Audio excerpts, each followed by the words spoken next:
Alright, time for Tales of Berseria.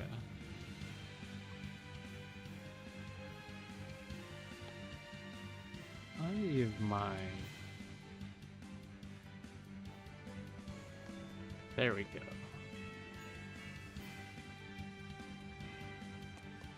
Last time I played this game, I did like 5 hours. I was like getting really deep into it.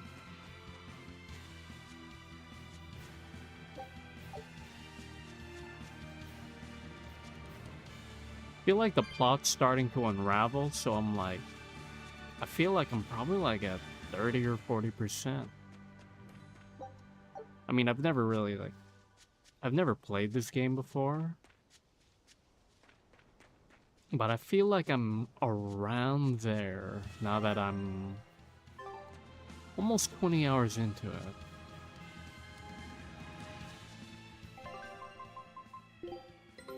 Take a look at this. Well, Perfect. well. Now here's a fine haul. This recipe looks real tasty. Scout ship setting.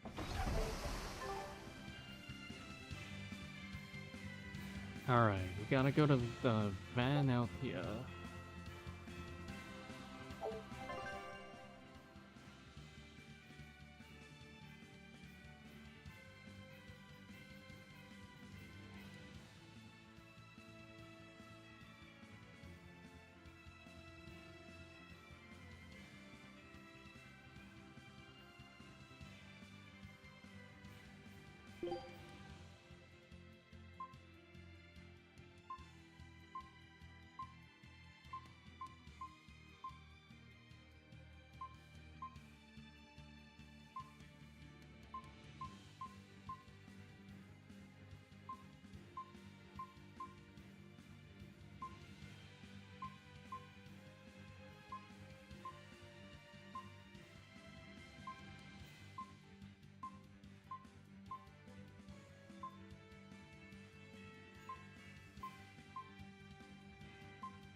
I thought I smelled someone pondering. What's on your mind, Laphicet? I know Siegfried comes from another continent and all, but do you know anything else about it, Ropero?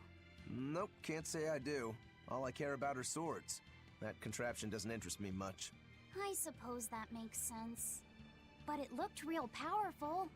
Just guessing based on how we saw Zavid use it, I'd say it amplifies his power somehow.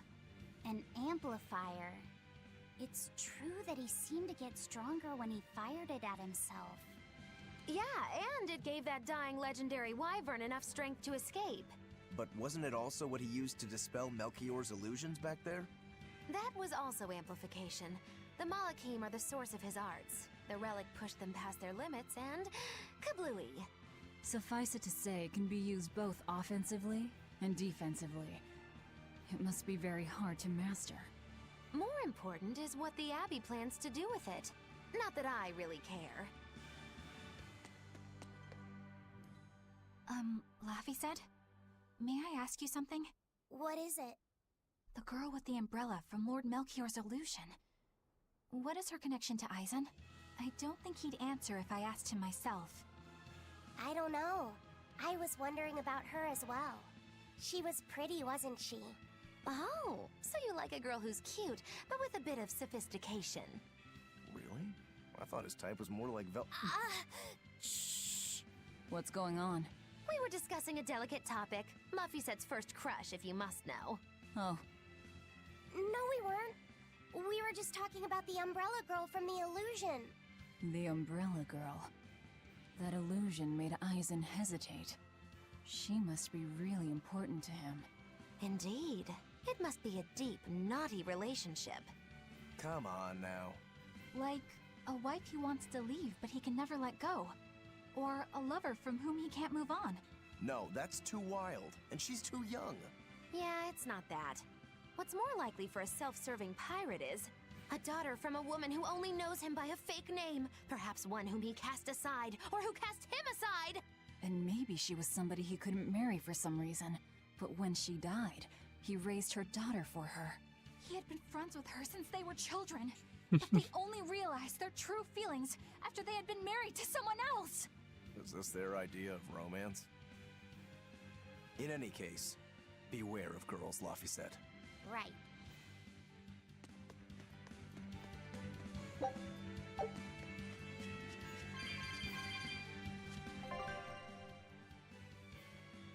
Okay, where am I supposed to go?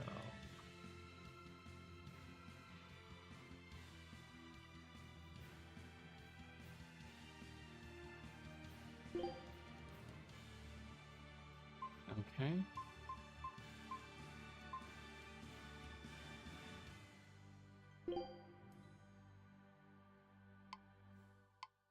Oh yeah, no wonder why it seems so familiar.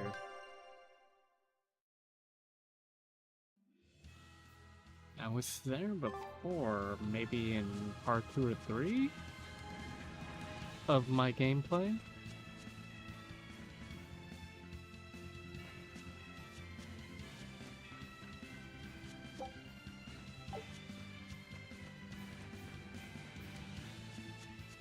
So we will revisit some areas. Good to know.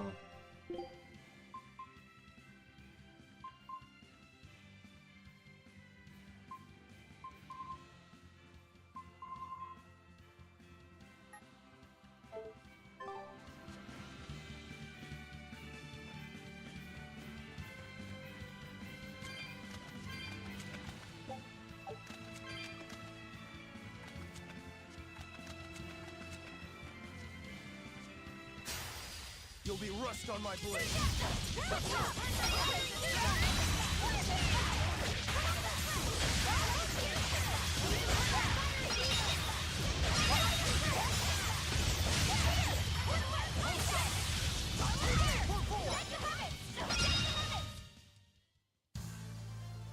I still need a lot of training.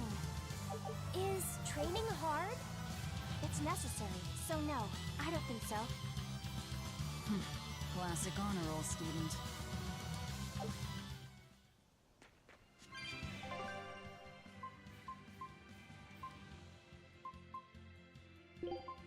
You want me in?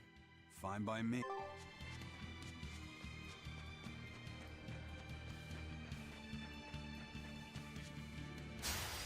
Don't waste my time.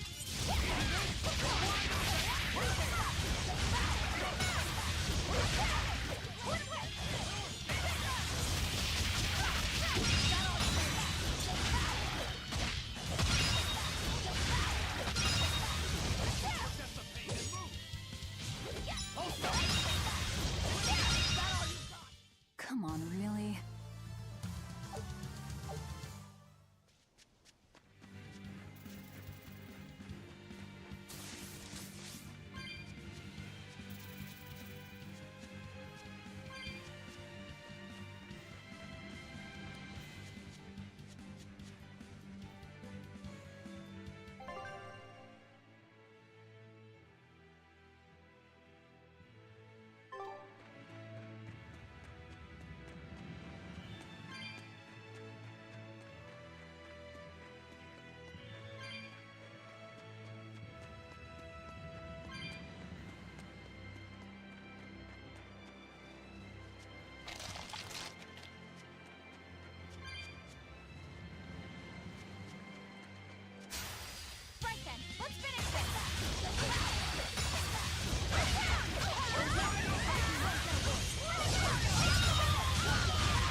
I'll end this quickly.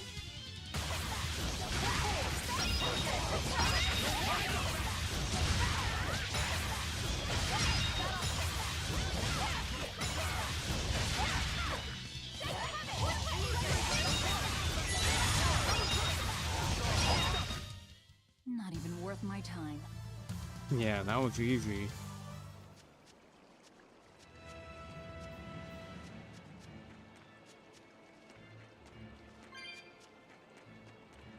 One thing about this game is I don't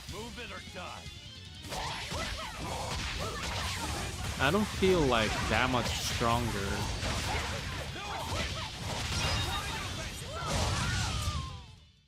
You're just lucky I made it quick. Yeah, there are things worse than death. Like, scaling feels a little weird in this game for me.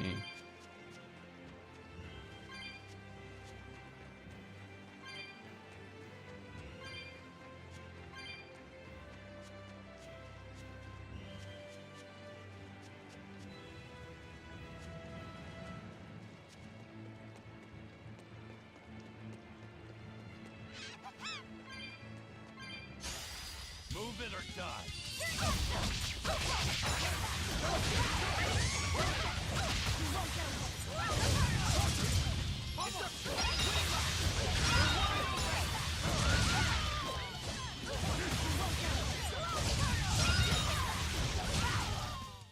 It appears that we're finished here.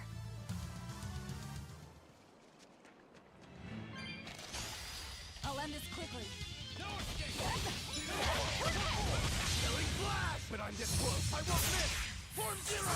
Thunder! One down.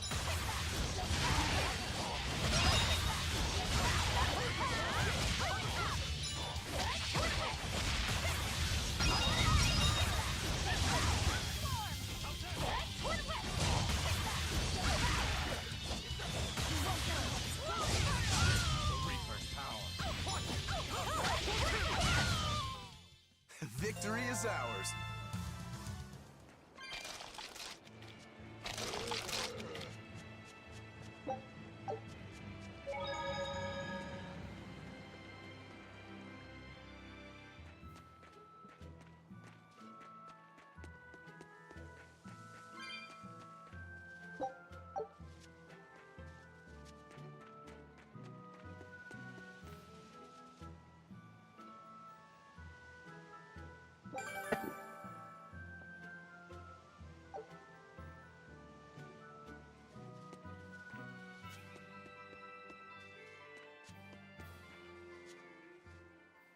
Now what are we gonna do? What's wrong? This dog came up with a book in its mouth. Here, take a look. Huh. It looks pretty old. I've never seen this kind of writing before. It's not ancient Avarost, that's for sure. Part of it looks like a chronology, so maybe it's a history book? If I were to guess, I'd say they're Meliodosian characters, which would peg it at about 2,000 years old. It's more recent than Avarost, but the writing has fallen completely out of use. All kinds of notes are written throughout the book, too. Someone must have been studying it. If it's research material, that might make it Videl's book. Videl? Who's that? He's a weird kid who's way into studying history. He lives at the inn. Could you maybe deliver the book to him for us? We were told not to get too close to him, so... Yeah, sure. I guess.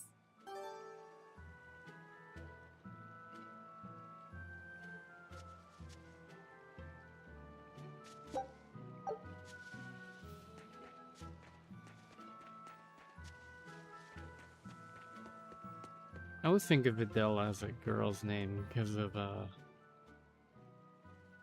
My book! My book! Where could I have left it? Are you Videl? Is this yours? My book! Oh, that book is super important to me. Thank you. I'm Laphicet. I hope you don't mind that we flipped through some of it. Can you actually read Meliodosian script? You recognize Meliodosian writing? That's unusual in this day and age. Oh, it's not that big of a deal, really. When I grow up, I want to be an adventurer who travels the world and explores lots of ruins. So to make sure I'm ready for anything, I've been studying ancient history, starting with the Era of Darkness. The Era of Darkness? You're referring to the Dark Period, right? Right. Almost no written records from the age have survived. But if you compare the history before and after, you can tell something major must have happened. Wow, that's fascinating. I know!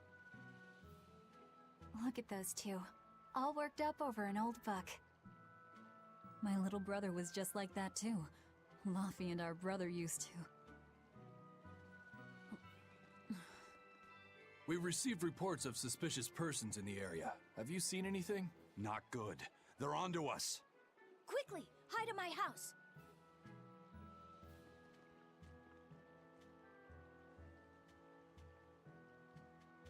Videl, have you seen anyone suspicious recently?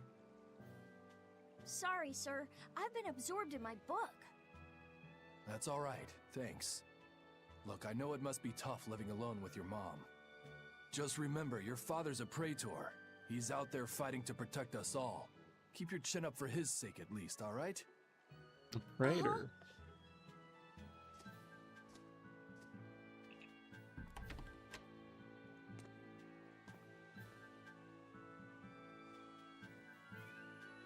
Thanks for your help, Videl.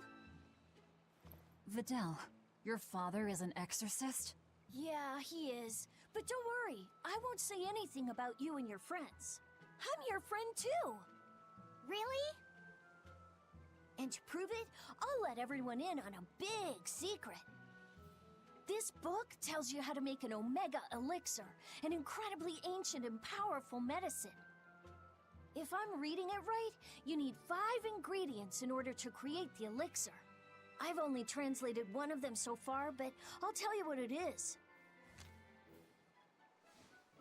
That's really nice of you, Videl. But I don't have any way to repay you for this. Oh, please, think nothing of it. I'd just like it if you came and talked with me again sometime. Of course. What are friends for?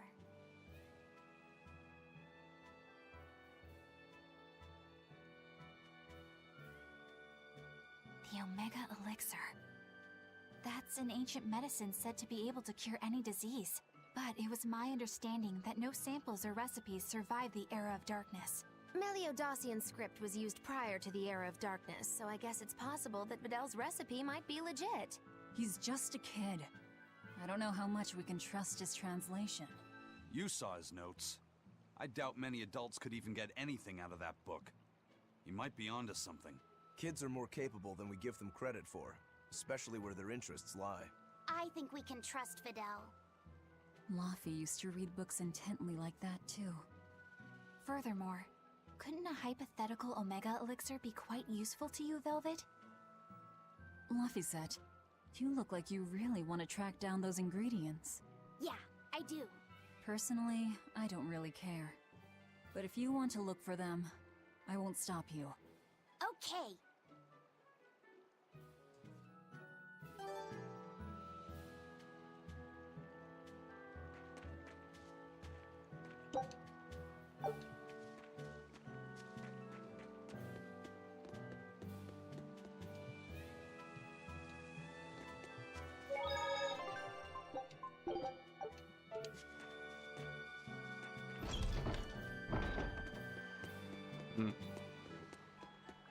What's with all these soldiers?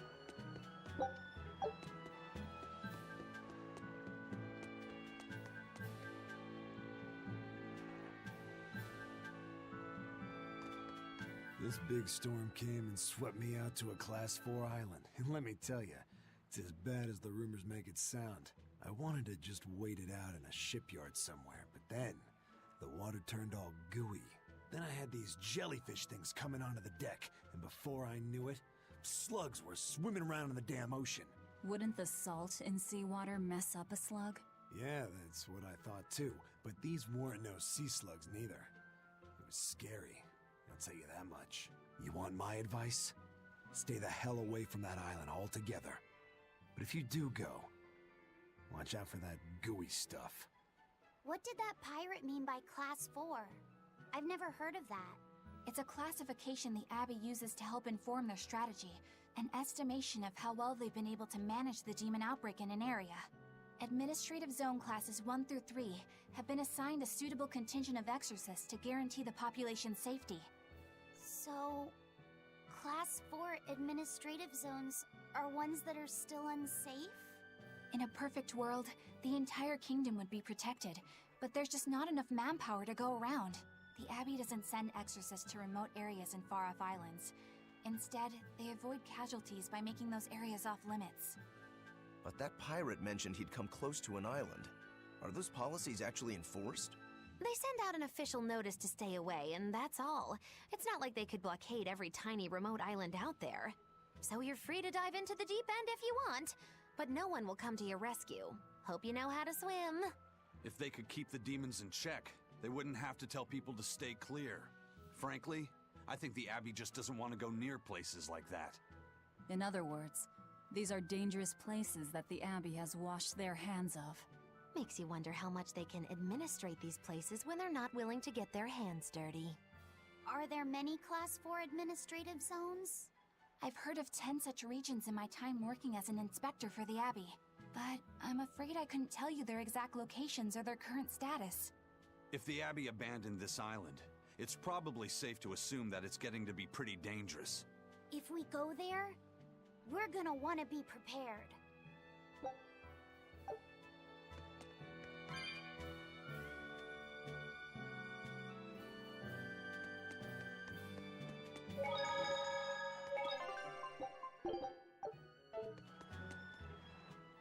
Demons!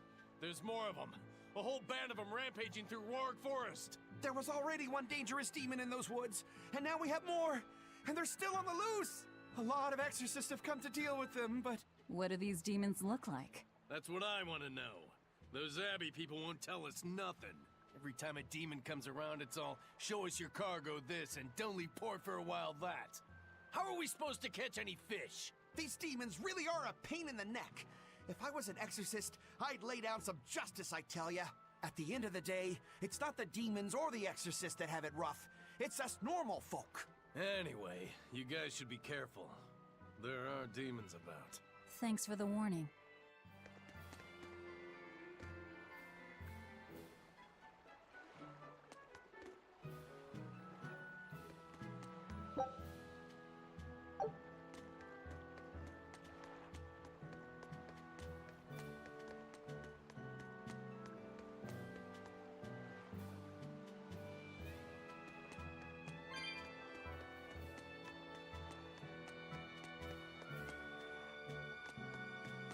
First mate! You're all right! Sorry to worry you. And the captain? It turned out to be a fake. But now I know the real one's still alive somewhere.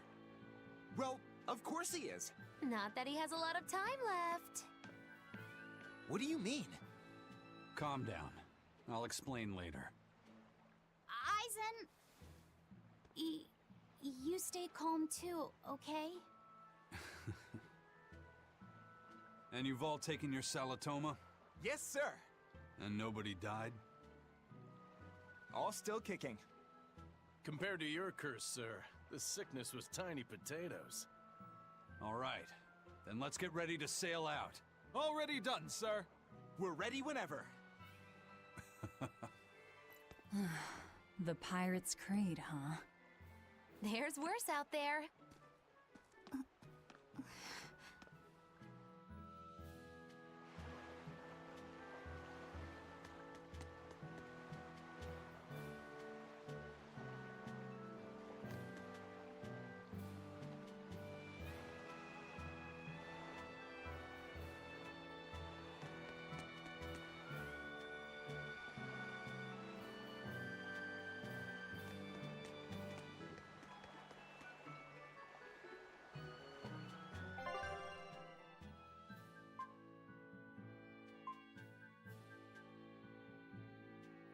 Ooh, I kinda wanna check this out.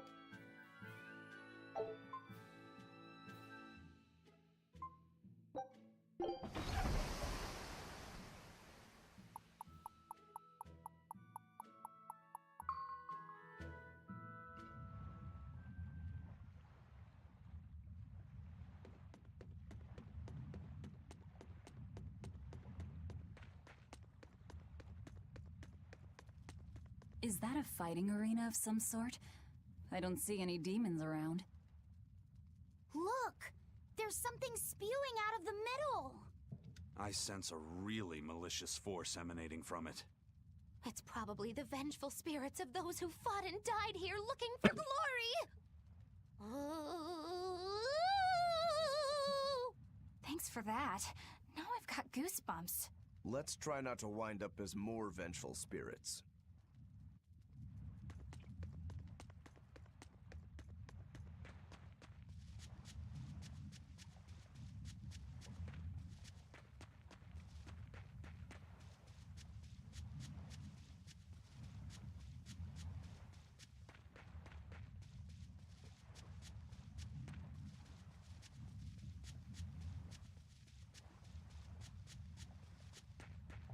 Oh, damn, this is really a boss fight.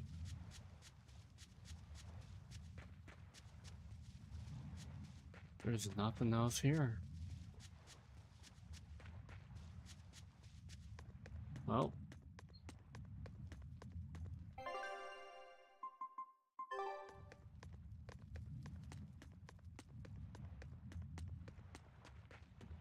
I should go back and save, just in case.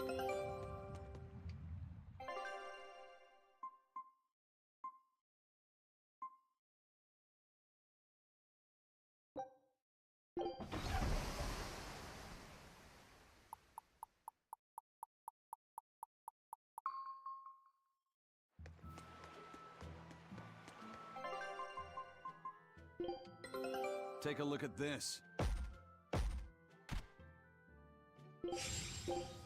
Scout ship settings.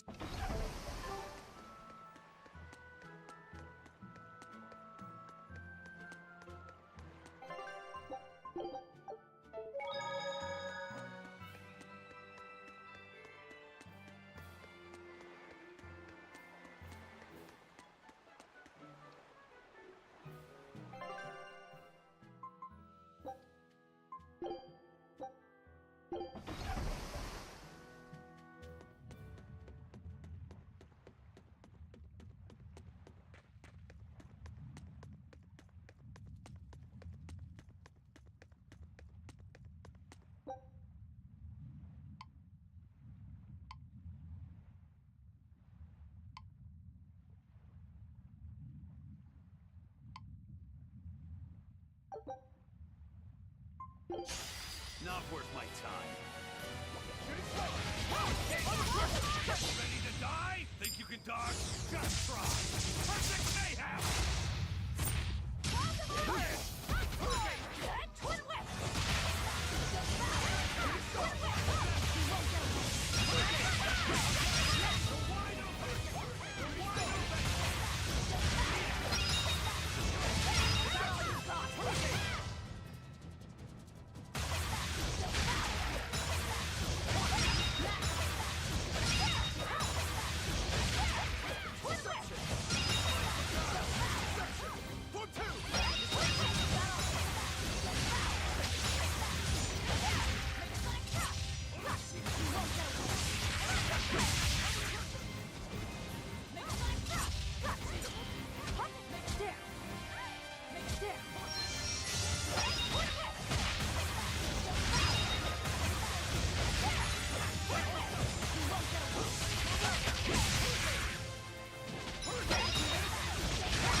was a close one, but I am the victor.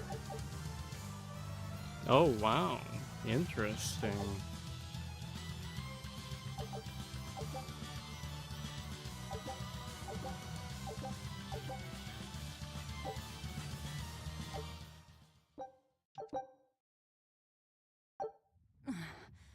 Looks like we won't be joining the party. I can see why this place is the stuff of cautionary bedtime stories.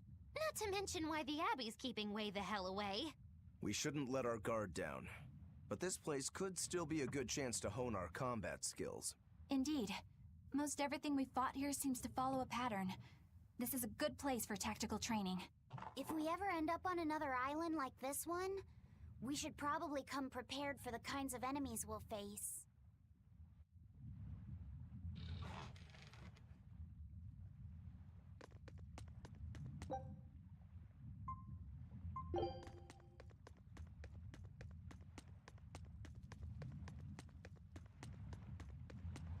And that was a fun little side quest.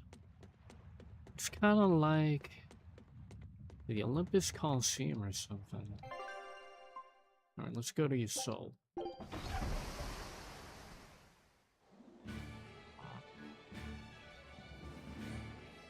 It's too bad that wasn't the real Ifreed. But I'm glad everyone on the ship is feeling better. Yeah. What about Eleanor? She took it too, and her face went all wow. I don't mean how she looked. I mean how she actually feels. Oh, well, she looks like she feels better too. Good. You're worried about her, aren't you, Velvet? No, it's nothing like that. Let me tell you something, kiddo. When young maidens ripen, they have trouble expressing their feelings. So Velvet's ripen? Mogilu! Quit giving Laphicet confusing thoughts. No trouble expressing those feelings, I see.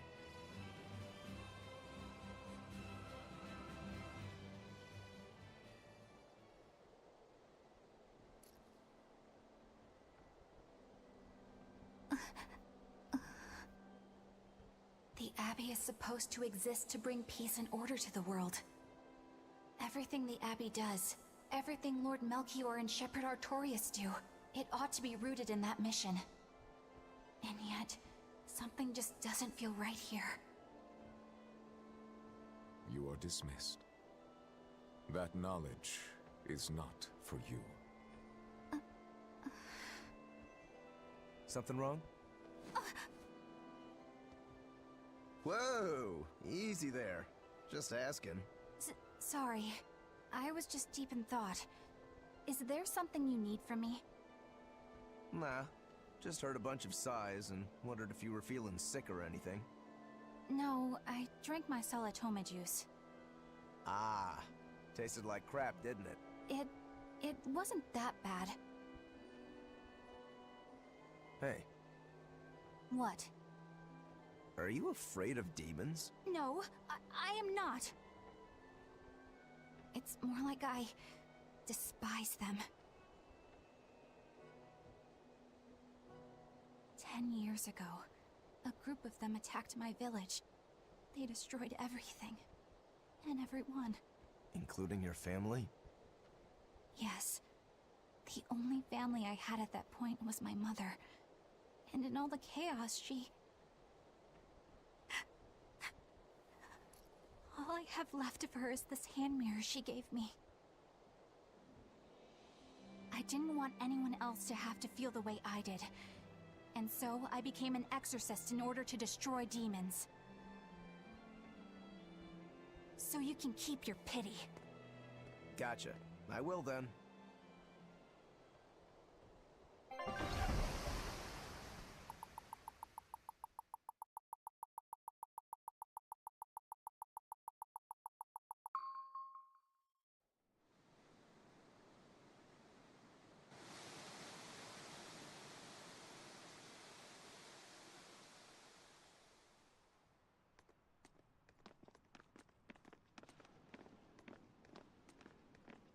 What is that? That's called a pangyon. a type of bird native to this area. Penguin. Their meat is succulent and tender, and makes a lovely stew. Wow, what's it taste like? You'd eat that poor thing? Savage. You're one to talk, demon. It was one of my mother's specialties. All right, enough of the chit-chat. Magilu, what's this grimoire friend of yours like? Well, how do I put it? Oh. You know, like that. Like what? Well, to put it in a way those of meager imagination can understand, Grimm's got a sort of listless, aristocratic air about her. A noble woman in her twilight, you could say. Huh. So you mean, like, a woman, but different from Velvet and Eleanor. You're not wrong there. Tell you what, just keep an eye out for a grown woman. Grown woman. Okay, I got it. Well, since we got her name, we could start by asking around. Exactly. Now you're talking. What's up, kiddo? Magilu, you're a grown woman yourself. So why is it you have trouble clearly expressing your real feelings? Good question. Put simply, a long time ago, mine broke. Bagow! Chapoom! Bye-bye! Your feelings broke? Come on. Let's question the townsfolk.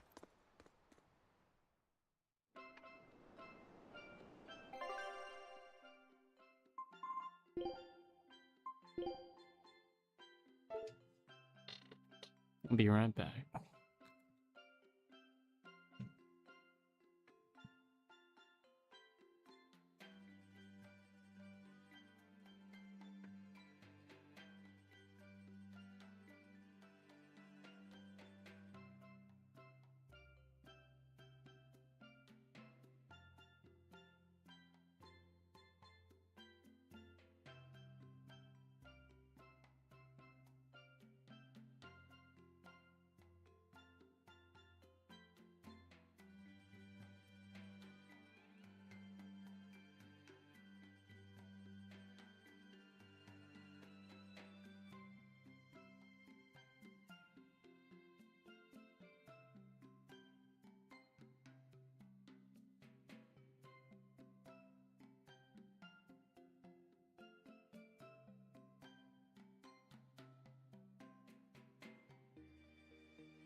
Alright.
Here I come!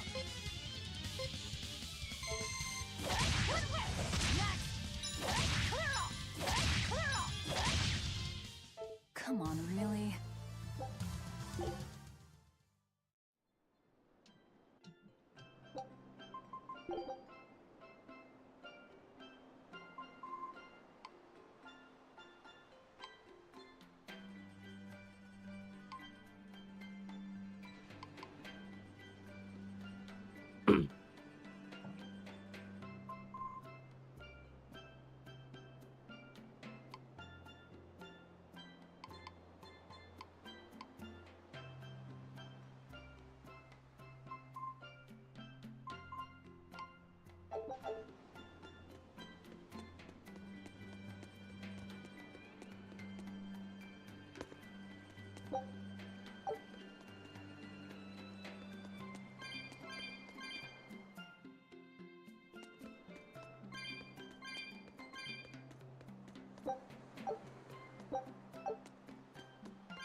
Just want to make sure.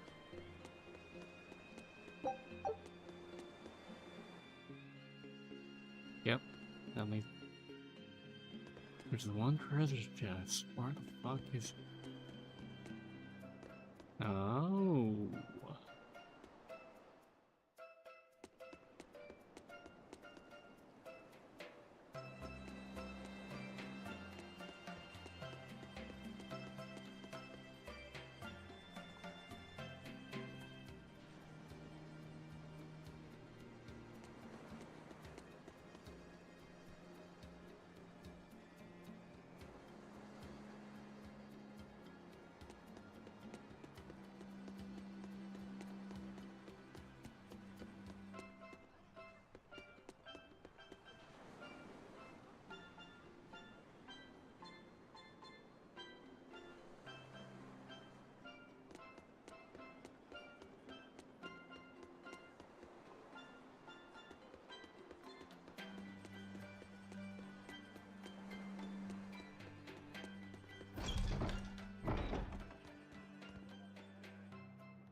Come, sinner, and repent your wicked deeds.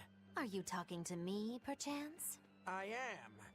You look so deeply sinful, I wouldn't even know where to begin. Now confess! Oh, how long have I waited to bare my soul to someone? But I've always lacked the courage. Praise be to the Empyreans who have bestowed upon me this chance today! Ah, your devotion to the Empyreans is most... No! It is you who has captured my devotion, my darling! There's no one else I want but you! What? Me? But my life is in service to the Empyreans. Hush! I want you to look at me the way I look at you. Hold me, darling. Smother me in your embrace. I don't... Those were the kind of lines I read in a romance novel. It wasn't even that exciting a book. I wasted so many hours with that piece of trash. Please, forgive me for not putting myself to better use. Ah! Lying to a priest!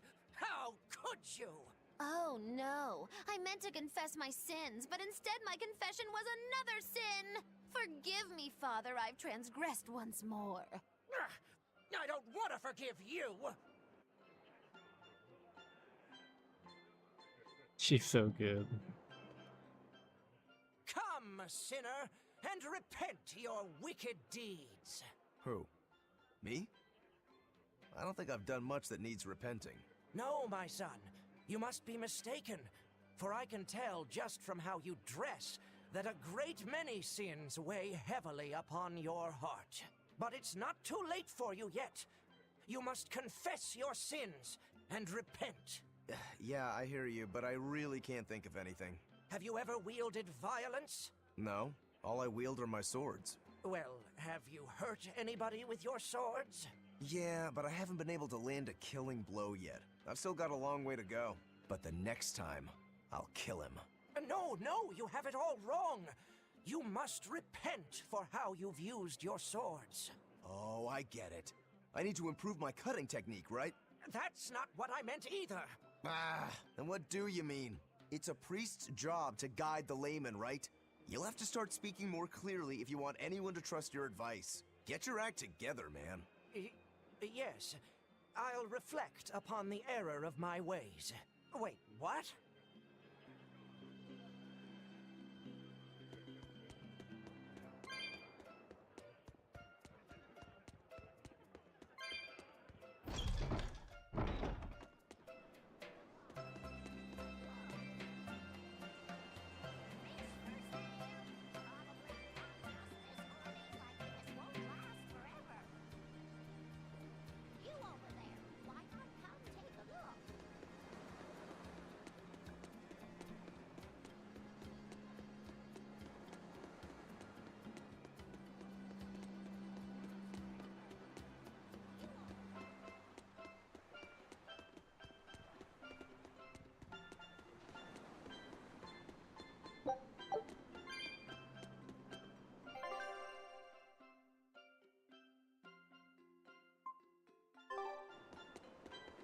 Ooh, I do not want to be moving on just yet.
It's become common practice to use Southgan lumber for shipbuilding, but there's a reason. Our trees really are the best for it. Natant trees only grow in Southgand. Their wood is light, tough, and doesn't rot. perfect for shipbuilding. You know your stuff.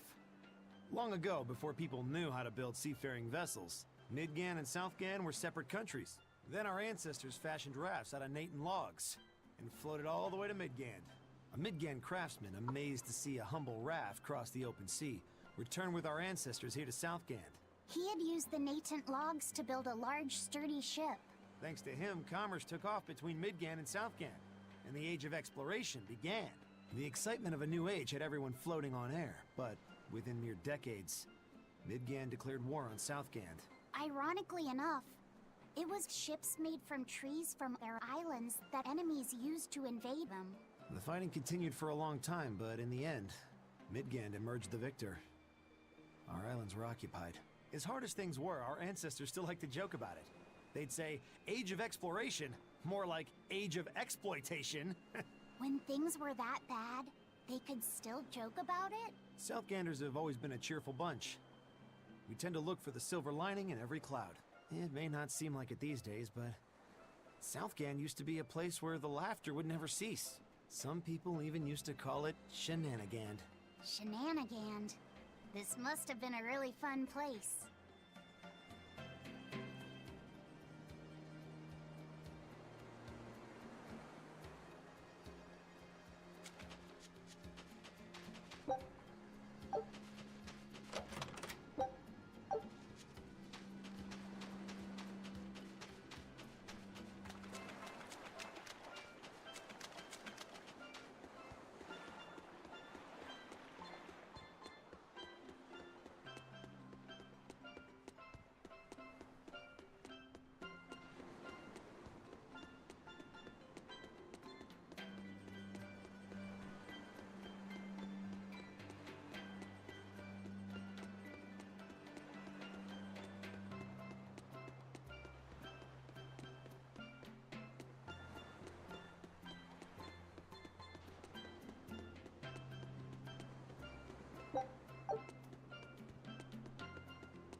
Straight from the harbor. You can never have enough supplies. Today, our entire stock is half off. Bargain. Buy now.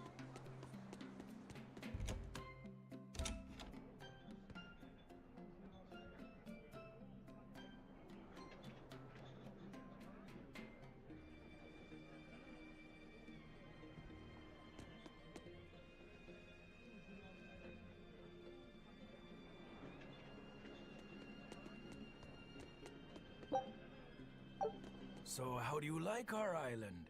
Nice and laid back, right? It's quite a bit different from Logris. This place was even more relaxed before the opening.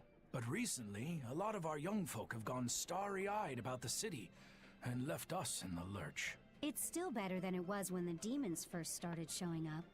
We have the Abbey to thank for that. And because people are traveling more now, the need for ships has skyrocketed. Our lumber industry is booming. In other words, when the money started flowing, people let it go to their heads? That and those exorcists and soldiers from the bigger cities, they really seemed sophisticated. People from the other islands wear different clothes and have things we don't, you know? Getting worked up and worked over by what's trendy. Is that foolishness not the very definition of youth? If this keeps up, our island's traditions will fade away.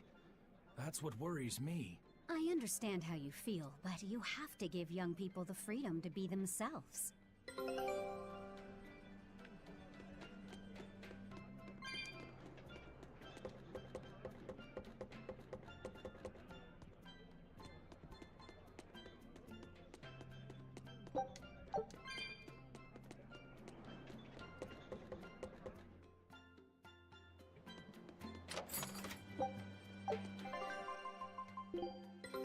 Take a look at this.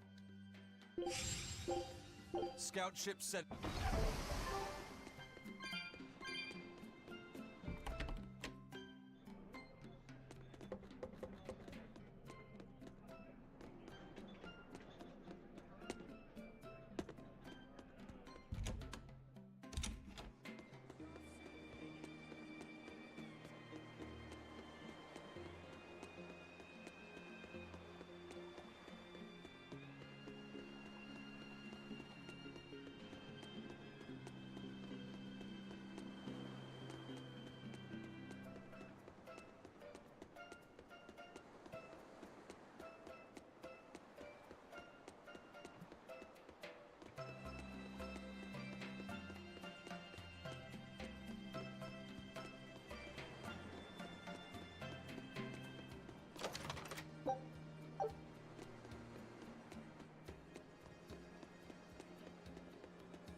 I wonder if Eleanor's from here.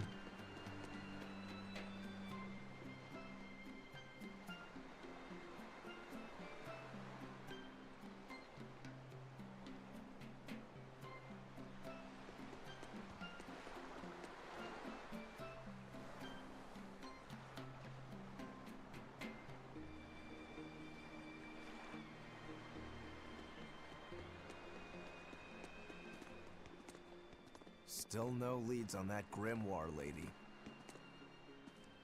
Mogulo, when did you get that letter from her you mentioned? Hard to say. It must have been last year? A decade ago?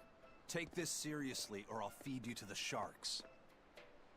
Oh, what? I think I'd at least rate a Kraken. Keep this up and I swear I'll eat... It's them! The final preparations are complete. Once you've assumed your new post, everyone will act on your command. Thank you, sister. But to be honest, I worry that these shoes I'm filling might just be a bit too big for me. You need not worry. You possess a special strength and quality that others lack. Shepherd Artorias has high hopes for your deployment to Palamedes. Fear not. Just be yourself and you'll do fine. Believe you're a leader, and you will be. Yes, I'll try to make you proud, sister. They're sending him to Palamedes? Is that the name of a facility on this island? I had better get going. Safe travels.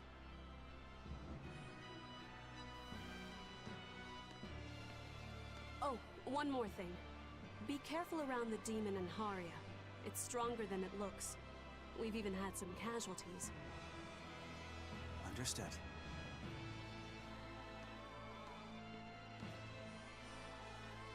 Also, if you must drink the water, remember to boil it. Sister... I know, I worry too much. But I just can't help myself.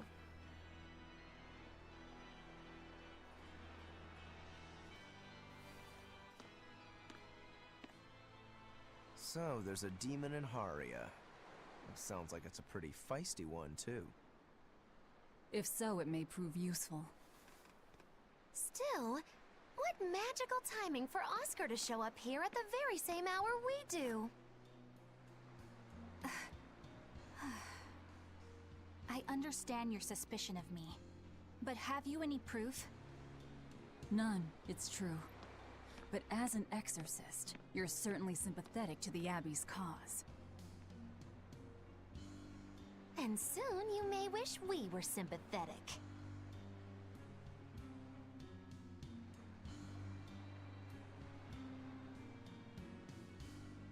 Eleanor hasn't been snitching on us. I'm sure of it. And how would you know? Are you watching her even when she's taking a bath? Huh? No, I don't. I always stay outside when she's taking a bath. And... Then isn't it possible she's communicating with the Abbey in secret while you're not there? You pledged to obey me until the day you die, correct? Yes, that I did.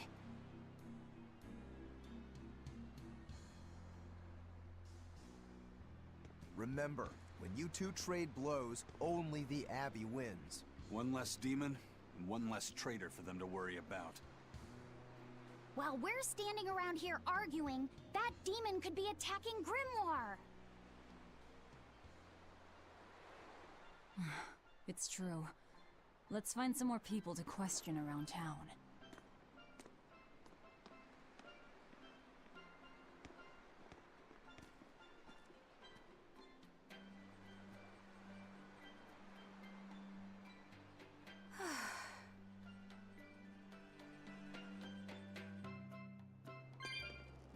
So what's it really like?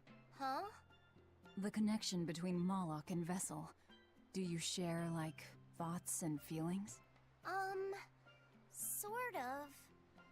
When I'm dwelling inside Eleanor, I can see what she sees and hear what she hears. But I can't read her thoughts or her emotions. Sitting in a box doesn't teach you how the box feels. I see. In that case, I want to give her as little time alone as possible. I don't want to bathe with her, alright? I know. You're a boy and all. For her baths, we can send Bienfu. No, that's a bad idea. It'll have to be Magulu, or myself. Phew! What sort of boundaries have you and Eleanor drawn? How do you sleep? We talk before bed sometimes, but it's not like I'm sleeping by her side or anything. It's easier for me to tell when she wakes up if I'm dwelling inside her. Does she ever get out of bed at night? Not in my experience. And she sleeps so peacefully. Huh? When she's around you guys, she always looks so stern. But when she's sleeping, her expression is softer, you could say. She lets her hair down too. And I think it's kind of prettier that way. Huh. So that's what he likes. Well, keep an eye on her, but... But? Watch out for the older girls. Huh?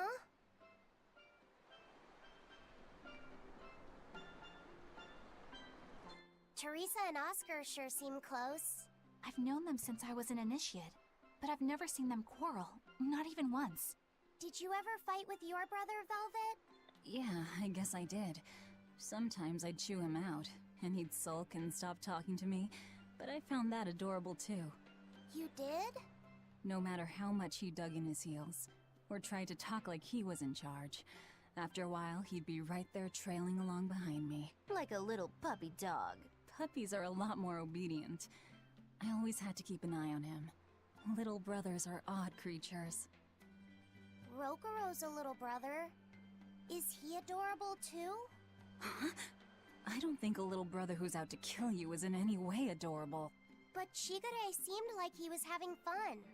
Sometimes you just don't make sense. Huh? I don't know. Little brothers. Do you have any siblings? I'm an only child. Well then, that's perfect. You pretend the boy is your little brother. Huh? That's a bit extreme, but actually, when I'm talking with Laphicet, sometimes I think, this is what having a brother must feel like. I could be Eleanor's brother. Don't take any of this nonsense seriously, Laphicet. Malakim are just tools to exorcists. She could never think of you as her brother. Oh, yeah. You're wrong.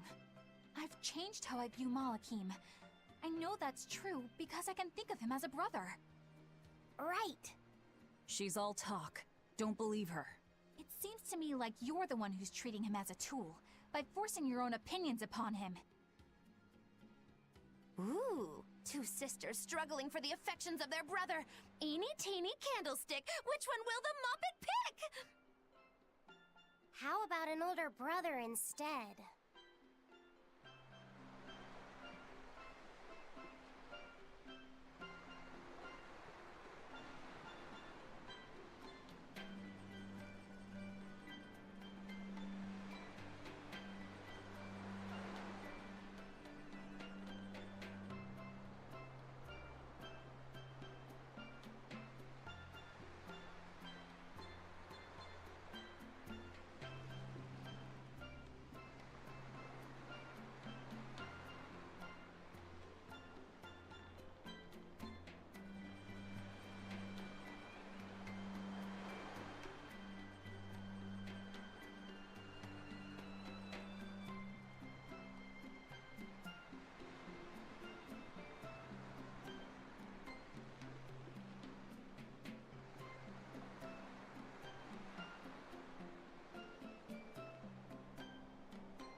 Okay.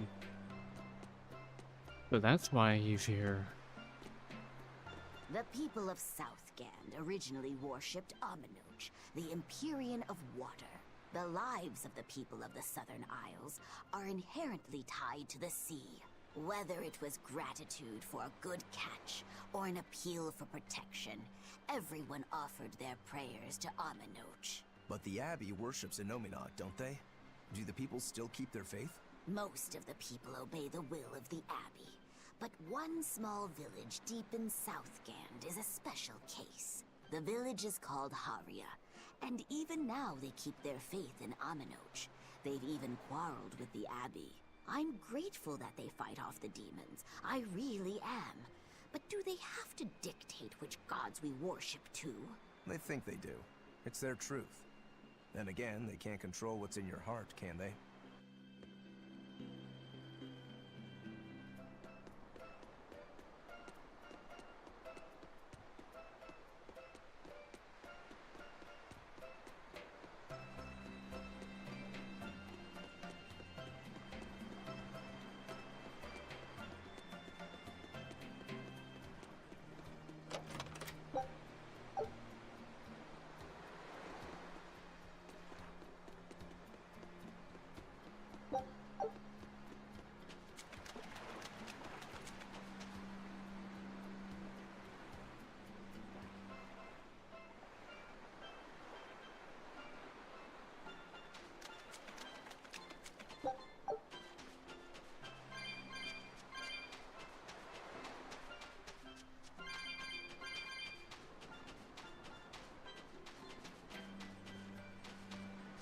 What does it mean to become an adult? The eternal question of youth. Have you ever heard of the ceremony of adulthood? It's a yearly tradition on this island. If I remember right, it's totally wild. Everyone throws bananas and porridges at each other. Traditionally, yes, but things have changed over the years. Bananas and porridges are a thing of the past. People are always reaching for bigger and better things, right? In this case, it's watermelons. Whole watermelons. You're throwing watermelons? That's gotta hurt. Trust me, I know. But watermelons are the least of our worries. Recently, people have started flinging coconuts. Coconuts? Those things are as hard as rocks! Trust me, I know. Like getting hit with a brick. Now, every year, there are some kids who never make it to adulthood. You don't mean they... Yeah, I've kept putting it off myself, but it looks like this year I've got no choice but to participate. That's crazy. It's far too dangerous. And more importantly, how does it make someone an adult? There are ancient traditions that say overcoming danger marks a child's coming of age. Some people still cling to the old ways. You've hit the nail on the head. There are lots of old folks that sit around complaining how weak us darn kids are. The hypocrites. Back then, they used bananas and watermelons. They even cracked the watermelons ahead of time. I don't think cracking a coconut would help much either. So that's why you're standing about looking blue. I'm so ashamed of myself for being scared. If you don't want to do the ceremony, why not just skip it? I'd love to, but I don't really have a choice. I wouldn't be able to show my face around here if I chickened out. Having the courage to say no to something you don't feel is right. Isn't that the true mark of an adult? Wait. You're right! Now I can finally become an adult! Oh, yeah! Look how grown up I am! And getting carried away with yourself and acting the fool is the true mark of immaturity. Sorry. You're right.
Damn, I have so much of this shit. I don't even know what to sell.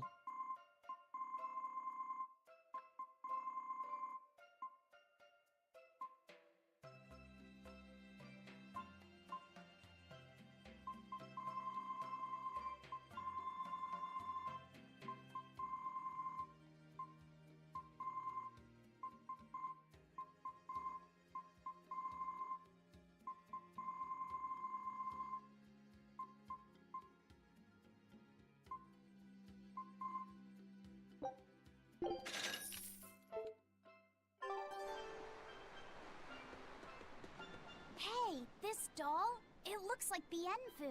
Ah, a keen eye you have, young man. That is a doll of the Empyrean Aminoch.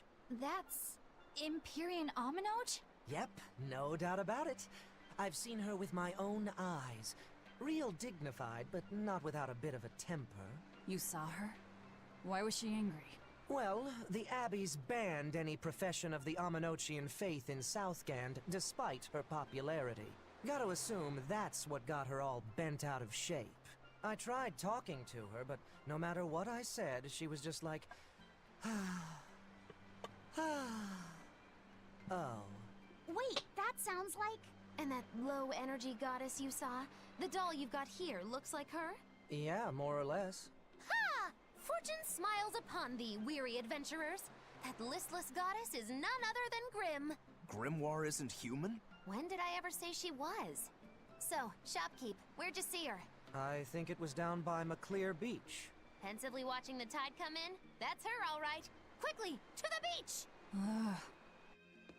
Why didn't you mention Grimoire as a Moloch before now? You can't be too careful with that information. Spies, spies listening everywhere!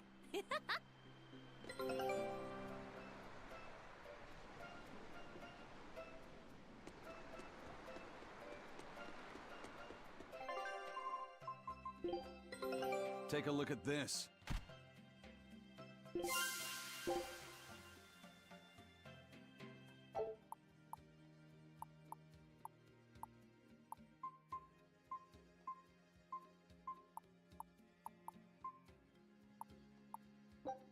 Scout ship setting sail.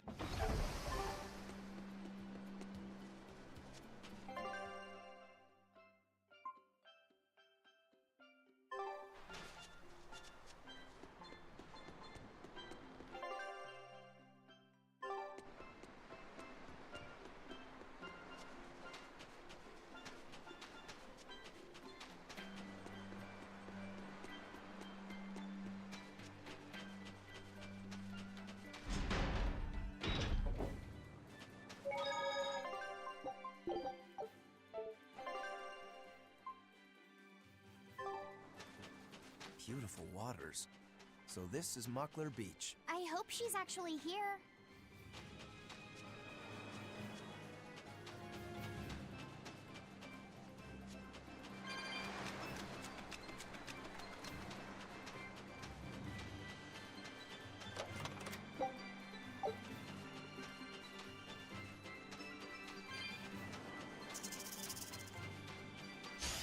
Are we ready for this?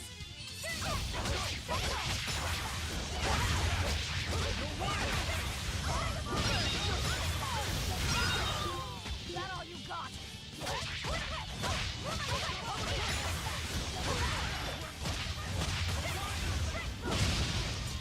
Who wants some next? Slow down! Here! Here! Guys like die! Illusory veil! Unarmed? Hardly. These are deadly weapons.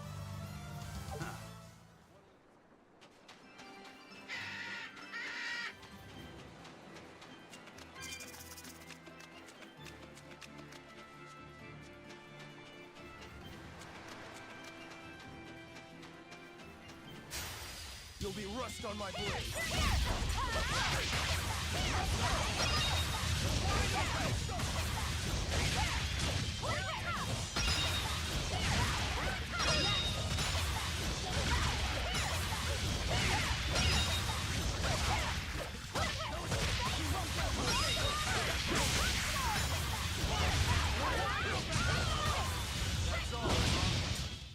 I can't even call that a fight.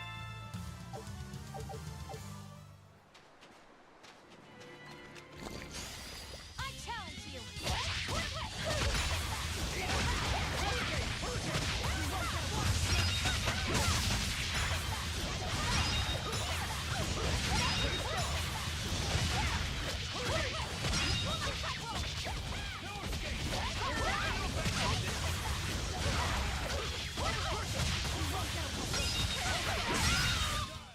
Not even worth my time.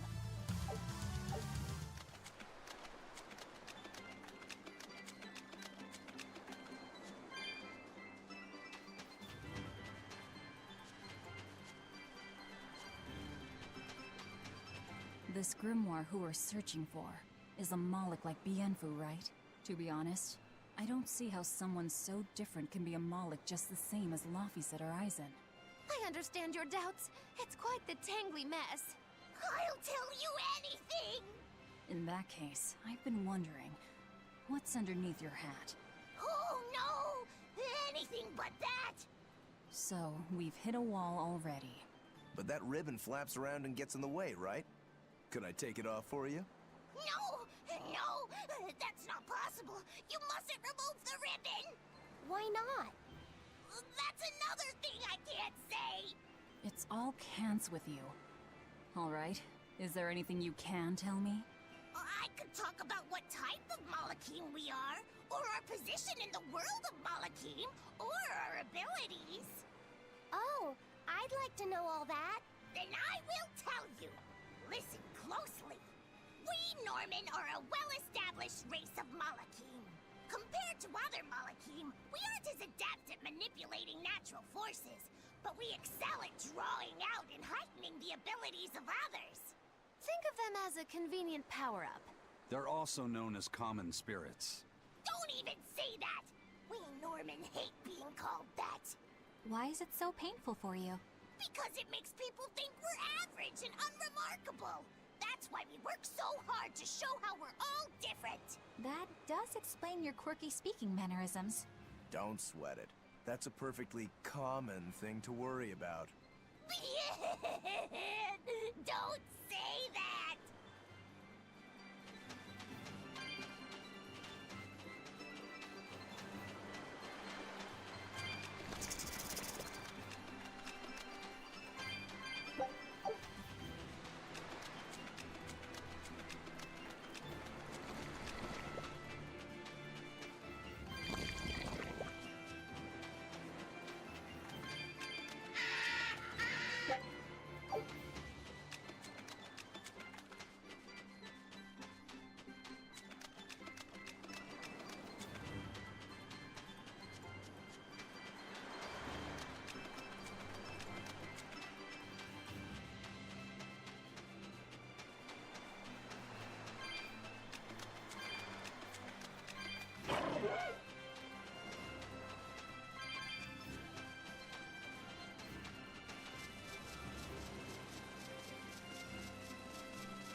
Oh, okay.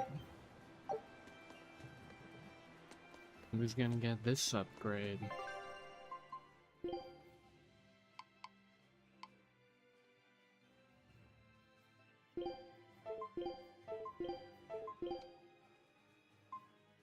I'm gonna give it to Eisen.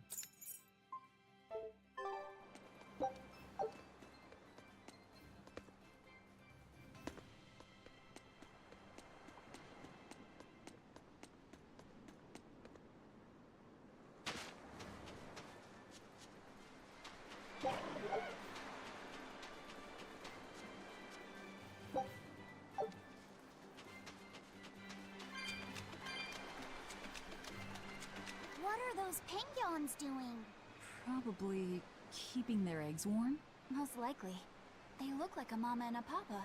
Penguins are monogamous, faithful creatures. They never leave their mate. Isn't that romantic? So they lay eggs because they're like husband and wife. But how do they make the eggs? That's... well... So, Laffy said, here's an interesting fact. A single penguin egg actually contains dozens of smaller orange eggs. Oh, so their eggs must be small and crunchy. Yep. They have the texture of caviar and the rich flavor of sea urchins. Interesting. So they're more like fish than birds. So you've eaten them. How cruel. Look how much they care about their young. While it may be a bit cruel, they taste amazing. They're considered a delicacy in some circles. Top a bowl of rice with these crunchy eggs and some rich penguin thigh meat, and you get a dish called family fricassee. That's a horrific name. I wasn't the one who named it, okay? Those eggs look tasty, but I think I'll pass.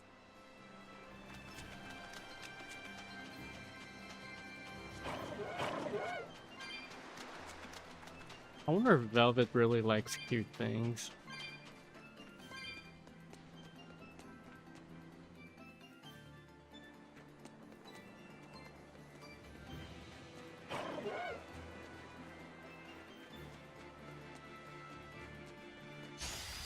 better be ready.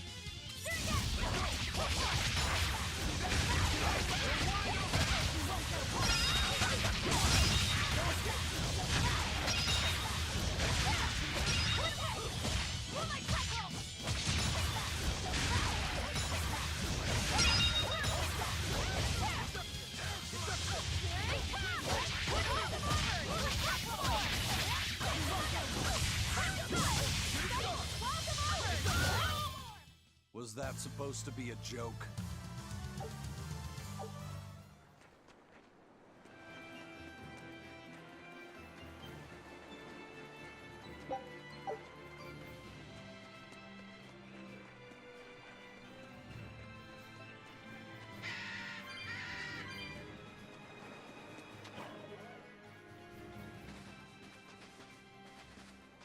Is that...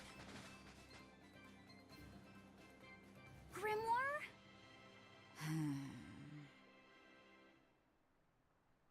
She's moving away.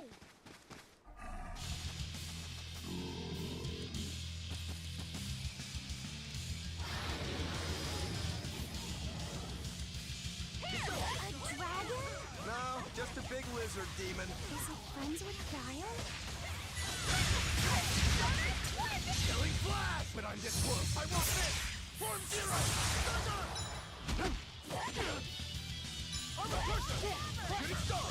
No escape! See no escape! Wide open!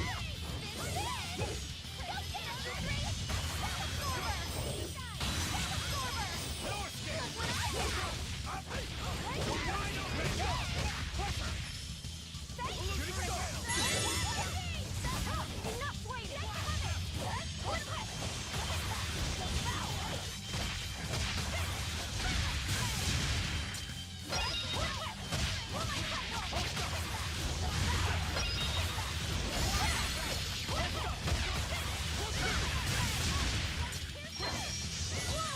Ready to die? Think you can dodge?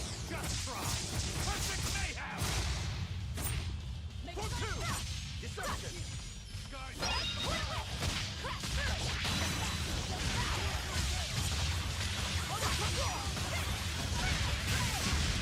No escape! Wounds I won't shield. Hold up! For two!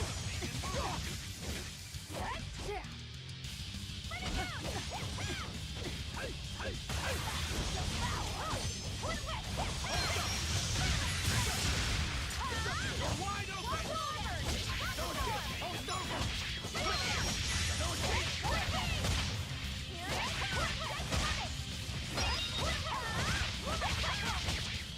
See this? Shooting star! Shooting star!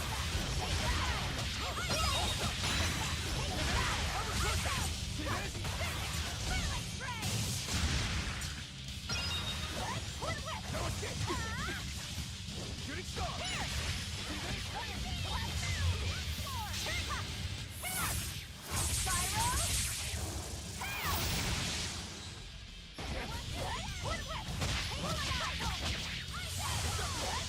this?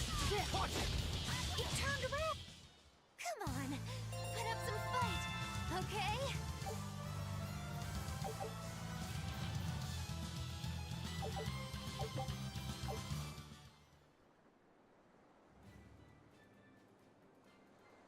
So she's the same sort of Moloch as Bienfu?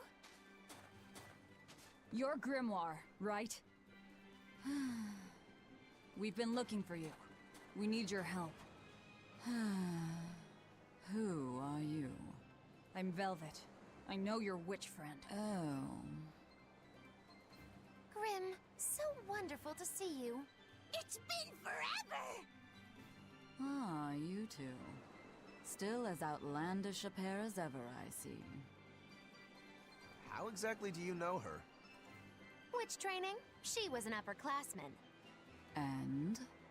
We found this fascinating ancient tome, and we were hoping you could read it for us. Goodness, Magilu. You of all people joining a team? I didn't know you had it in you. That keep me entertained. Well, I don't need entertainment. Bien! Come on, Grim! Isn't there any way you can help us? It's not the kind of thing I do. What a shame. Things happen. Well, we tried, didn't we? Maybe you need some incentivizing. Do it. I'm serious. I bet you are. Damn. Your eyes tell me you're dangerous. Trouble follows you like a hawk tails a rabbit. And at my age, trouble is something I'd rather avoid. How old are you? Ask me again and you'll get a firework in the tush. My apologies. It appears we've wasted our time. A walk on the beach is never wasted, but sorry.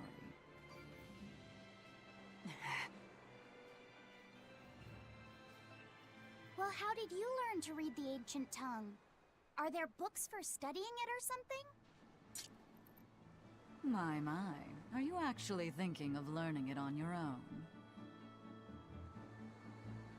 Well, I love reading, and I want to learn more about history. Besides, we need what's in this book. You have passion, child, I'll give you that. Not to mention you want to be helpful to Velvet, don't you, kid? Yeah. My tuition isn't cheap, you know. You will teach me? No, I won't. But I admire your dedication enough to read it for you. Now where's this book? Here it is, ma'am. You needn't be so formal. Oh, yes, ma'am. Not ma'am. Right. Let's see what we're looking at here.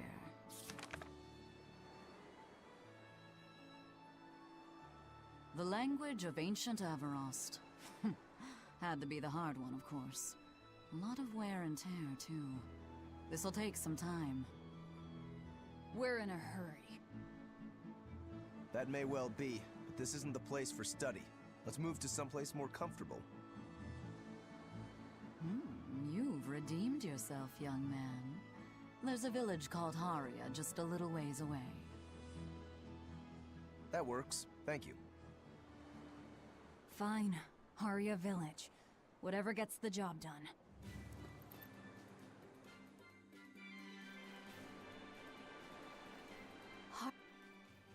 I apologize if I'm being rude, but I have to ask.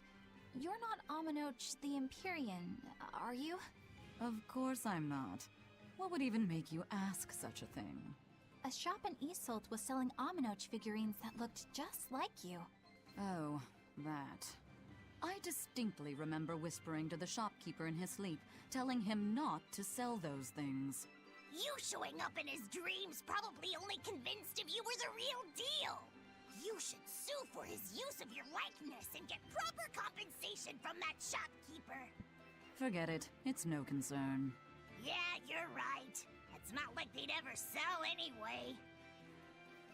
Oh, you think a figurine of mine wouldn't sell?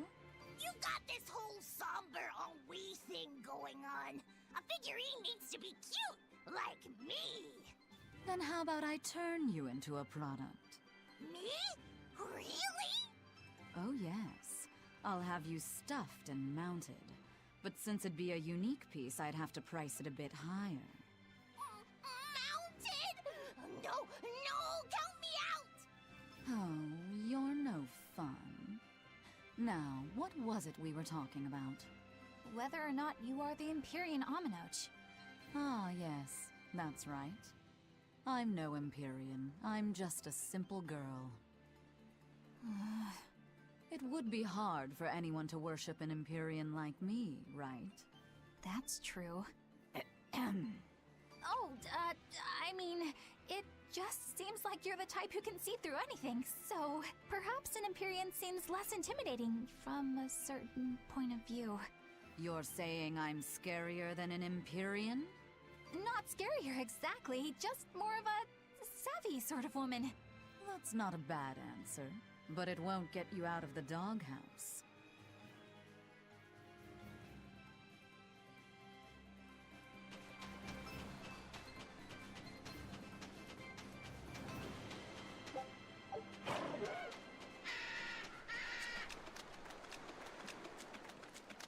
Alright, I'm gonna fight this guy.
Now it's pretty easy.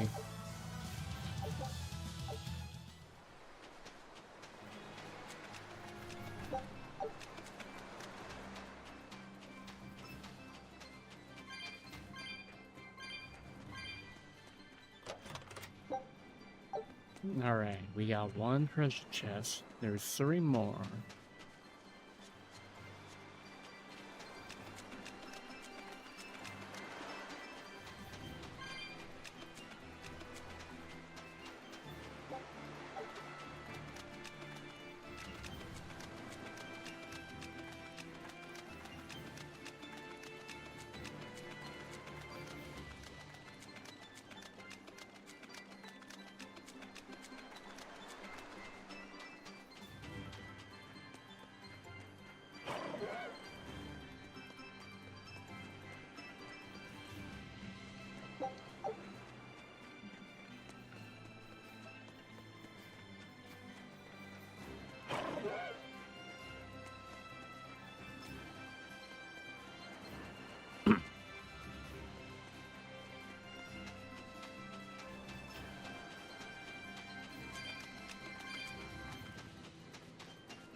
That's Haria Village. To the inn, one and all!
From what we heard in Iseult, demons are attacking villages, and more people are growing upset with the Abbey. So I hadn't expected things in Haria village to be so laid back. They might be on their best behavior because you're accompanied by an exorcist. Huh. I didn't know you could see the world in more than just black and white. The Abbey wouldn't entrust my responsibilities to someone who couldn't see beyond the surface. I have seen many things in my work. I've beheld both the light and the darkness in the world of men. Despite that, no, because of that, I won't turn away from the wrongs that I encounter. Moreover, I have faith. I believe there is good in all our souls. The darkness, huh? Yes, like you. You're awfully direct.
I don't know what to pick.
Take a look at this.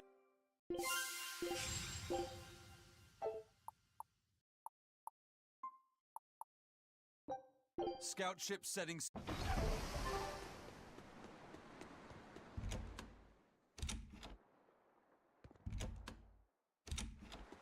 Let's not go there just yet.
I can't deal with this anymore.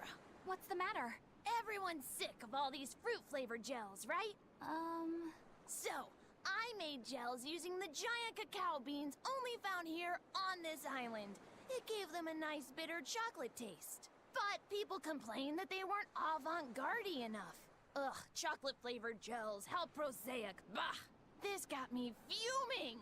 So I caught some maiden bonita fish you find around here, ground them up, and made some gels with them. You put fish into chocolate gels? Well, people do braise meat with chocolate. Chocolate and fish may go surprisingly well together. Exactly! It was the discovery of a century. The bonito flakes crunchiness and the gel's gumminess made for an exquisitely bad combo, which made it interesting. So if you made an innovative new type of gel, why are you so angry? That's exactly my problem. I outdid myself. Now I need to make my Gels World debut as amazing as they are. So I thought up the ultimate plan. And that is? I'll put my Choconito gels in toilets all over the world. I'll call it the Great Choconito Toilet Gambit. No one will go to the bathroom without finding my gels. I think everyone will have a lot of fun. So, genius, right? Yeah, it's weird, but I think it's funny too. Right? I knew that kids would get it. Who's a kid? But all the adults in my village called it silly and lowbrow. They forbade me from selling my Choconito gels at all. Isn't that just horrible? That's the most ridiculous thing I've ever heard. Aw, man. Things used to be so much better. Mom would make me dinner, and all I had to do was goo goo goo ga, and everyone would smile and praise me. I don't want to become the kind of grown-up who can't find any fun in looking for gels in toilets.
We could use a place to stay. Any rooms open? Yep. Just finished cleaning, in fact. You can help yourself to that room there. All right, time to start deciphering this scroll. Let's wait somewhere outside so Grim can concentrate. Do you think maybe I could stay and watch? I really do want to study the ancient tongue. I promise I'll be quiet and not get in your way, teacher. What did you just say, child? That I'd be quiet and... No, what did you call me? Teacher? You said you didn't want to be called ma'am, so I thought maybe that'd work. Yes, satisfactory. All right. I'll teach you how to read Ancient Avarost. Thank you so much, teacher! We'll leave you two alone then. Let us know if anything comes up.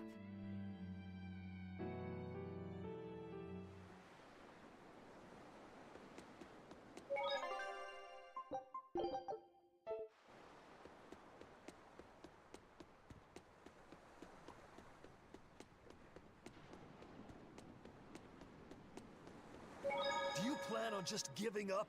Palamedes is Amenoch's temple. The priestess isn't the only one whose job it is to protect that temple. It's the duty of everyone born in this village. Why did the Abbey need Amenoch's temple badly enough to risk causing this much unrest? But how will we protect our village from the demons if the Abbey abandons us? Besides, we won't be able to do business with the people of Isolt anymore. Our faith in Amenoch has nothing to do with the demons. When the priestess gets back, I'm going with her to protest. The demon blight changed everything. Will we never be able to return to the way things were? The way things were.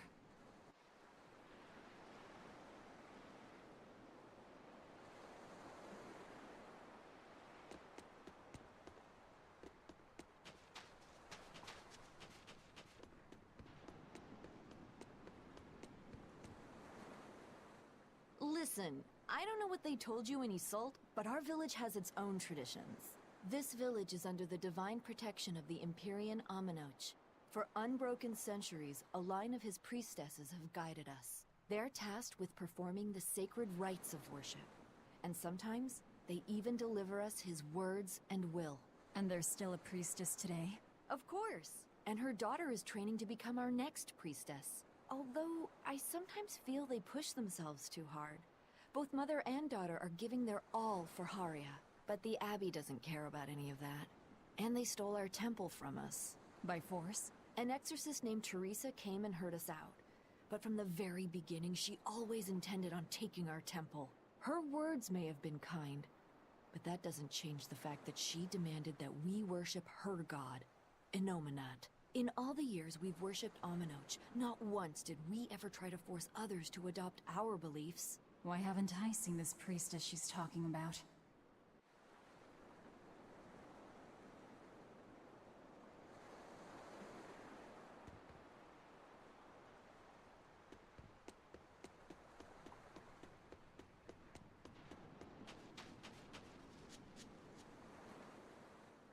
So she digs being called teacher.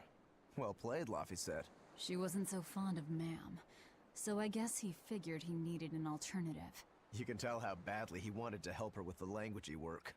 I think our Malak boy's finally finding himself. So it would seem.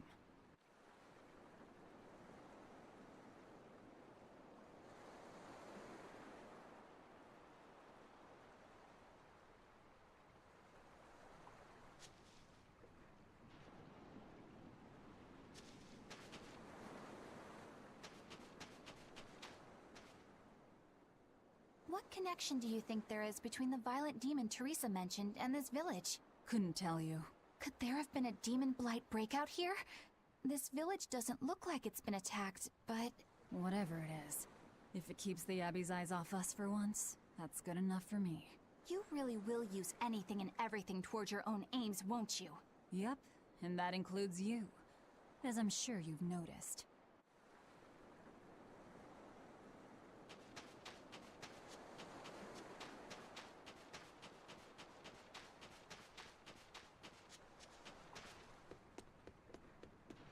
Banning local religions. The Abbey sure knows how to oppress the populace. I'd imagine that comes part and parcel with spreading the good word. Other gods would only get in the way. From what we overheard, it sounds like they've taken over Aminoch's temple, Palamedes, to use as their base of operations. Sealing it off would be provocative enough. But straight up taking it over? Not a lot of so-called reason to that. Unless... Do you think they need it for some other purpose? Shrug.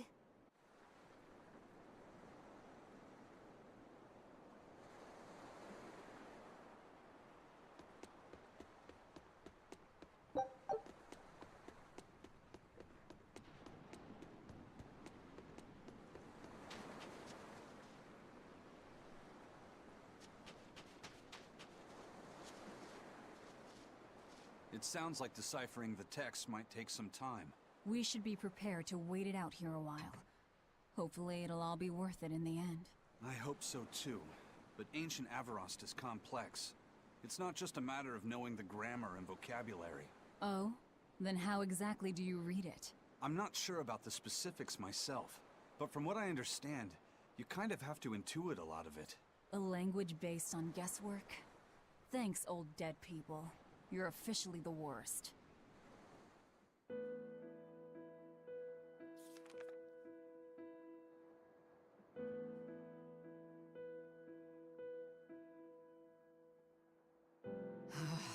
Oh, ancient Avarost.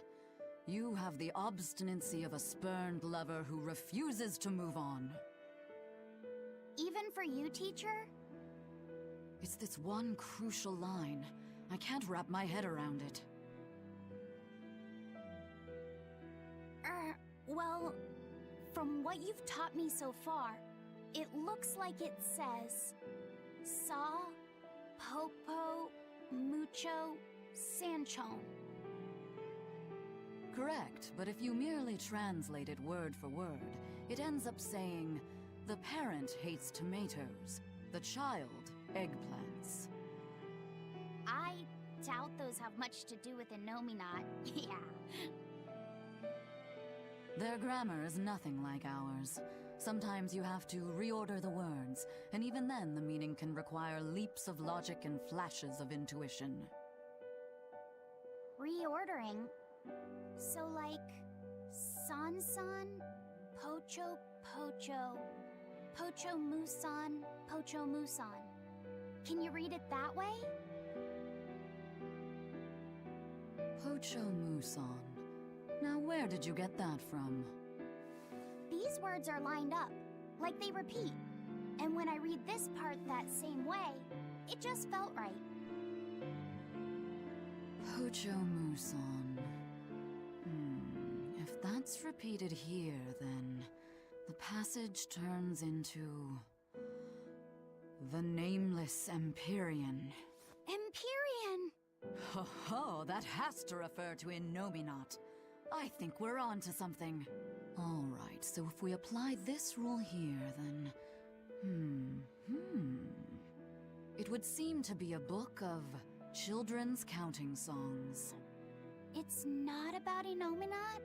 What matters is what the song says, child. And I think you will be very interested in the words.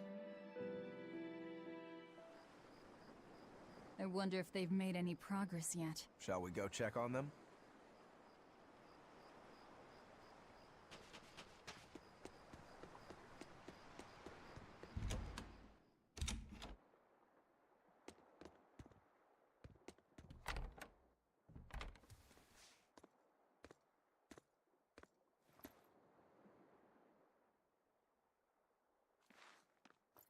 Well, any results?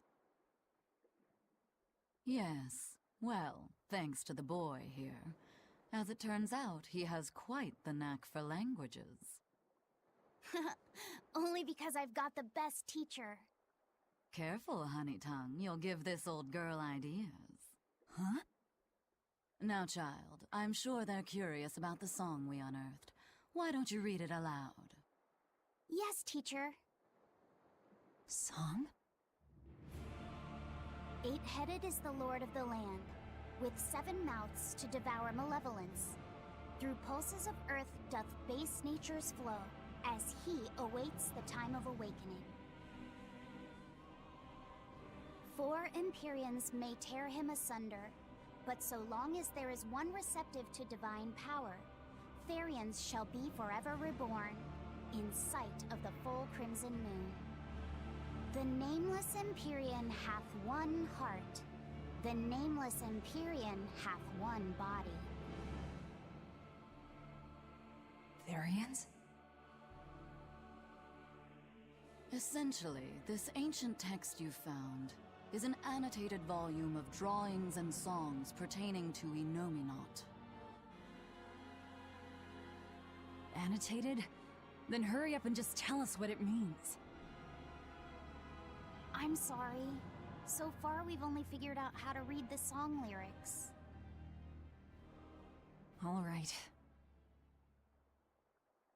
I take it we're still in for a good long wait before it's thoroughly decrypted. Likely so, but if we want to find out what the Abbey is up to, we need to know what's in this book, no matter how long it takes. What the Abbey's up to, is it? I think we can learn much, even from the lyrics alone. The drawings depict him with 8 heads. One of them belongs to his main body, but the other 7 are his mouths. Those mouths consume malevolence, sending it along Earth pulses back to that main body so he can awaken. The 7 monsters fitting that description are called Therians. Right.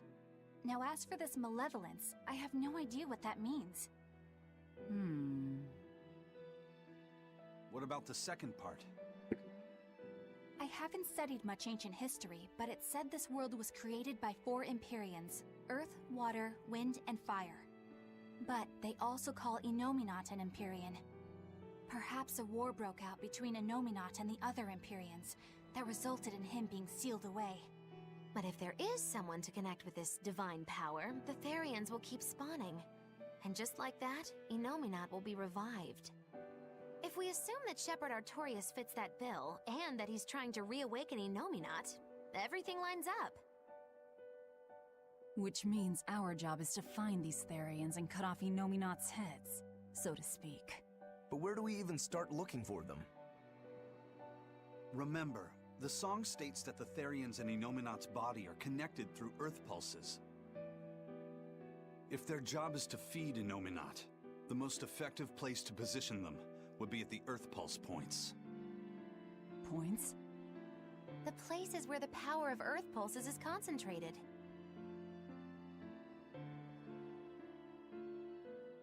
Places with that sigil. Hey, remember the barrier that was keeping this bug in the forest?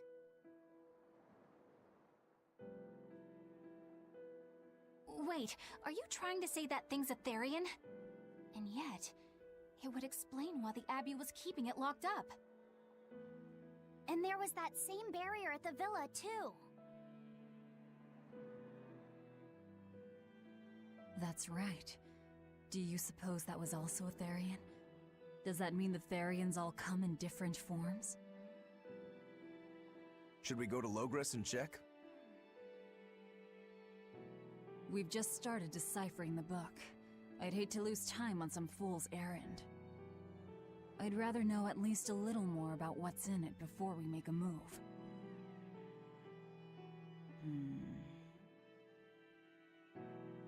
Something bothering you, Grim? This line. The one about Therians being forever reborn.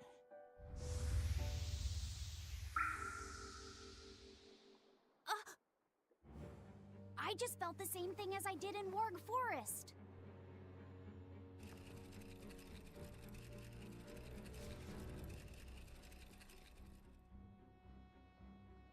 The needle's pointing in the direction of Amenoch's temple, Palamedes. Do I recall hearing that the Abbey took that over? Temples and ritual sites are often built on places thought to be rich in spiritual energy. Could the temple possibly be an Earth Pulse point? There's lots of Earth pulse points scattered all over the world. If there's only 7 Therians, most of them will be empty. It's not like we have any better leads. If there's even a chance, shouldn't we go check it out? Better than sitting around waiting on the book. If nothing else, we'll find out what Laphicet is sensing. Just a theory, but if you were to kill a Therian... What? I guess there's only one way to find out. Never mind. Good luck out there.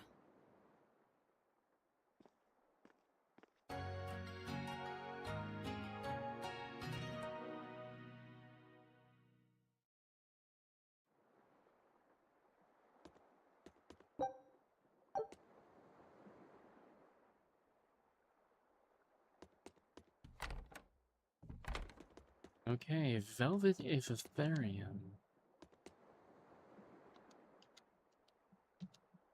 How's she connected to a Nominat then? Is she one of the keys to his summoning?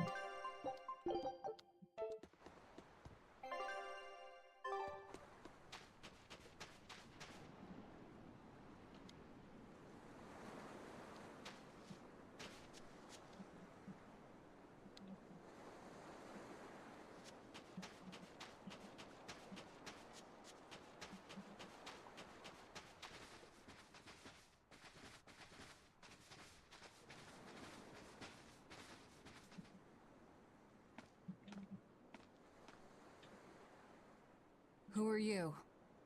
The innkeeper's daughter. I happened to overhear you all talking about going to Palamedes and... Did you report us to the Abbey? Report? But you already have an exorcist with you. If you have any business, talk with her then.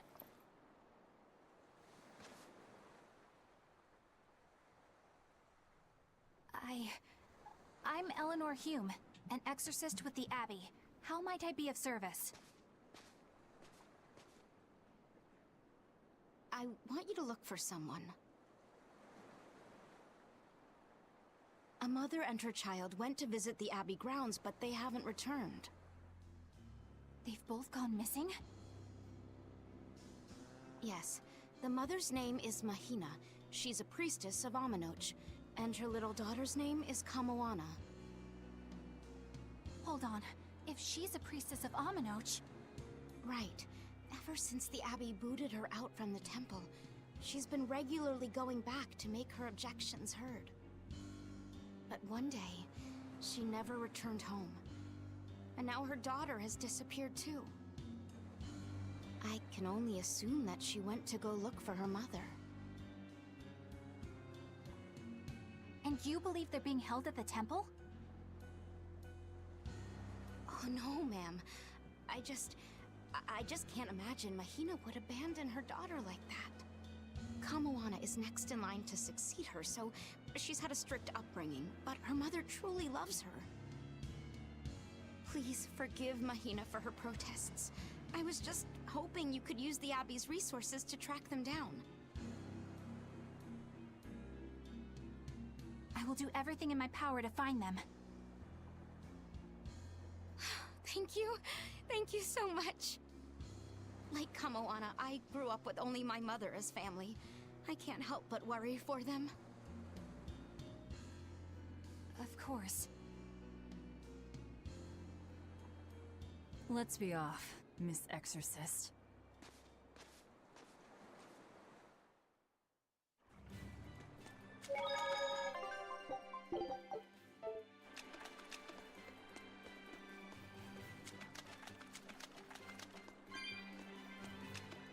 Eleanor, what's your game here? The mother and daughter, you mean? That's on me. I'll search for them myself. I don't care about that. Well, what then? Why are you actively helping us decipher the book, when we're using it to thwart the Abbey's plans? You think I might be deliberately misleading you? Laying a trap of some sort for you all? Are you? I think you're a lot of things, Demon. But foolish is not one of them. I want to know the truth. I want to know what Lord Artorias is trying to accomplish. And there's something happening in the world right now. I want to know what it is. Unfortunately, little old Eleanor has never been deemed trustworthy enough to be given such information. So, my only option is to find out for myself. You've got the soul searching down at least. The Abbey and your band of rogues follow two different paths. But something tells me either will lead me to the same destination. And so you don't see any need to lie to us? Exactly. And what'll you do if those truths don't line up cleanly with what you believe?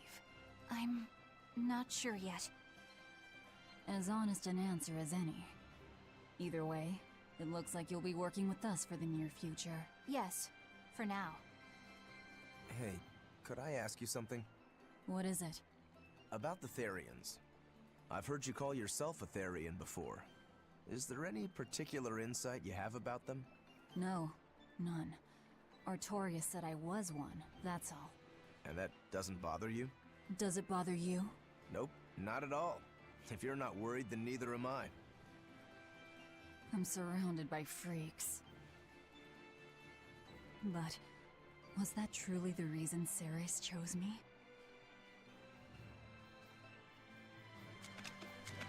Velvet keeps picking on Madame Eleanor. They're total opposites, so I know they're just gonna clash sometimes, but Velvet takes it too far! You really think they're totally opposite? If Madame Eleanor is a white lily, then Velvet is a black rose. If Madame Eleanor is a soaring Pegasus, then Velvet is a wolf in the shadows. If Madame Eleanor is a plate of spaghetti carbonara, Velvet is squidding noodles with seaweed. I don't follow you completely, but I think I get the point. I'm sure you understand. The two have nothing at all in common. And since they don't share anything in common, some fighting now and then just can't be helped. Well, they both have beautiful hair. Okay, but we're talking a noble exorcist and an aloof demon. Eleanor sometimes treats you coldly. And Velvet has helped me more times than I can count. Madame Eleanor gives herself fully to the salvation of others, but Velvet is bent solely on revenge. That means they're both motivated by thoughts of others. How is the cheerful and talkative Madame Eleanor at all the same as the brooding, taciturn Velvet? Both of them talk to me when it's just the two of us together. You're just trying to be contrary. I'm only telling you what I've experienced. Actually, I feel that Madame Eleanor isn't really reaching out to me. It's alright if Eleanor doesn't want to talk to you. I'm here for you, Bienfu. You aren't alone. That just makes me feel lonelier. You two are opposites yourselves. Huh?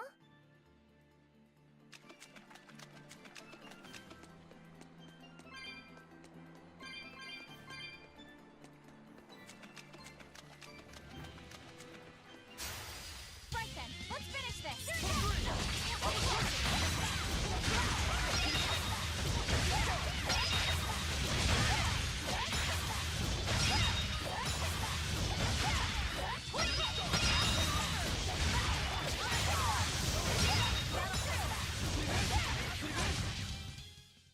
Even a short weapon is effective up close. And training can help it get even closer! Mine gets as long as I want it to be!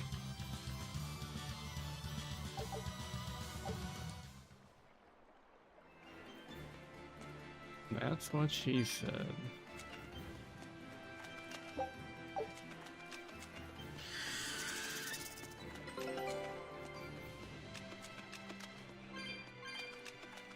There we go. The only treasure chest on the map.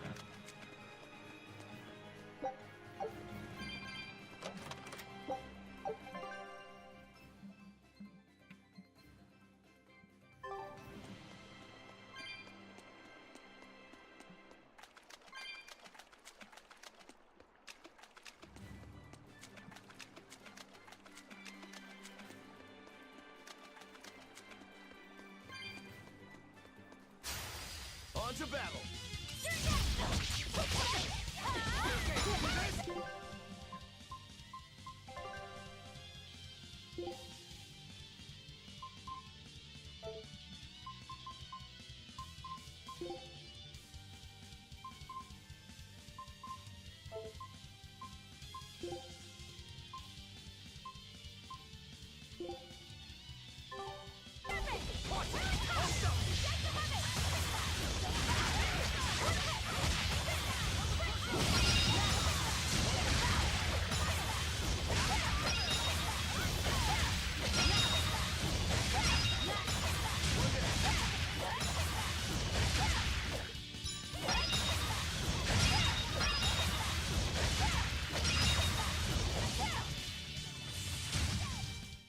This fight is over!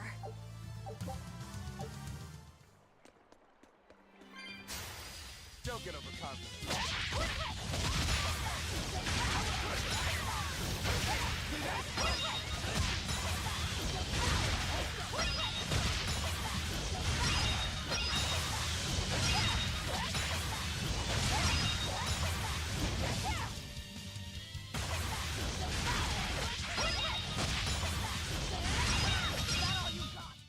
You won't get any pity or compassion from me.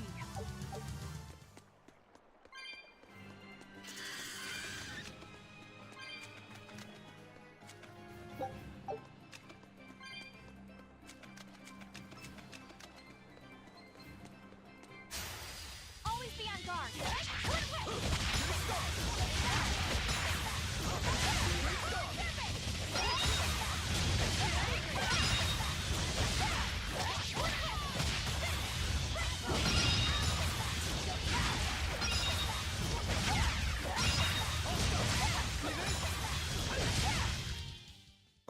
I won't improve by fighting weaklings.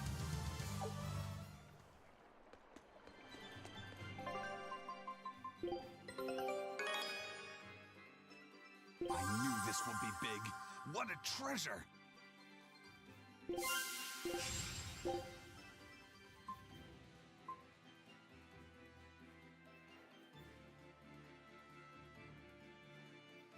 Scout ship setting.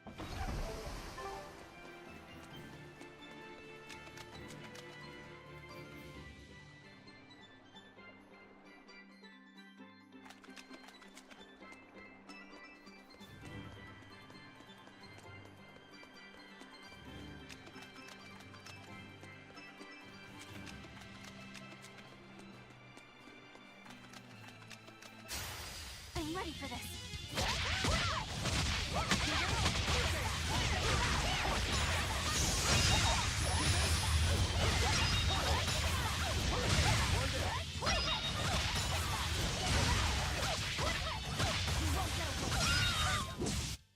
Stop fooling around. But I'm serious about my fooling around.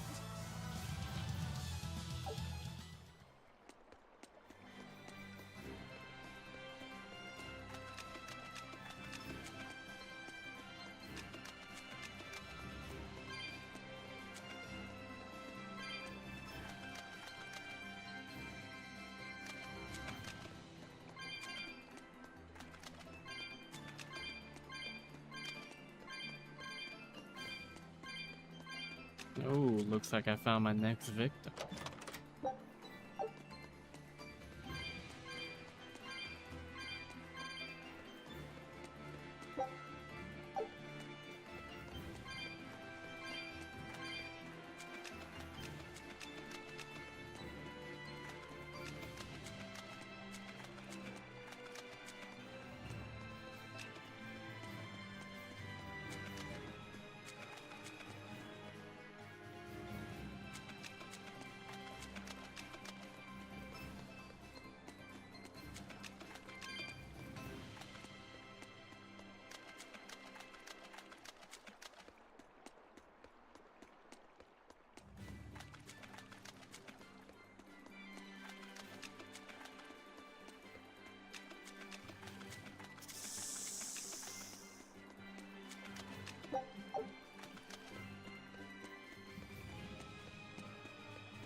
Always ready to fight. Killing flash! But I'm this close, I won't miss! Form zero! Thunder! That is way too unnecessary. Come on, man.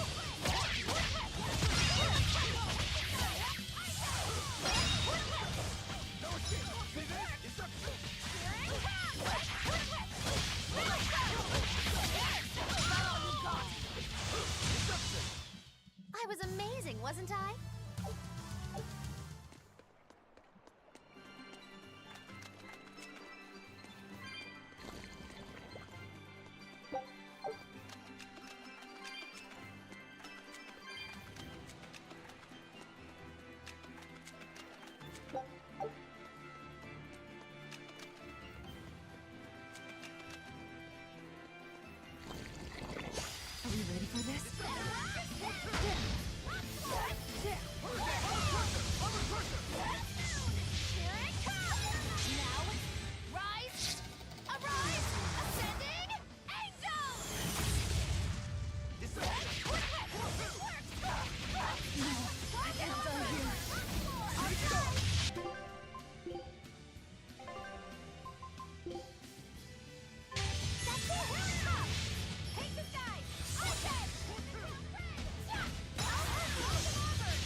better be ready.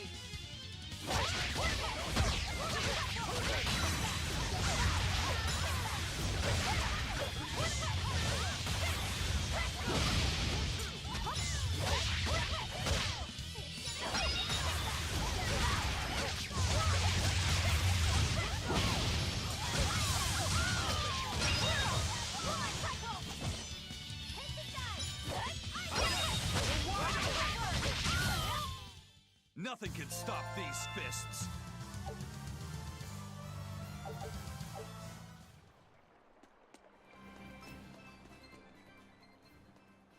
This rocky shore just keeps going. Just don't step on any sea slugs, okay? Why not? What's the big deal? It's just that it isn't pretty. Their insides squish everywhere. Yikes. That sounds pretty traumatizing. Then again, if you pickle their innards, it makes for a great snack. You eat them? Oh, don't be a baby. You've had worse. Forget the sea slugs. Try not to step on the coral. Good point. Coral is alive and needs our protection. Or maybe it's because some of it can be sold for jewelry. I didn't mean either of those reasons. Although Manon appears similar to Maclear Beach, it was formed by a completely different process. Now that you mention it, this area is covered by rocks. Maclear is just your average seashore. But Manon here was made by the slow corrosion of seaside caves. They were worn away by the waves? That too. But mainly, it was the handiwork of a rock-eating species of coral, known as ravening table coral. Stay in contact long enough, and they'll melt your flesh right off. Ah, so that's why it tingles every time I touch the coral. Why didn't you warn us earlier?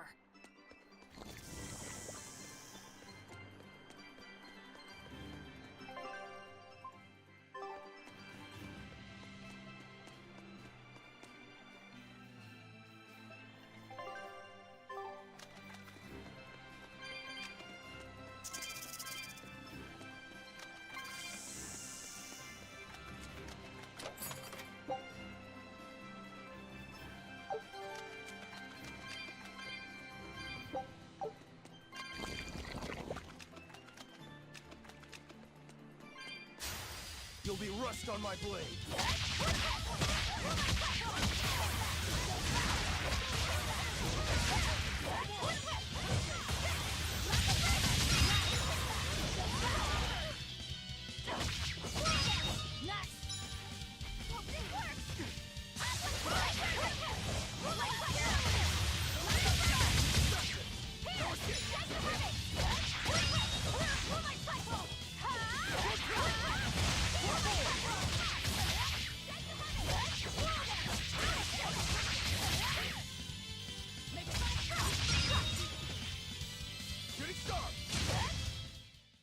Not bad. You too.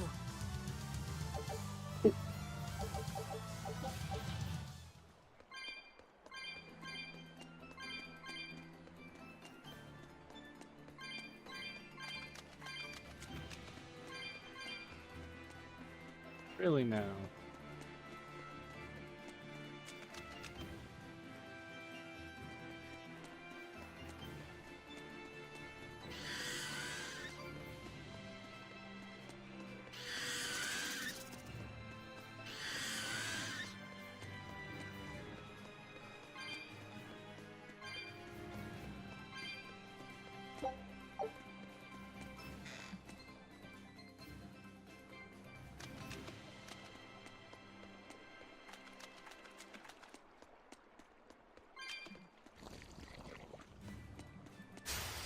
Time to dish out spanking.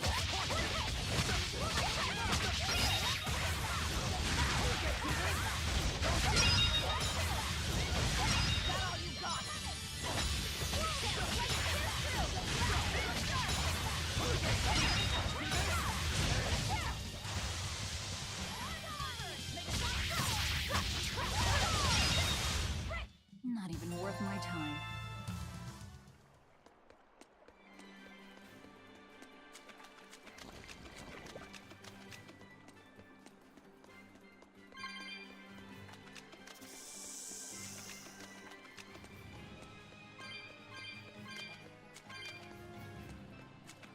Laffy said, have you been taking care of that rhino stag roast like a good boy? Of course. I I make sure to feed it every night before I go to sleep, since it's nocturnal. How long are you going to keep on calling it a rhino stag roast? I don't know. It's a new kind of beetle, so it's gonna be hard to tell if it's really a rhino or a stag. You're asking a lot of questions. Bienfu, do you like bugs? Duh! I love rhinoceros and stag beetles both! What guy doesn't find them fascinating? Right? So which kind of beetle do you think it is? Rhino or stag? Oh, that's a tough question. But guess what? Miss Mogulu taught me a surefire way to tell. I didn't know there was a way to tell. Yeah, but if I do it, you gotta name it after me, alright? Come on! What guy doesn't wish he had a cool bug named after himself, right? And besides, Miss Mogulu told me that this technique is so good that it's only fair to have a bug named after you in return. So what do you say, man to man? Come on, let's live the dream! Oh, all right. How can I say no to that? Besides, we all did work together to capture it anyway. Yay! Thanks, Laffy-set. All right, show me the bug, and I'll tell you what it is. Miss Mogulu says you need to open up its outer wings and get a good whiff of the thin underwings. I'm pretty sure I remember rhinoceros and stag beetles smelling really nasty under their wings. Is it really that bad? Why not find out for yourself? No thanks. I think I'll pass. Maybe you shouldn't do this after all, Bienfu. You probably just want to hog the name all to yourself. Well, too bad! A real man never goes back on his word. If it packs a mean punch, then it's a rhinoceros beetle. And if it smells really zesty, then it's a stag beetle. I don't know about this. Just let him do it, Laffy-set. He's already volunteered. I can do this? Just you watch!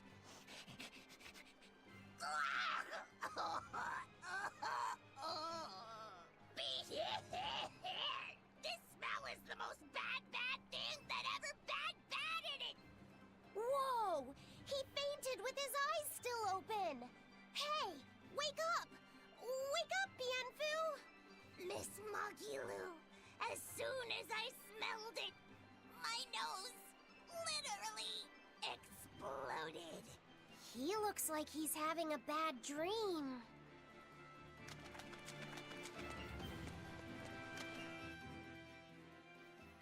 I spy with my little eyes a kiddo who's spying at my bewitching waist. Oh, sorry. I just couldn't help it. What are those books anyway? Oh, that's a great question. Since you asked, I'll reveal the secrets of my tomes just for you. On the right, I've got my household ledger in the back and my magic encyclopedia in the front. That one I mostly use for oil blotting paper. What's oil blotting paper? It's a girl thing. The two on the left are my heavy book, which I use for flower pressings, and then my super pop-up book. A super pop-up book? When you open it, it pops out with the force of a raging river! When an enemy has me cornered, I can just open it up facing a nearby wall and pop! Instant getaway! The only downside is that it's a real pain to try to get closed again, so I haven't used it in years. What about the book right in front? That's actually layer cake. Whoa, really? Seared into its batter are precious bits of knowledge. Eating it is just as good for your brain as it is for your stomach. Wow! I had no idea that was possible. He's taking this so seriously, I almost feel bad. All of your books are so interesting, Moggy-Lou. That's really cool. There's no end to your curiosity, is there? What do you say? Want to take a closer look? Boy, would I. If you really do, then say, Moggy-Lou, I want to get to know you better. Moggy-Lou, I want to get to know you better. All right, I accept. I'll reveal to you my most private secrets. Wow, so that's what's on the other side of these books. I wouldn't have ever guessed that. What the? What are you doing with Laffy-set? He said he wanted to see, so I'm showing him. You have no right to stand in the way of his desires. It's my job to protect him as his vessel, especially from someone so wicked as yourself. Also, What you're doing runs contrary to public decency. Witches aren't supposed to be decent. These bindings with the locks on them. This style used to be really popular during the Meliodas dynasty. Now that I know you're such a bad influence for him, I'll be keeping a closer eye on you. If you can't learn to take it easy, nobody's ever gonna want to marry you, you know.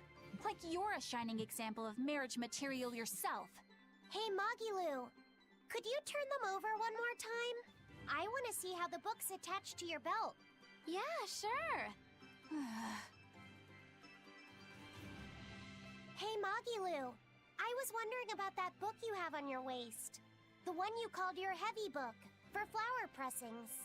Your curiosity truly knows no bounds, does it, kiddo? Okay, nobody else knows this, but since you're so interested, I'd hate to leave you hanging. My heavy book, the one I use for flower pressings, is none other than a collection of Bienfu's poetry. Bienfu likes to write poems? Yep. You'd never guess it, but he's actually just about the best Moloch poet around. Some people even call him the Great Norman Poet. Here, I'll read you my favorite one. If there is something unimportant happening to the east, I'm made to go there and back. If there is something unimportant happening to the west, I'm made to go there and back. I can never rest nor be at peace. Every day my life is a living hell. That's heavy stuff. Isn't it? That's what makes it so good for pressing flowers. It's so wonderfully, oppressively heavy. Magilu, your face has gone all sinister looking.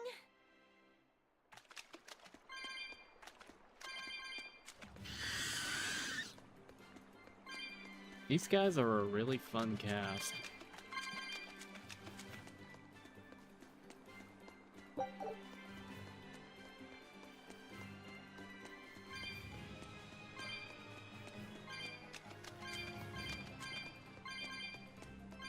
Like, I love it when a story has like a lot of character-focused development.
Man, this fucking area is unnecessarily long.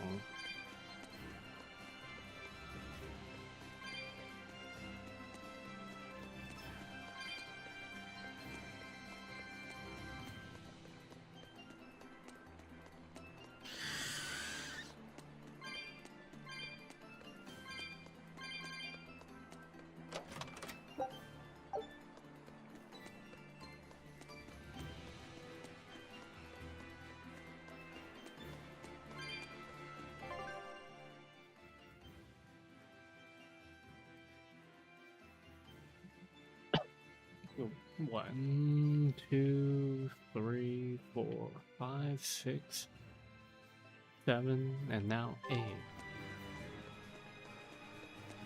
How about It's- it, Laffy said? Picking up on anything? Yeah, in the direction of the temple. The feeling's getting stronger now.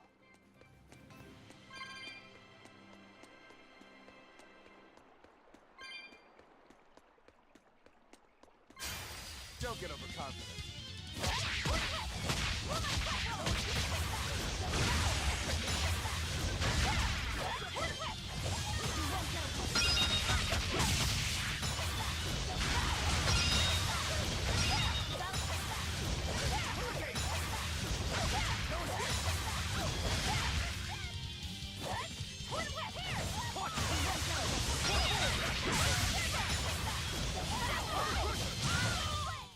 It appears that we're finished here.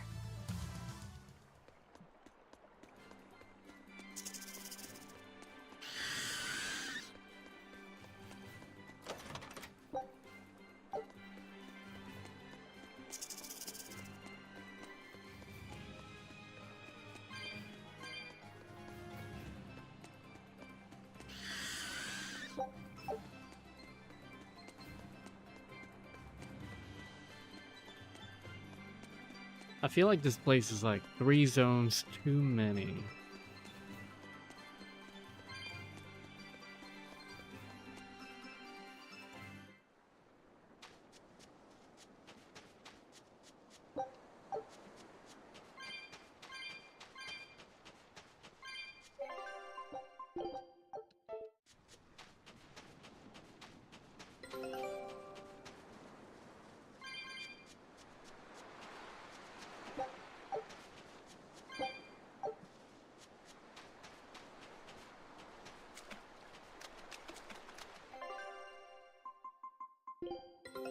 Take a look at this.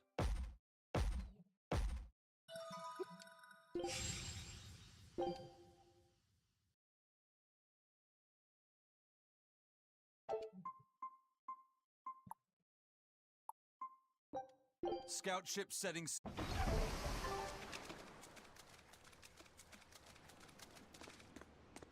What's this?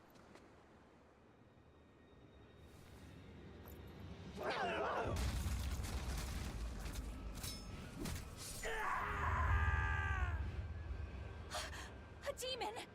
The demon we heard about? Sounds like it's having fun. Then we'll use this distraction.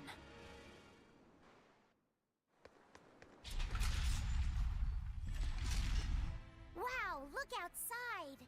It's the ocean! This was a place of worship for Aminoch, the Water Empyrean.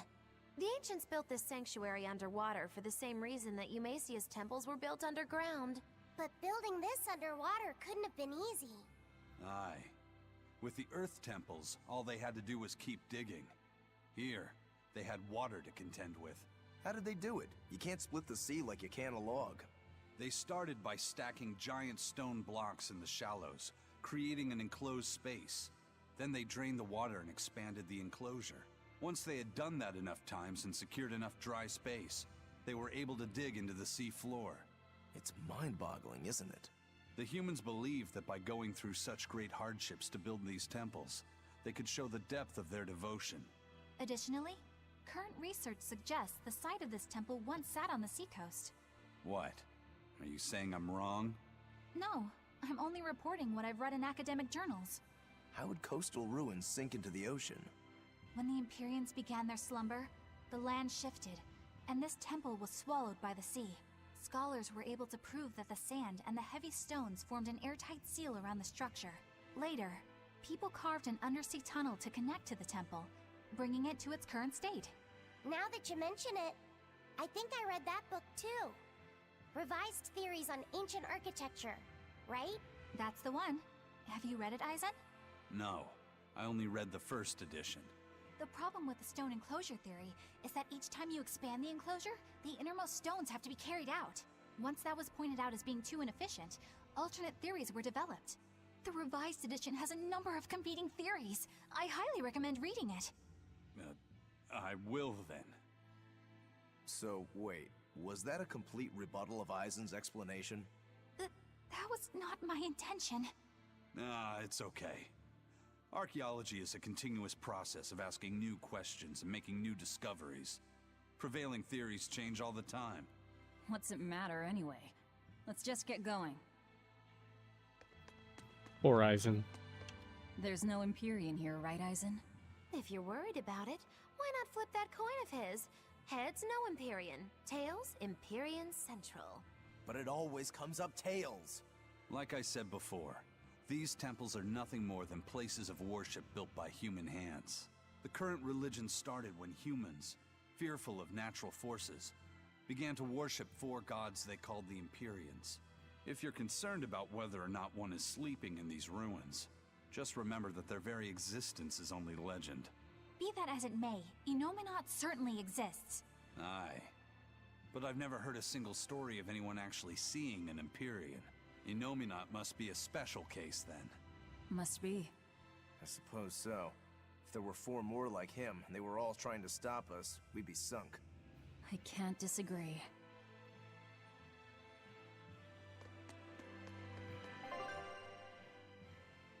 Be right back.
The chalice bears a symbol, and that commands the flowing water. Should the chalice be filled with water, and its mark turn blue, the water shall be as a wall to thwart your path. Should the chalice be dried by flame, and its mark turned white, the impeding waters shall lie still, opening the path before you.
guard.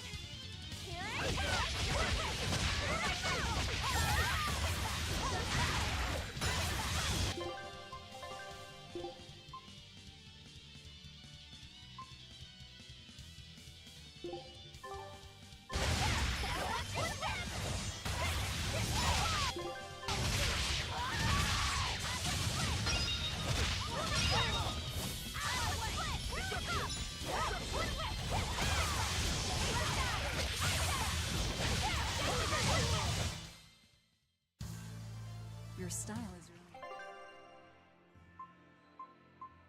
really... If I'm in this 100%.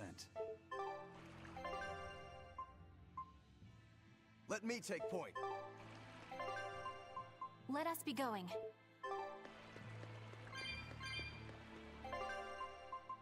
Why, certainly.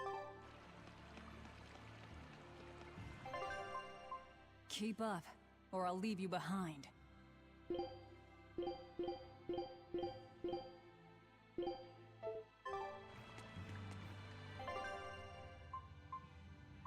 It's an honor to serve as the Vanguard. Keep up, or I'll leave you behind.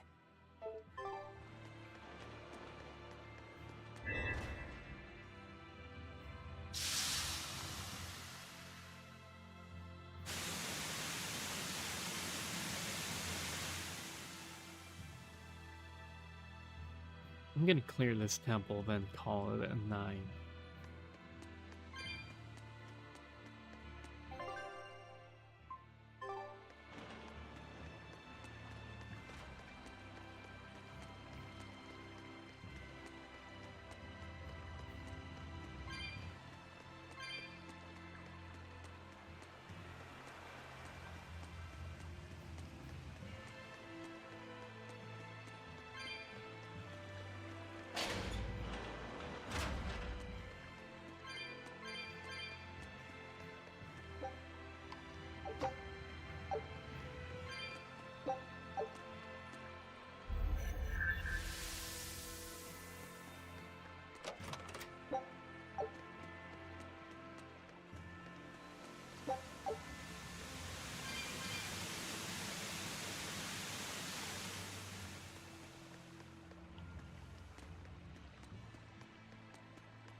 Well, it wiped out the security for us, but...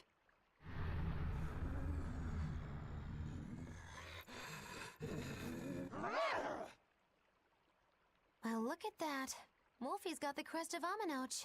The same pendant worn by priestesses. Then that makes this demon... Yeah, she must be the missing mother, Mahina.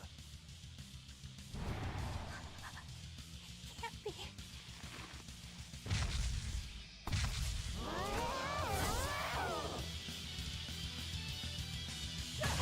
Don't just stand there. It's gonna eat you.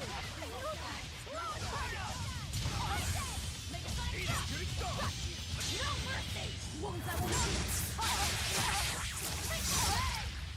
Hold up! Quick,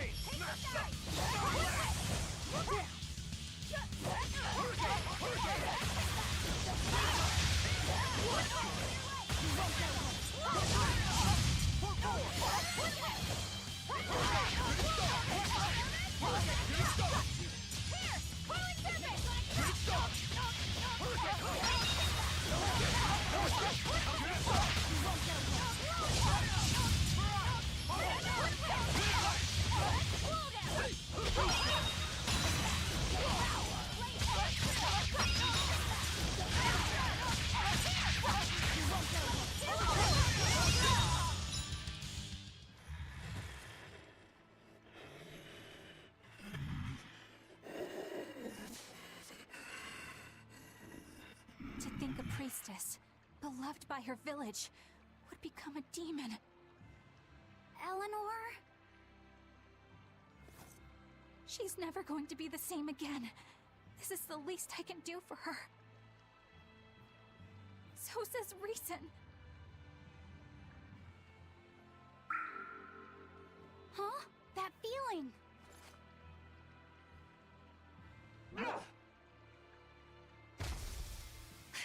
Damn!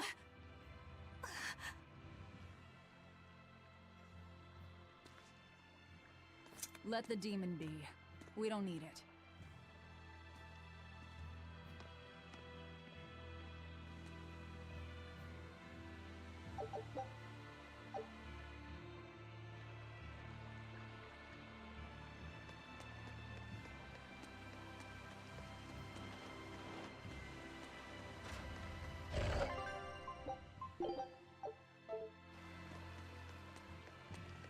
That demon.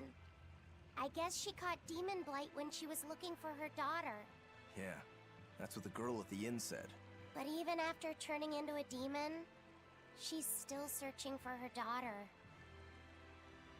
Well, Rokuro, Kurogane, and Dial all remember what they wanted when they were human, right? Demon or not, she's a mother. It's no surprise she would still be protective of her child. It could be that. Or it could be something else. Well, I hope that's what it is. I know that must be how she felt as a human. But demons don't have a sense of motherhood or any such thing. You saw how violent she was. She's not Mahina anymore.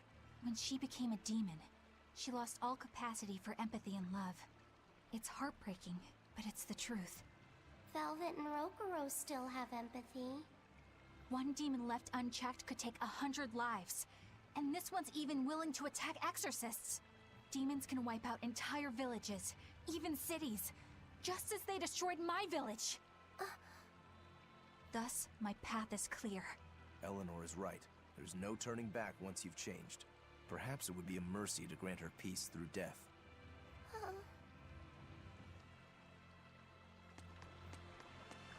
Is Innominat really an Empyrean? What makes you ask that all of a sudden? Well, according to the song Grimm deciphered, Innominat is an 8-headed dragon, right? The Empyreans are supposed to be these holy beings, but using Therians to feed on malevolence sounds more sinister than divine to me. You've got a point there. Empyreans are a type of Malachim, and that doesn't seem like any Malach we've seen. And even less so when we're talking an 8-headed dragon. Is it so far-fetched? What do you think will happen if the Therians come together in one place? Well, it wouldn't be good.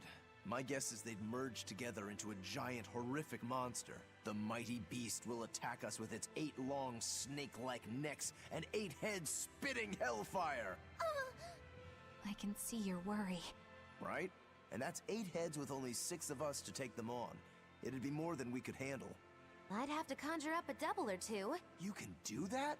Of course not. Then why mention it? Oh! What is it, Laphicet? Do you think each head would act of its own free will? Because if they do, they'd be uncoordinated, bumping into each other and going this way and that, giving us an opening. If we fight as one united whole, I know we can win.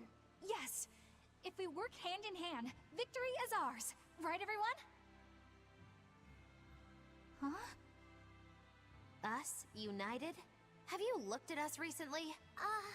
Well, I mean, maybe.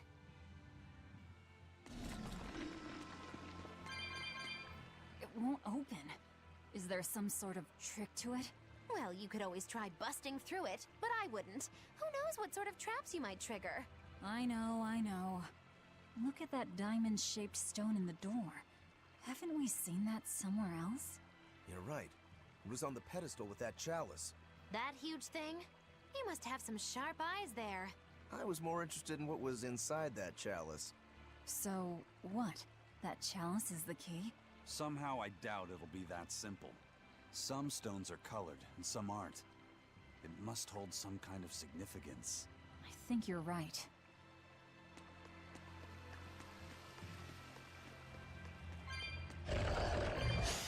I'll end this quickly.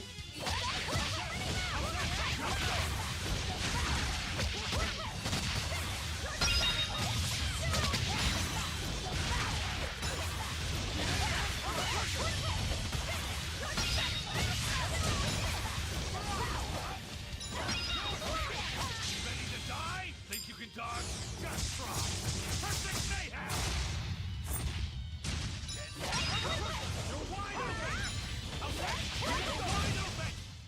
I can't even call that a fight.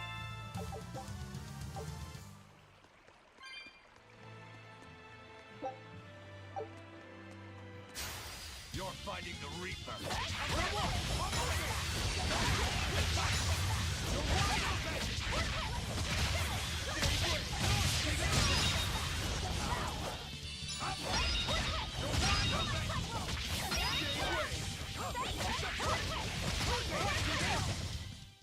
I was just getting warmed up.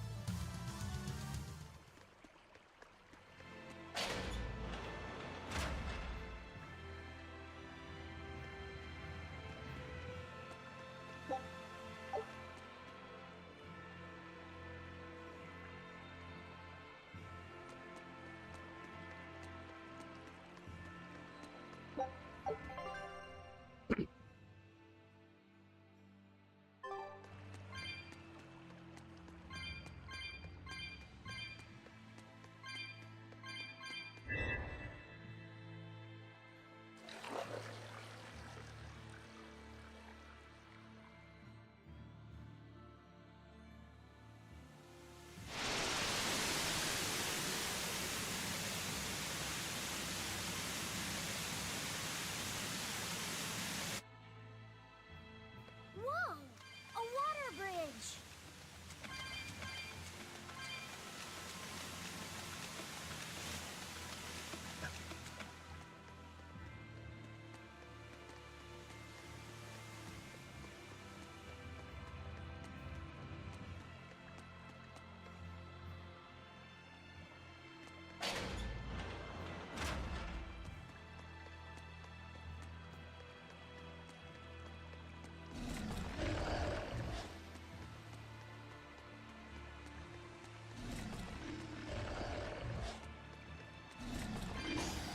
Here I come!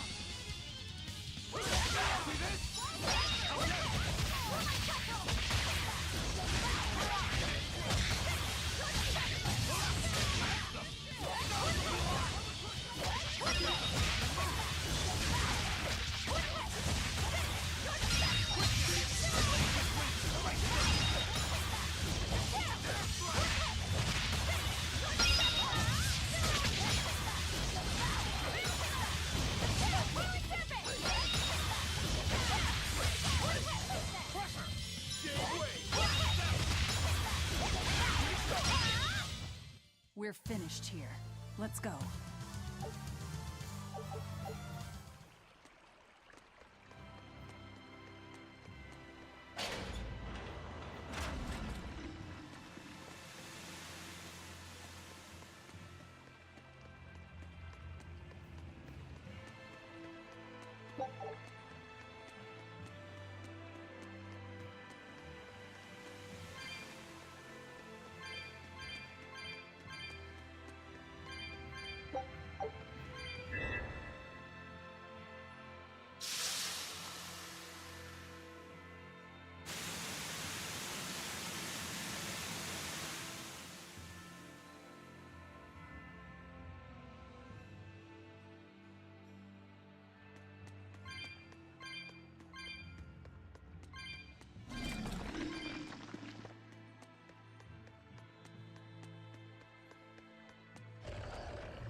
wow.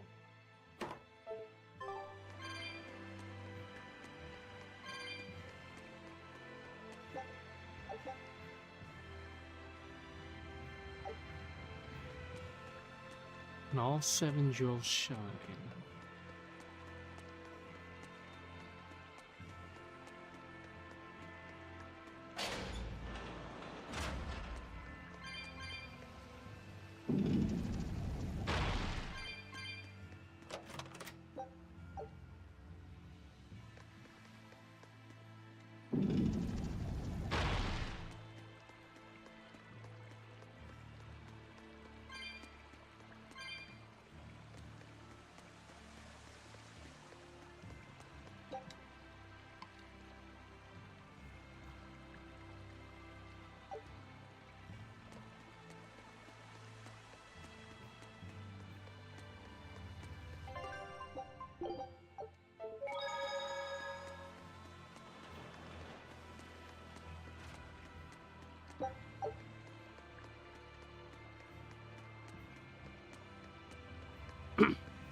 I probably don't need the other ones now.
Take a look at Scout.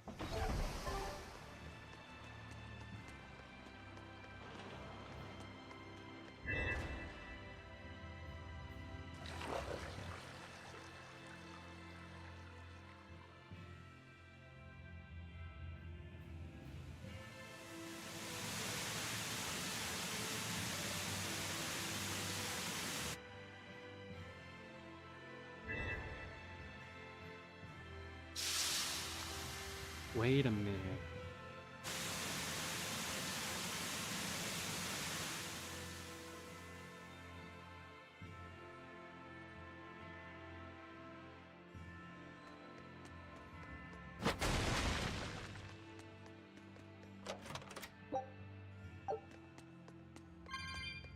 That's nothing.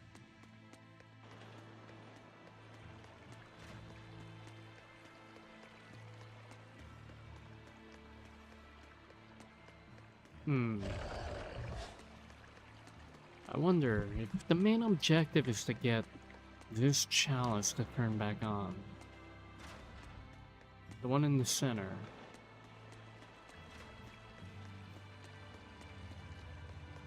That'll be the key. So that means I have to figure out how to turn off the water on the top left.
That'll be helpful.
Alright.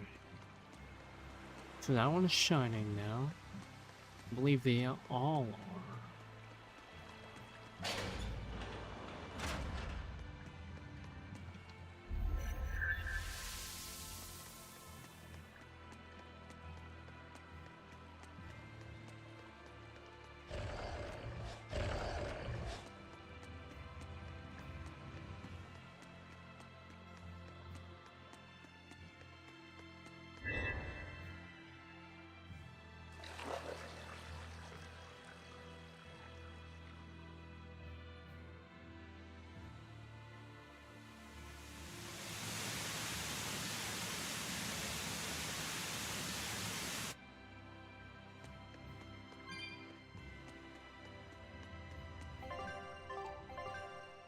So we got 1, 2.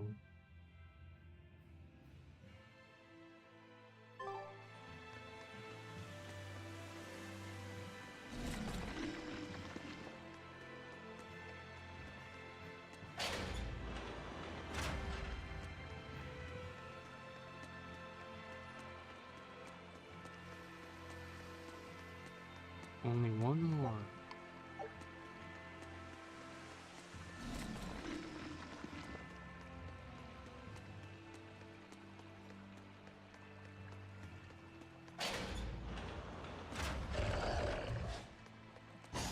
I'll finish this quick.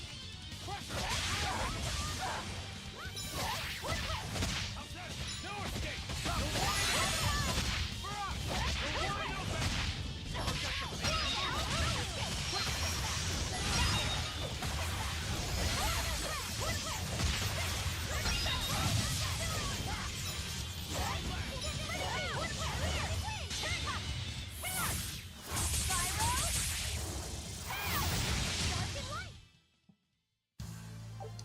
I wish I had power like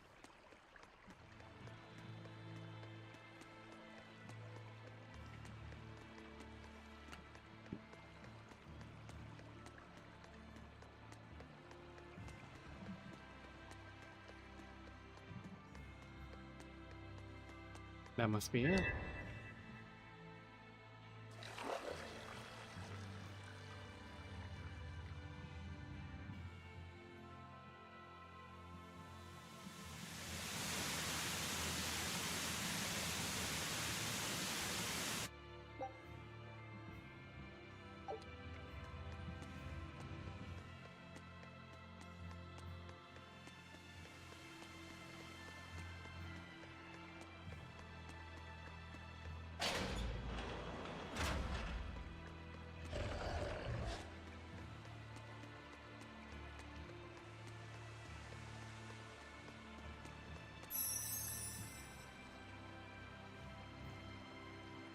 I feel the power coming from further inside. How very intriguing.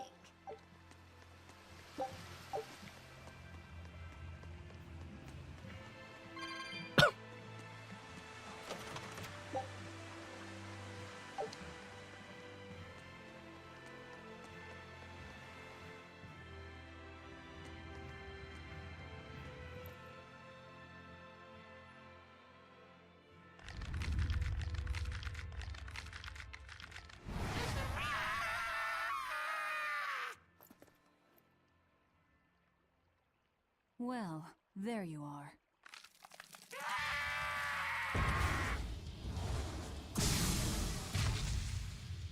That barrier again! Looks like we were right. Another Therian. Just as Velvet conjectured, each of the 7 heads seems to assume a different form.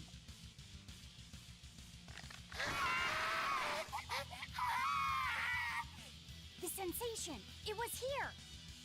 Well, look at that. I guess your hunch panned out too, kiddo. This is just how I felt in Lord Forest. That must have been an Earth Pulse point back there, too. Well, what are we going to do with this one?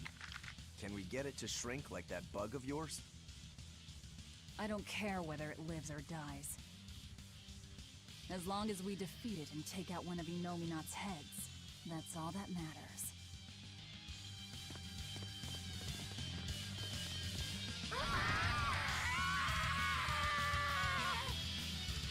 No, just try not to let it eat you. That'd be very uncomfortable.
Holy shit, this guy's tough.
I don't think this Therian's getting any smaller.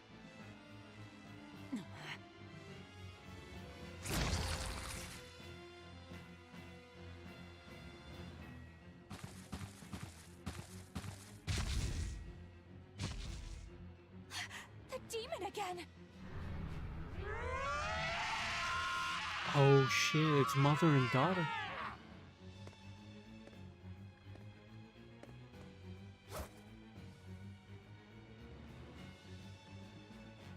I'm not letting you go this time!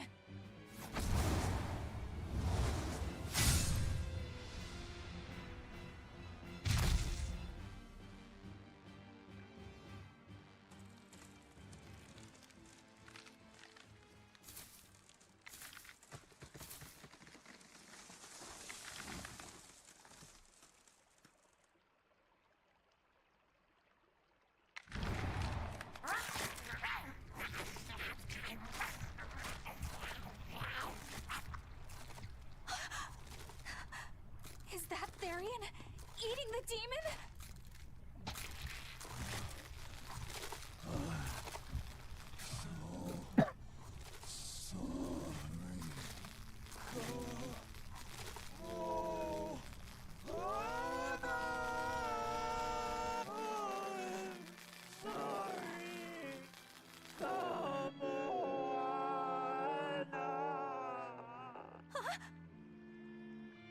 The Therian!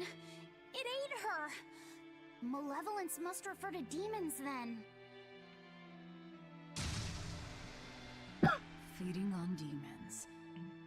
I know what that's like.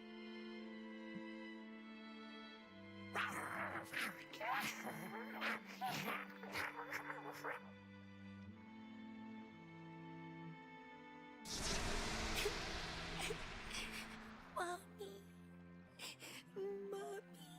Look! It turned into a little girl! Is that...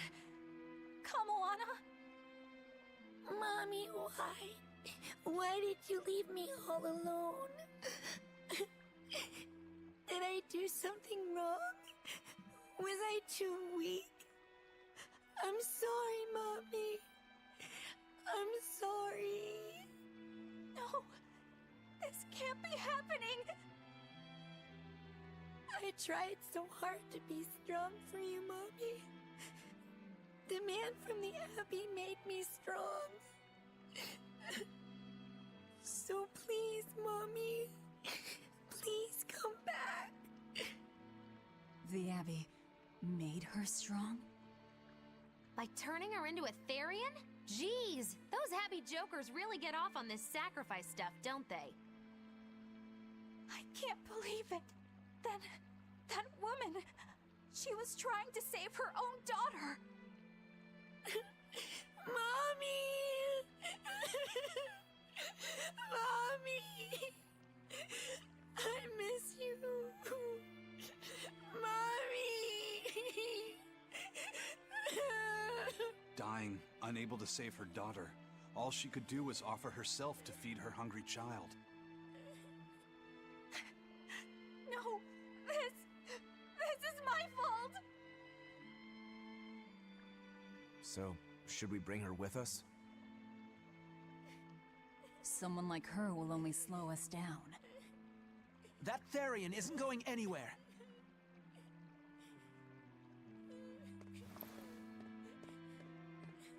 Oscar, what is the Abbey doing? Please tell me, I have to know. Eleanor, the less you know, the better. I must know. I killed her mother, and then the poor girl, she... Ah, so she must have devoured the demon. But don't let that trouble you. The demon was a necessary sacrifice to bring an end to this world's pain and suffering. It wasn't just some demon. She was a mother. She was all this girl had. Her one and only mother. Be that as it may, those who possess strong wings must...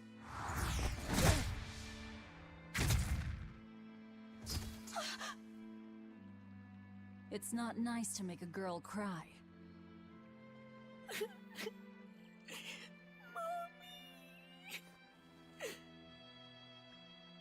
Kamawana. It's now or never.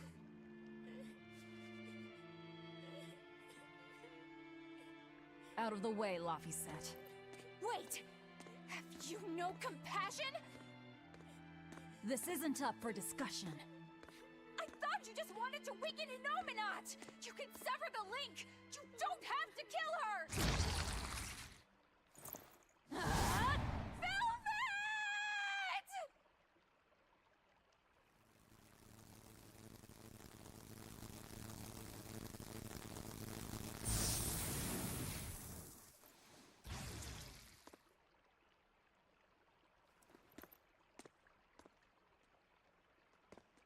Oh, someone's had a change of heart. Apparently, a woman's tears truly do have frightening power. I'm just curious about something Grimoire said. I can always kill this one later. If we're taking her with us, we'd better grab her and go. No sense lingering in the enemy's territory. Hey, Kamawana. My name's Laphicet. Do you want to come with me and my friends and get out of here? Where's my mommy? I'll be lonely without her. You're not alone, sweetie. I promise. Even if she's far away, your mother will always be looking over you. How do you know? Because... that's what my mother does for me, too.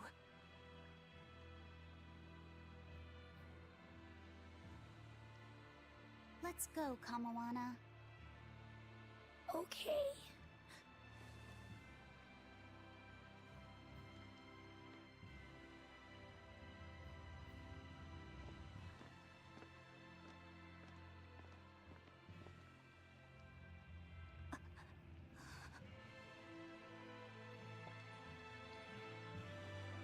Her faith is starting to waver.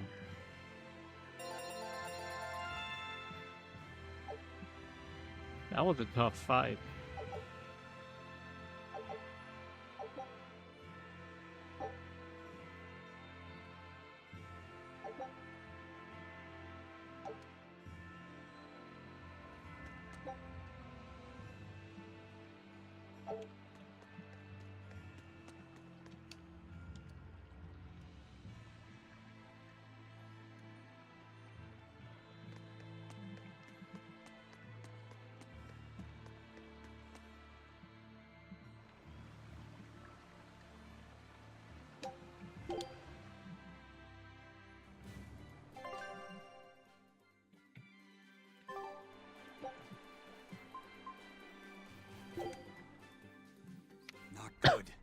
malevolence is getting stronger. My. The effects are already starting to show.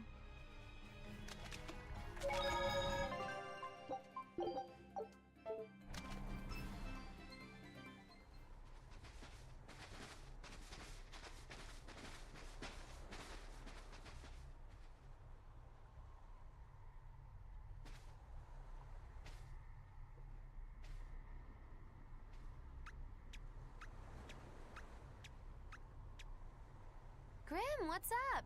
Did you come to share something else you found in that book? Not quite. I'm afraid the malevolence has grown too dense for me to hole up at the inn reading. Malevolence?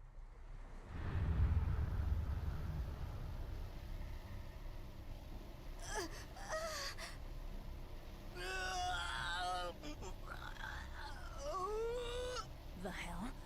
What's that coming out of their bodies? Malevolence.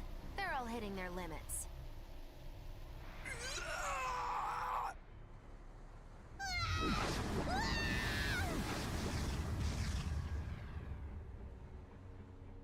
Demon Blight!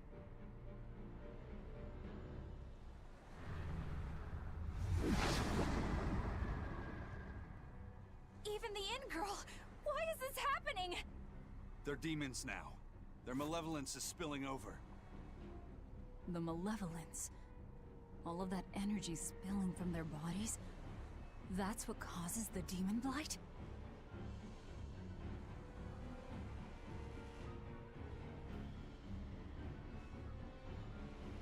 Do you know what demon blight really is? What demons are?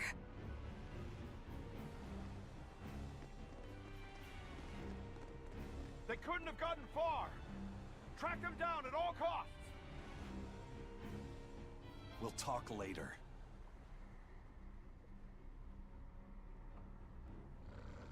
The Exorcists are going to have their hands full with these demons. Let's get back to the ship while we can.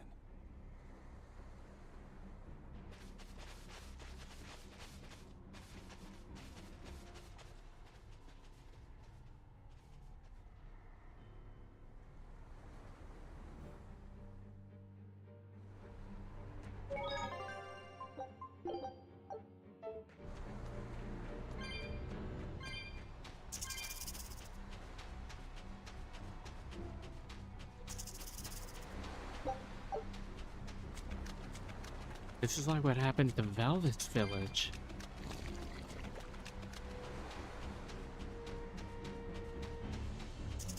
That's so sad.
I guess that's it. Can't go back there just yet.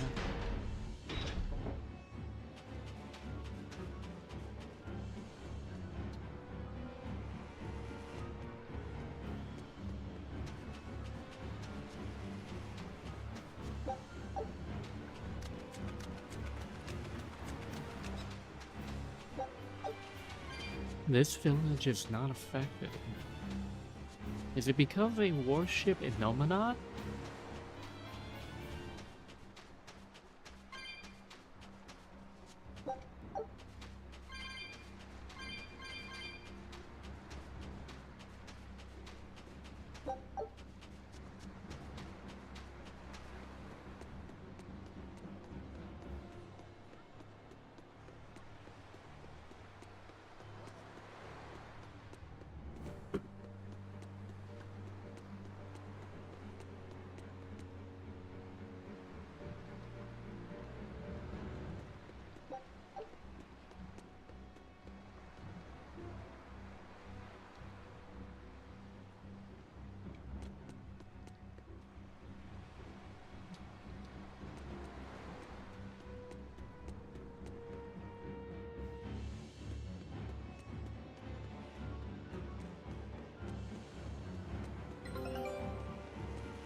Scout ship settings.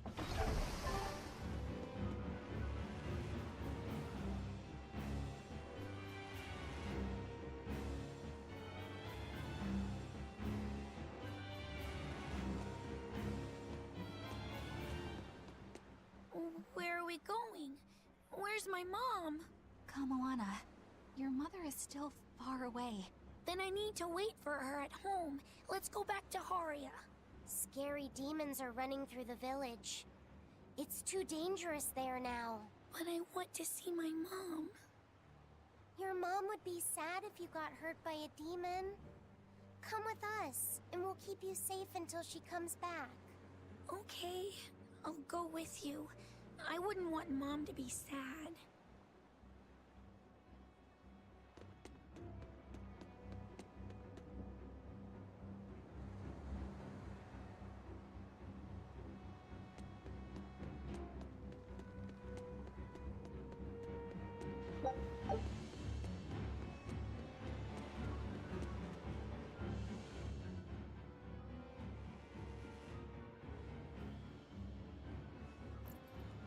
All right.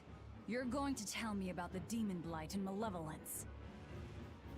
Are you seriously thinking of breaking the Moloch taboo? That depends.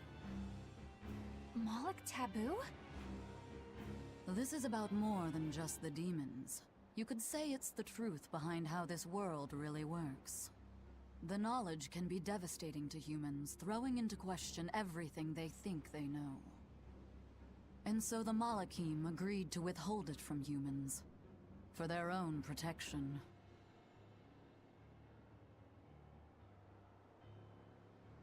Do you still want to know? It's not like I'm a human anymore.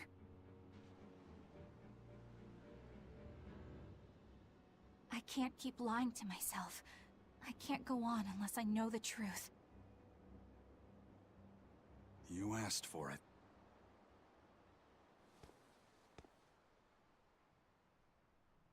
First of all, this thing, this illness you call Demon Blight does not exist.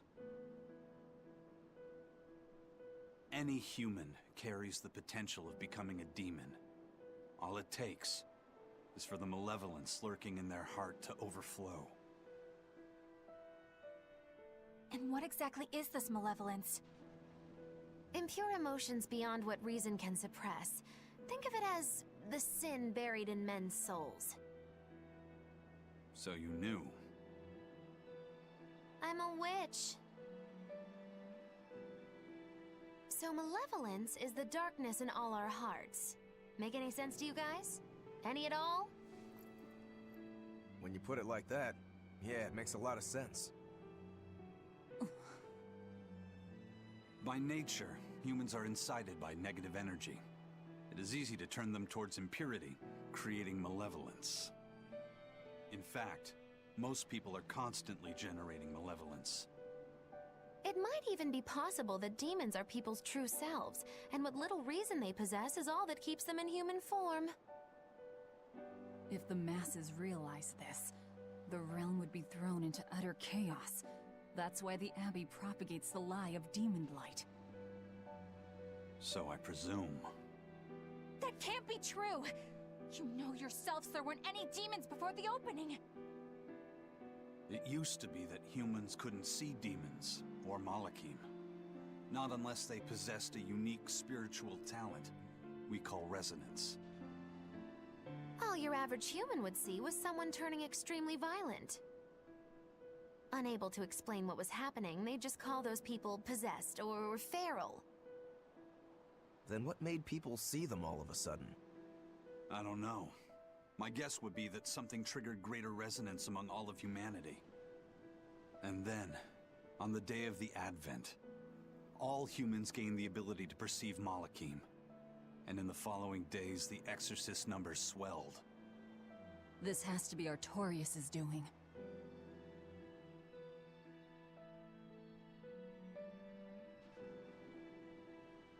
But if there's no sickness, why would an entire village turn into demons at the same time?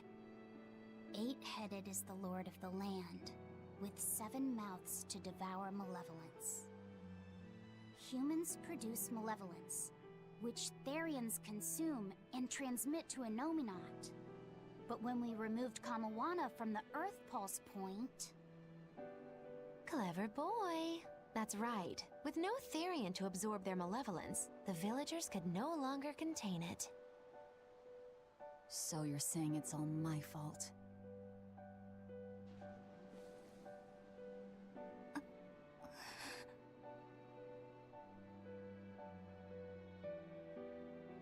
Hey, what's going on? You all look so sad. It's scaring me. On the other hand, at least now we know we can trust the contents of that ancient book. We tear the Therians away from their Earth Pulse points. Inominat's power will wane, and will prevent this awakening. But if we take away the Therians, then more and more humans will turn into demons. It's the only way to kill Artorias. Ooh! Oh, hey, what's up, man? So even the truth won't stop you. Very well.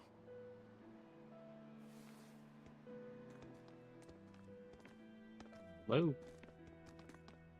Since each Therian looks different, we'll only find them by capturing the Earth Pulse points one by one.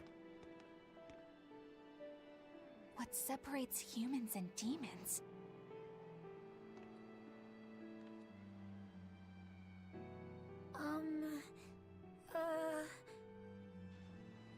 That's Eleanor.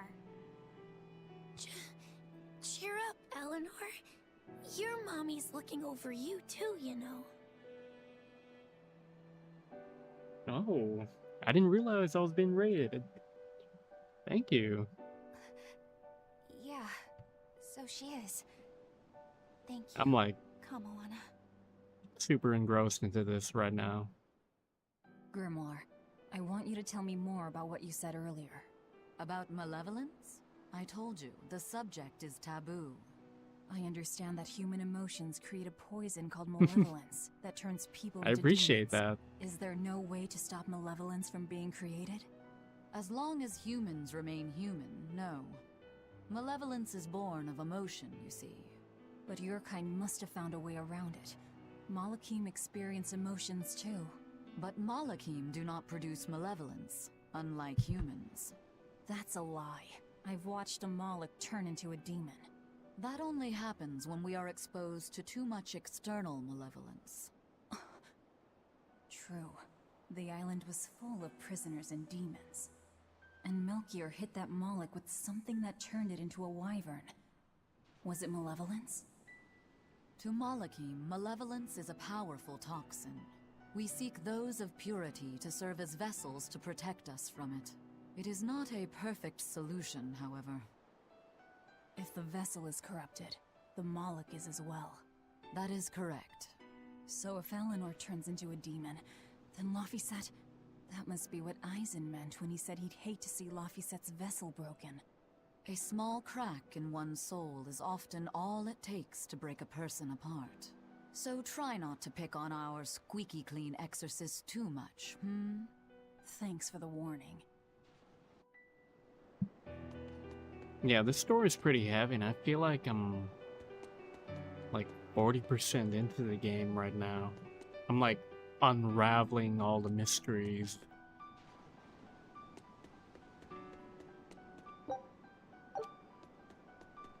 Okay.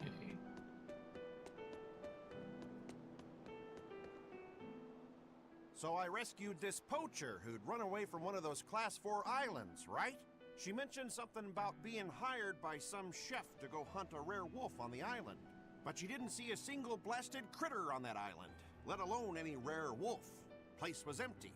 Then why did she run away? Even though she never saw nothing, she kept hearing some beast howling round the island. Freaked her right out, I tell ya. When she got back to her boat, her food had been pilfered, and her ship was scratched up to hell. She got out of there as quick as she could, but her ship sunk soon as she hit open water. Sounds like whatever's there is as smart and manipulative as it is vicious. Sounds like.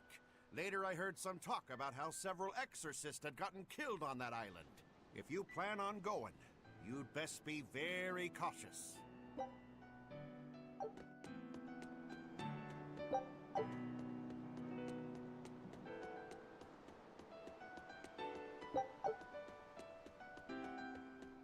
So I'm basically able to go to like a new boss arena area.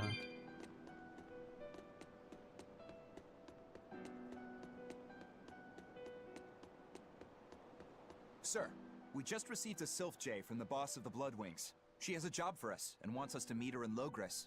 How should we respond? Let's do it. Besides, we need to see if that demon in the villa was actually a Therian. Good point. And the Bloodwings might know something about the other Therians too. We're heading for Logres. Prepare to set sail. Ready anytime!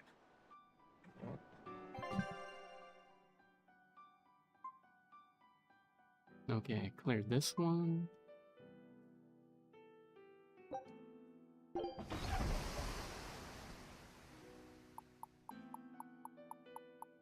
And I just unlocked this.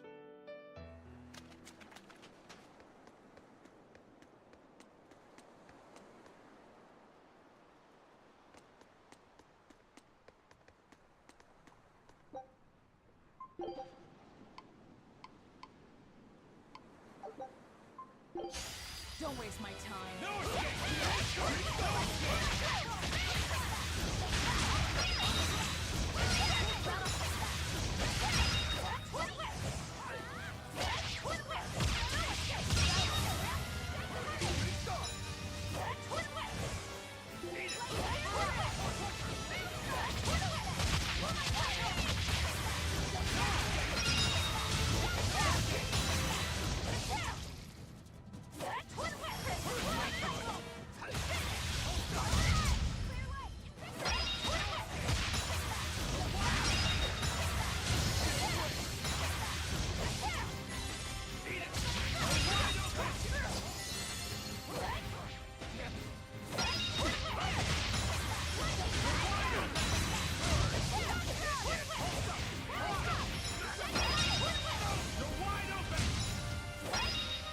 Wait, why am I burning?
Not a bad haul.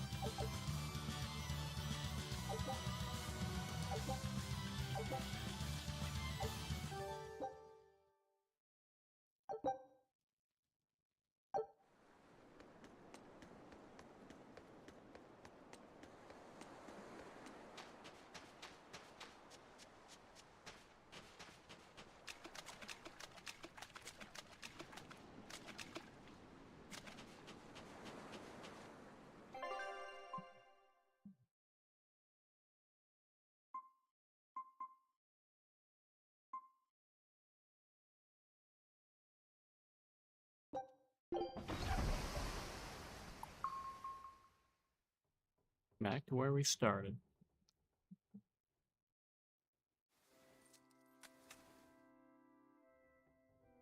I lost my mother to a demon. Yet that girl's a Therian. I don't even know what I want anymore. Hey, that's pretty! You like to look at that thing, don't you? Yes, my mother... Someone very important to me gave me this. I treasure it a lot. Looking at it gives me strength. Do you want to see it? Yeah! Ah! What's wrong? My face! It's scary! I don't want to look like that! I don't want my mommy to hate me! Mommy! Mommy! When I was her age, that's just how I cried. Kamoana, I want you to see this. That huge owie. What happened? It's big and ugly, isn't it? There are scary things about my body, too. But, do you think I'm scary, Kamoana? No, not at all. But are you alright? Does that hurt? Thanks, sweetie. I'm alright, I promise. What about me?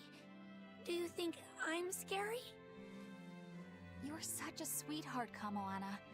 Nobody could ever be scared of you. Not me, not your mother, not Laphicet. You don't have to cry anymore. It'll be okay.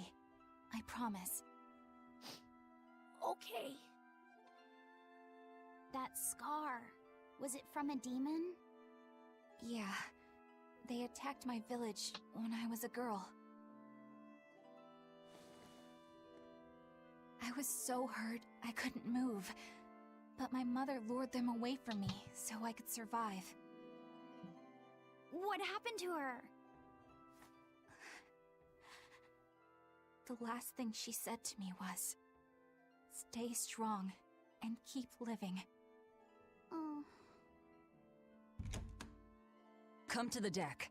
Grimoire says she's learned something from the book. Hey, why's your face so red? It's nothing. Somehow I doubt that. It's nothing, I swear.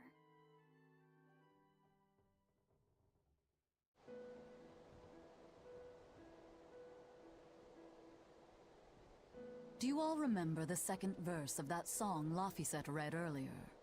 4 Empyreans may tear him asunder, but so long as there is one receptive to divine power, Therian shall be forever reborn in sight of the full crimson moon. Right. That's what I've gathered you all here to discuss. And we think that passage means that Inominat and the Therians will be revived by a chosen one, right? Yes, but the shall be forever reborn part kept bothering me. I've reconsidered my analysis. Suppose that instead of someone being chosen by Inominat to create Therians, the song means that Inominat chooses who becomes Therians. But so long as there is one receptive to divine power, Therians shall be forever reborn. What do you think that could mean? That someone receptive to Inominat's power will be reborn as a Therian. Like Kamoana. Which is to say that the Abbey figured out how to turn people into Therians, and then got right to work. That's... Are you really that surprised? Artorias has always been one to prioritize the many over the individual, as I well know. Another thing to consider is this wording about Therians being forever reborn. This could mean that one Therian will be reborn again and again, or it could mean that different Therians will be born to take their place. Meaning that even if you kill one, there are more waiting in line. They can't be wiped out. Looks like prioritizing the one over the many was the right call this time. Eh, Velvet? I never said I wouldn't kill her, if it would prevent Inominat's reawakening. But Therians can't be killed. Not truly. So, in a nutshell, if you kill one, another person who's receptive to Inominat's power will be reborn as one. Right. But the song says that 7 mouths feed the body. So there's only so many around. If you don't kill them, the next ones won't be born. Exactly. So we remove the 7 Therians from their Earth Pulse points instead. But then, we also have to protect them so the Abbey doesn't steal them back. Or kill them. Sounds tricky. We've got to protect my bug, too. Yeah, you take real good care of that thing now. Got it? You bet I will. In that case, we should probably work on securing a proper hideout for ourselves. You got a secret base or anything, Eisen? It's every man's fantasy, but sadly, I don't. We need a hard-to-find spot. One where we can guarantee a steady supply of malevolence for the Therians. Somewhere devoid of people but full of malevolence. Real poser you got there. With the Abbey in control of the entire continent, finding a place like that will be easier said than done. Meanwhile, Inominat's reawakening draws ever closer. We'll have to keep collecting our Therians while we search for a hideout. For now, let's just get to Logris.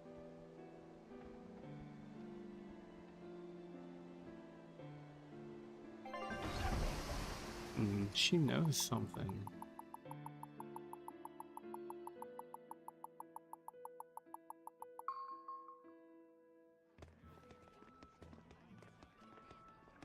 Hey, old man! Give me all the water and food you got! Wait your turn, moron! I was drifting out at sea for 3 days! Almost died out there! Wait, poor you! You probably deserved it! Say that again, wise ass! I dare ya! Ah, shut up, both of ya! No one's getting anything until you pay me what you owe first. Are they gonna be okay? Don't pay them any mind. Sailors are just a short-tempered bunch, that's all. Huh? The hell are you doing? What's going on? They've jacked up the price to dock our ship here. Oh yeah? Some real balls you've got there, buddy. If you lot want to moor here, that's the price you're gonna pay. Look, pirates are a liability to begin with, but calling your crew infamous these days would be putting it lightly. The more wanted you are, the more it's gonna cost to hide you. Capiche? Hard to argue there. Benwick, just pay the man what he wants. Yes, sir. You're such pushovers. You and the captain both. I knew I could count on you to come through, Eisen. Pleasure doing business with you. Looks like I'm causing you trouble. It comes with the job. Don't sweat it. Some sailors just have longer tempers than others. Noted.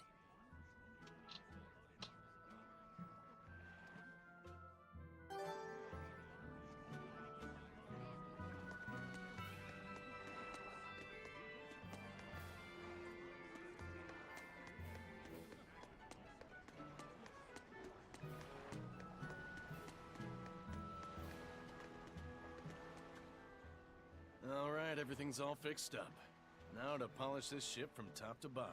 You really throw your back into your work, don't you? Why shouldn't I? The Von Eltia is our pride and joy, our weapon. And most importantly, our home. I'm sure you've heard this before, but she's one odd-looking ship. The Von Eltia was built by the Kingdom 12 years ago, using the very best technology available. She was designed for search and seizure operations on the high seas. Apparently, her unusual design comes from an engineer who is familiar with technology from the far continent. But on her maiden voyage, a string of mysterious accidents took the lives of the captain, then the second, and then the third in command. People thought the ship was bad luck. She was about to be scrapped when Captain Eifried came and snatched her for himself. If the ship was bad luck, why did Eifried want it? Well, I'm sure part of it was that he wanted a sturdy ship, capable of reaching the far continent. But when I asked him why, he said, "She looks interesting." She's too interesting if you ask me. We've been chased by storms, struck by icebergs, attacked by a giant whale. You name it. 3 years ago when the first mate arrived, it all made sense. To think we'd been haunted by a Reaper the whole time. Oh, come on. Don't go blaming the captain and the first mate for every bad thing that happens. I bet you're all just frustrated because you're forced to go where they tell you. None of us are forced to be here. We're here because we choose to be here. And we do so fully knowing what sort of men the captain and the first mate are. Anyone can leave the crew whenever they like. We're free pirates, each of us, here because we want to be. Some of us love adventure, some are looking to test their fate, and some are just searching for a good place to die. We're a ragtag bunch of rogues, that's for sure. But not a one of us has died carrying regret or resentment. So we're glad to help out you and yours. But you'd best not forget what we stand for. I won't. They're quite the crew, aren't they? Were all those accidents truly caused by your power? Yeah. I've been searching far and wide for a way to lift the Reaper's curse. But when I couldn't find a single thread to follow on this continent, I turned my eyes to the other side of the ocean. And that's why you boarded this ship. And a fine ship she is. The Von Eltia was built from 1,000-year-old wood, you know. Before I found my coin, she was my vessel. But then the accidents came. And then Eifried stole the ship. Did he know you were on board? Definitely. He had pretty solid resonance going for him.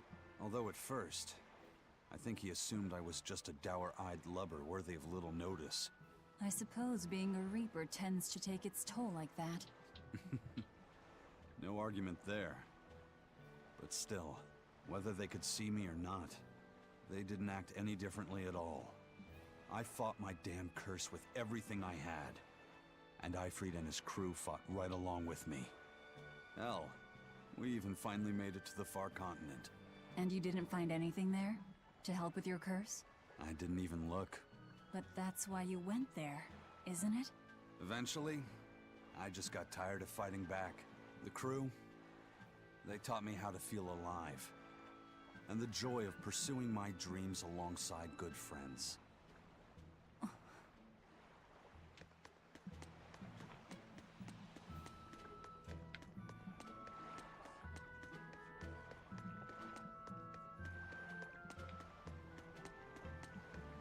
Another story beat. Just when are we gonna be allowed free access through Vortigern? Having to go all the way around it every time is far too inconvenient.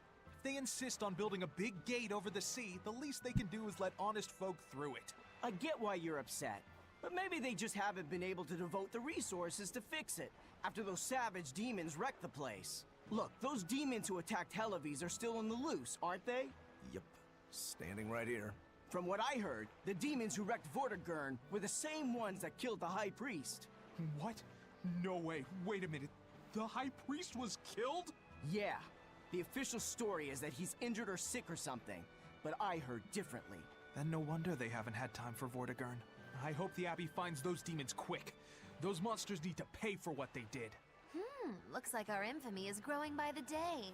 Maybe they've even put a bounty on us by now. They keep embellishing our escapades, though. I'm honestly a little hurt they're calling us monsters. The more they embellish, the easier it is for us to get around. Confusion and panic will only help us. Alrighty. Take a... Scout ship setting...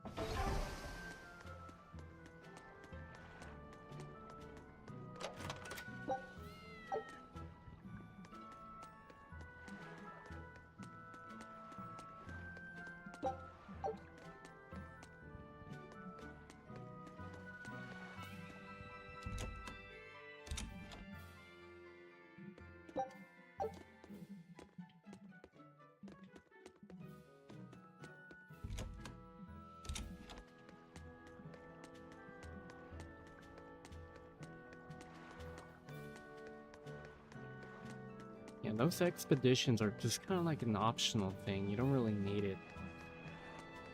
Play through this game.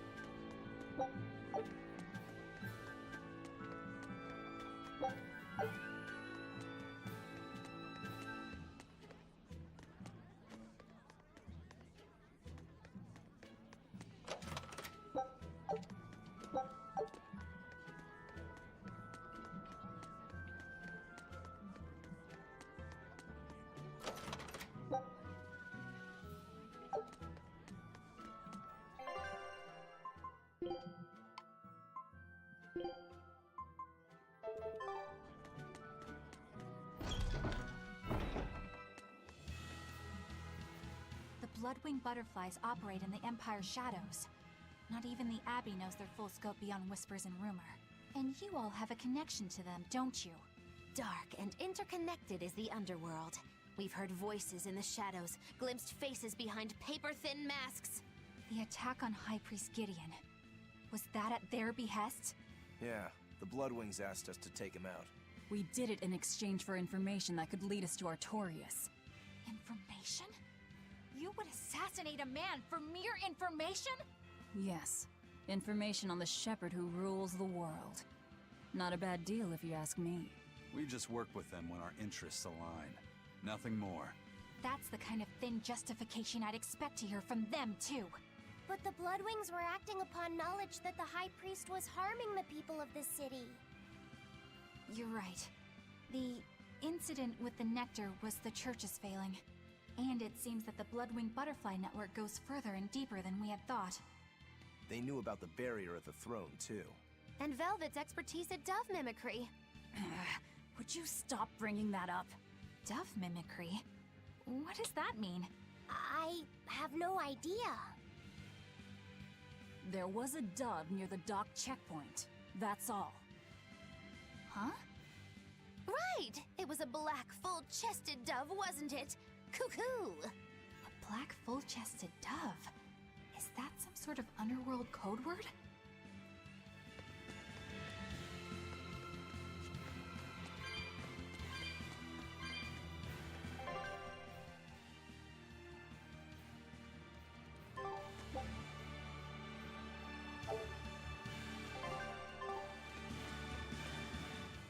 Here we are, back in Logris. It was a lot tougher to get in the first time. More funny than tough, if you ask me. Oh, you mean Velvet's little dove act? Coo, coo! I'd be careful teasing her if I were you. You know how she can get. Oh, don't act like you didn't enjoy it too. I'm sure you did, right? Good little boys don't lie to adults, you know. I might have. Just a little. Say it like a dove. It was funny. Coo, coo. Is Inominat's book so difficult? Grimoire seemed perplexed by it. Yeah. She said it was written in ancient Avarost, a language that uses Impressionist script. I've never heard of Impressionist script. Each character can have many different meanings and readings, depending on the emotion it's expressing and the way it relates to the characters around it. Some modest records on its grammar and structure survive, but none that say how to read the emotion the characters express. Grimoire said that you have to recreate the writer's feelings as a sort of starting point in order to read it. I see. And you have a talent for that sort of thing? I guess I do. But a script based on emotions? That's as far removed from modern language as can be. Yeah, it's completely unrelated apparently. How can it be completely unrelated? After the temperance of Avarost, the entirety of human civilization vanished. The language went with it. Much as a blooming flower loses its petals, the Avarost civilization grew too far and came to its final end. The surviving buildings and ancient tools, the likes of which our technology cannot replicate, were the beginning of that end. In any case, it sounds like deciphering that writing will take quite a while.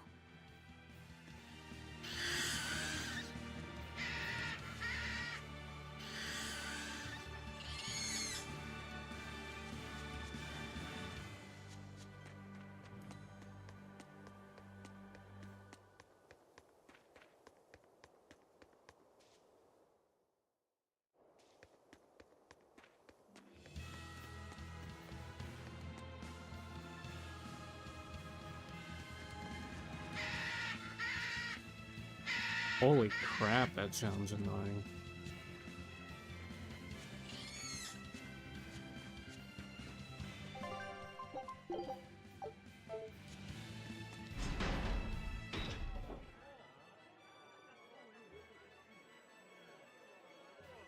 Man, the capital sure is big.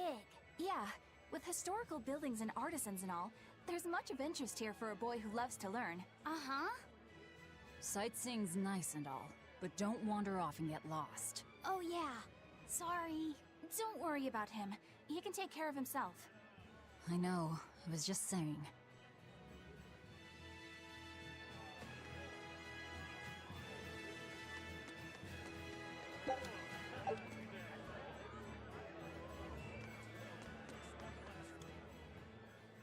You look like travelers.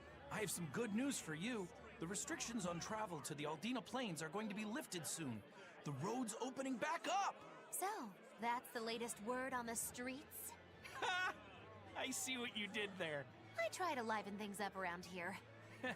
Well, ever since Lord Artorias became the Shepherd, demon attacks have gone down. The world's filled with hardships, but perhaps things are starting to go in the right direction. Perhaps. The demons who nearly destroyed Halaves are still skipping about on the loose, though. What? And just the other day, a village near Salt was destroyed by the demon blight. Guess the capital doesn't mind, though. What? Don't worry about it. Your shepherd and the Abbey are going to save the world, right? Listening to you has kinda gotten me all nervous again. If you hear any other scary stories, let me know, please. I've got one with fresh blood, melted bodies. Oh, maybe that tale about the demon doll that comes alive! If you're going to waste time, we're leaving you here. Well, that's enough of this detour then. Sorry to be such a drag. Wait! That doll one sounded really cool!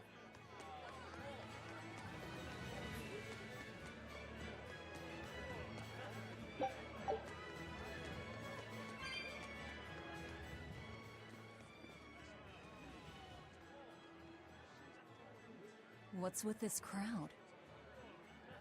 Modulu's troupe just put on a real show. Man, it was the best! Her dancing was every bit as great as I'd heard. Wow, the Modulu? Surely you mean Magilu! Has my time to bask in fame finally come at long last? No, we're talking about Majulu, not Magilu. You know, Lulu, the famous dancer? She actually goes by the majestic Lulu, but everyone calls her Majulu.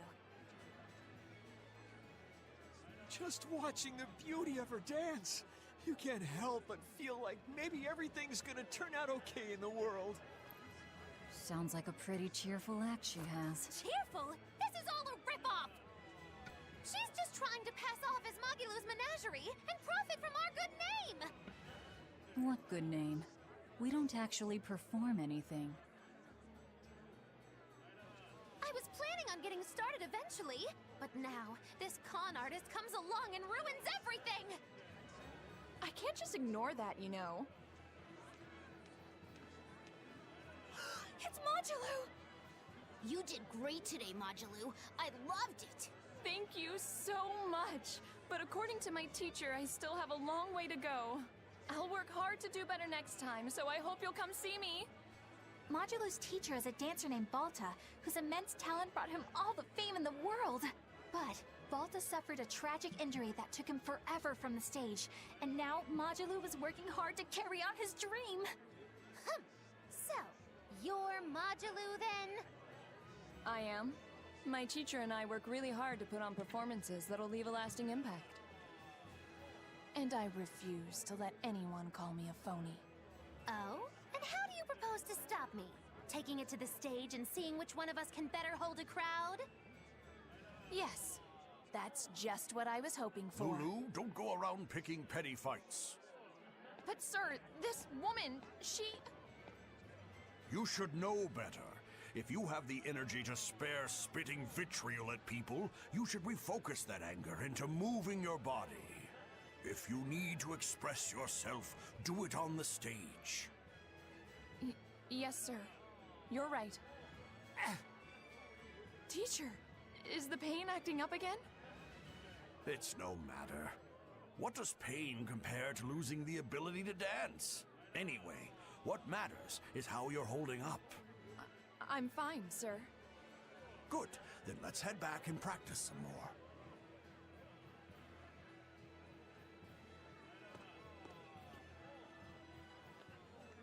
He seems strict. He does. But keep in mind that Balta recognized her talent at a young age. He even adopted her so he could pass on everything he knew. He might be strict, but only because he believes in her. You sure know an awful lot about them. I'm sort of a fan of theirs, you could say. A teacher and his student, chasing after the same dream. What a sweet little story they have. That's why I think it's high time for Magilou's Menagerie to put on a show. And for our act, we'll be a comedy duo. Comedy? Where'd you get that idea? You heard me propose a challenge to little Magalou, right? But not one of you knows a single acrobatic trick. Sorry. Don't apologize. You couldn't have seen this coming. Well, you could act like you feel a little bad at least. Now, normally I'd make you guys do something flashy like jump through a ring of fire, but I'll be magnanimous and let you do comedy instead. With comedy, I can take control of the stage and keep things lively. I can feed you the audience on a platter. But going on the same stage as Magalou, it's too much to handle. Oh, I can't wait to take her down a peg or two. I'm out. I don't even know why you're bothering. It's hopeless. It's not hopeless. Plus, if we do well, we'll be raking in the dough. What better opportunity do we have to get started than now? After all, people will come thinking we're Magalou's troupe. You're sure eager to profit off of her good name. That's exactly the material I want. Keep throwing out such zingers and the audience will be in stitches. I'm not sure I follow, but okay. The only thing getting thrown out is gonna be you. You know, I think you could pull off being the straight man in our act. What? Keep your compliments to yourself. This plan might sound dumb, but more money never hurts. Eisen, not you too. Then it's settled. Now we just need to book ourselves a few gigs. I've got an in with all the stage directors in town. For now, I think everyone should pair up so we can figure out just what sort of comedy chops you all have. Everybody? Even me? Certainly. Each one of you is a part of Magilou's Menagerie, after all. I'm not so sure about this.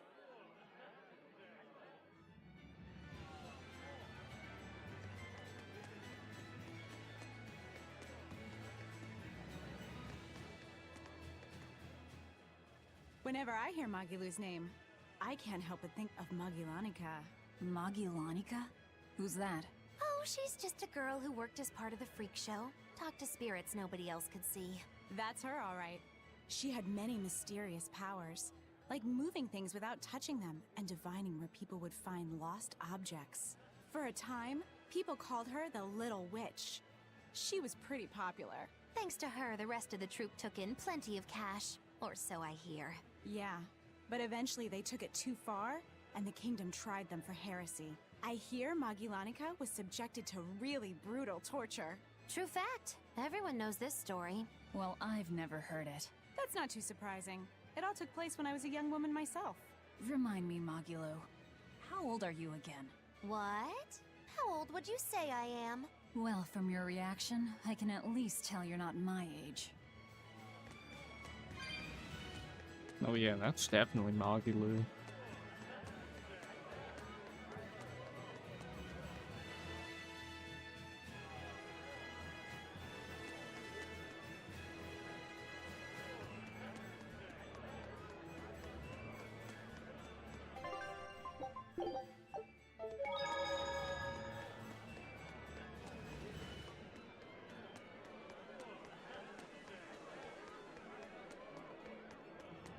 Eleanor, I need you to wait outside.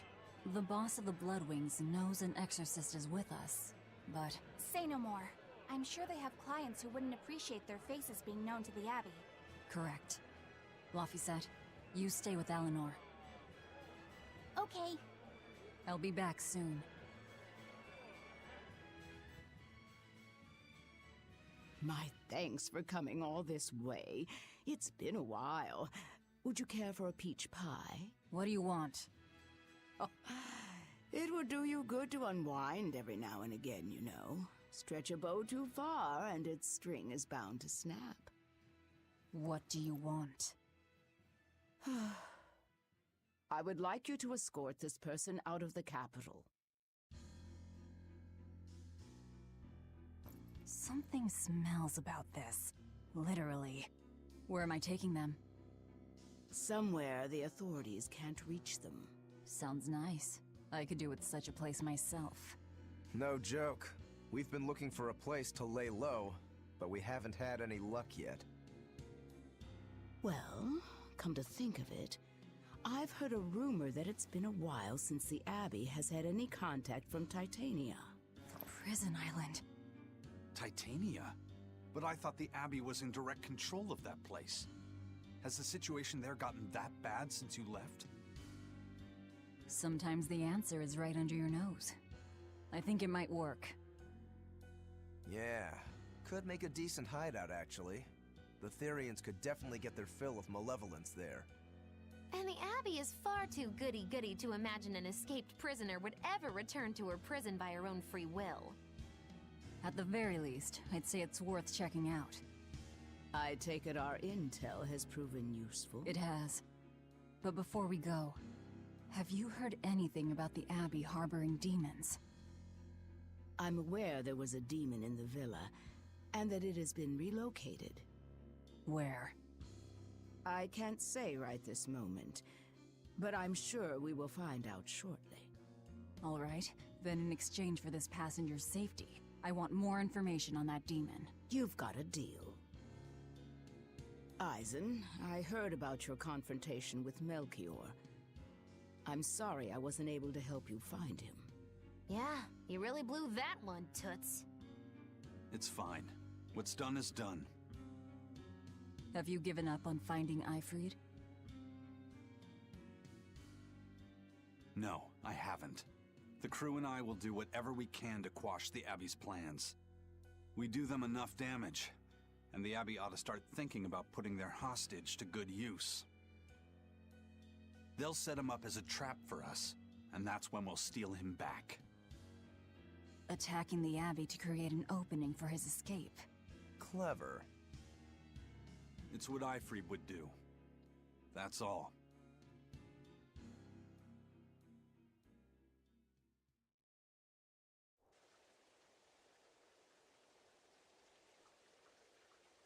They're taking a while. Yeah. The Shepherd has a special mission for you. You are to protect the Malak Laphicet and bring him to the Logres Abbey headquarters. What's wrong? Hey, you want to take a walk around the capital for a bit? I can show you some of the sights. But, You can't trust me. I understand. No, it's not that. I promise. I'd love to go sightseeing with you, Eleanor. Laphicet. Well, we'll do it another time, okay? Why? It's just, you know, Velvet would get mad at us. Get mad about what? Ah, you're done. And who is this? A VIP entrusted to us by the head of the Bloodwings. We're stowing them away on Titania where the bad guys can't get at them. The prison island? Just who is this person? Didn't ask. What? Hey, something smells nice. Huh? Stop sniffing things. We're leaving. I can't believe you take a job without bothering to ask who you're escorting or why. The less you know, the less trouble you invite. There's a lot of story. Who is that caped man? I do not know, but his hawk seemed extraordinarily well trained. Trained to hunt, maybe? I'd imagine. It takes a great deal of time and money to train a bird like that. What is it? I smell something nice. Indeed. The scent is somehow familiar.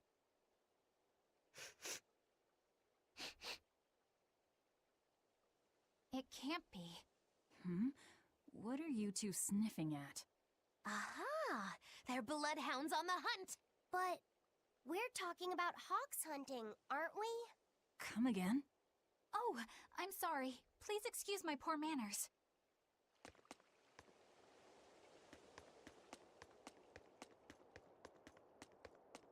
The nights are so cold of late. It's gotten harder to get flamestone, too. I hear the port at Helavis is at a near standstill.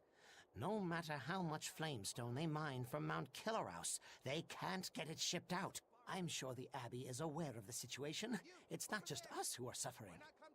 We have to endure. Times like these is when we need to practice Lord Artorius's teachings. The many outweigh the individual. Exactly. I'm sure Lord Artorius will think of us soon and send aid. He doesn't give a damn about any of you. How dare you! The many outweigh the individual, right? Artorius wants to save humanity as a whole. Your individual troubles aren't important to him. You have no idea what you're talking about. Aren't we part of the whole he wants to save? What happy fools. Sorry about that. She didn't get to see a speech, so she's been taking it out on everyone around her. Really? What a troublesome kid. But really, that speech was incredible.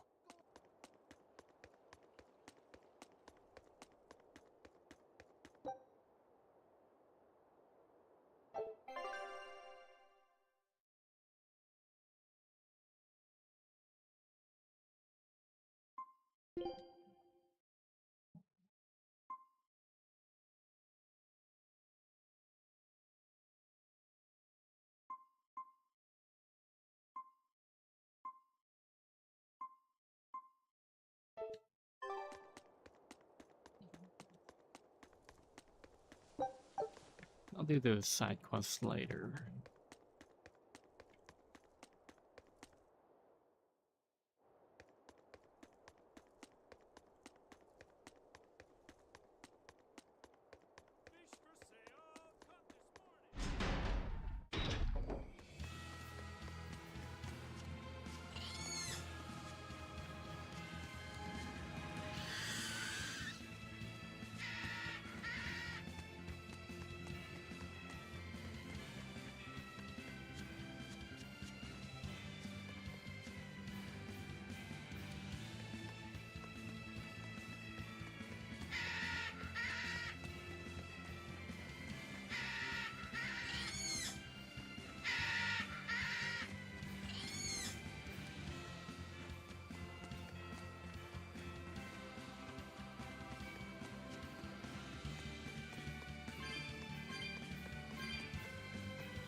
Could you fit my comedy act into tonight's show? I'm still breaking in my new partner, but I can carry the act. I'd appreciate you squeezing us in.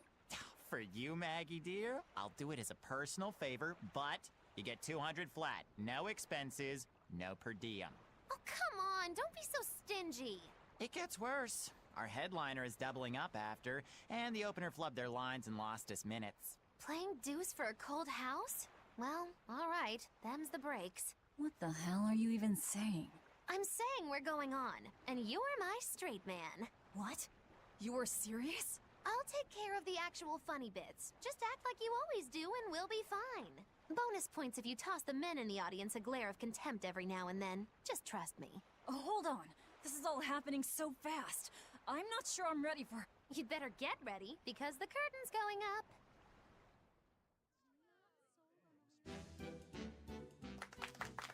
Hi there! We're Moggy and Val, your lovely comedians for today! Magicazam! We're still new to the comedy business, but we'll do our best to give you a memorable show. Now, I'm Moggy, the bright, beaming one in the pair, while my moody little partner here is... Hey, what's wrong, Belle? Everything okay? You need to put some energy into this or we're in trouble. Come on! If you've got one redeeming feature, it's your moxie. That might be, but this is different. I can see you're going through something right now. All right, let's take a deep breath together. Excuse us for just one moment. Velvet, what are you doing? We're losing the audience! I can't help it. I've never talked in front of such a big crowd before. Wait, don't tell me you've got stage fright? So what if I do? That's so unlike you. Just pretend that you're fighting some nasty exorcist and give it some gusto. Easy for you to say. I'm embarrassed out here. Don't be such a girl! I am a girl. That's it! Just do that, but project your voice! I can't, and I don't want to. You're a comedian, you have to! Where's your passion for your newfound art? I'm not one, and I've never had any. No, I can see it within you, deep down, the burning passion of a true artist at heart! I've had enough! I can't do this with you! Sorry, folks, show's over.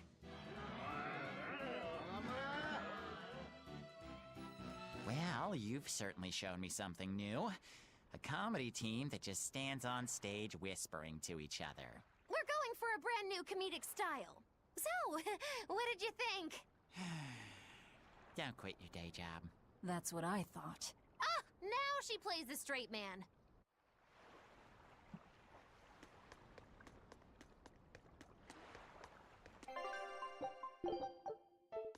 Alright, let's check out Titania. This is bullcrap. You're gouging us just because you can. Well, if you want to pay less, maybe you should go find someone more generous. Hmm? Looks like they're at it again.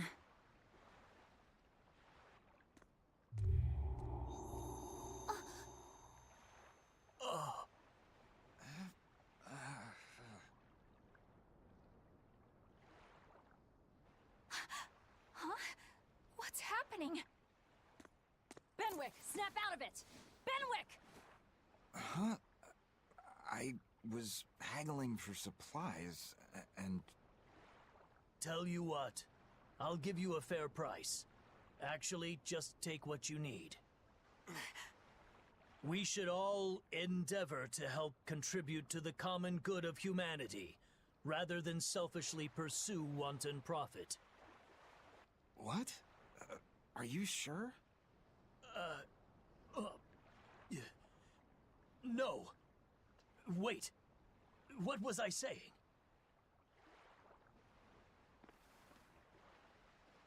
You felt that too, didn't you, kiddo?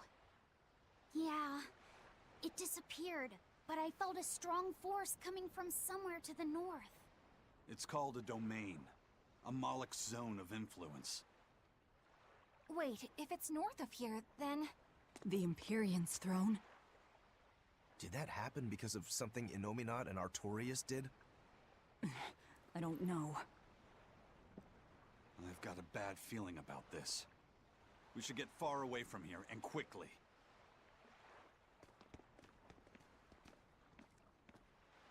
So, the suppression.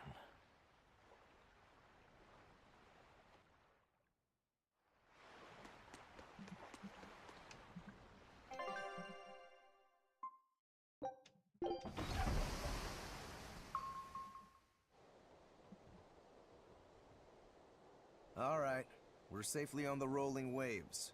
Don't you think it's time you showed us your face, Mystery Monk? You're right. My apologies. I knew it! Prince Percival! Percival Ilmid Asgard. Crowned prince and heir to the throne of the Midgand Kingdom. So he's next in line, is he? It looks like someone already had me figured out. Yes, Your Highness. I could tell from your fragrant wood scent, as only the royal family may wear it. But if I may ask, why? Must I explain myself to gain your aid? I myself could ask what an exorcist is doing consorting with members of the underworld. I don't... It doesn't matter why you're here. On this ship, you're here for us to use to our advantage. Treat me as you will. It's not like I can ever go back. For a fellow born with silver spoons spewing out of his mouth, Principoo's rather laid back. Prince Percival is an upstanding man, renowned for both his intelligence and his fair, just demeanor. It's widely believed that with him on the throne, Midgand's prosperity will continue and... Look, I played dumb earlier, but I smelled that scent too. He wore it for us to notice. He wanted us to know just what sort of position he held, and how useful he could be to us. He surprised me, at least. Do you think we're being led into another trap? We definitely can't take that possibility off the table. When the time comes, he'll make a good hostage, if nothing else. Not if the ones we face are after his life too. For now, let's just make sure we keep an eye on him. The prince. He said he couldn't go back. I wonder why.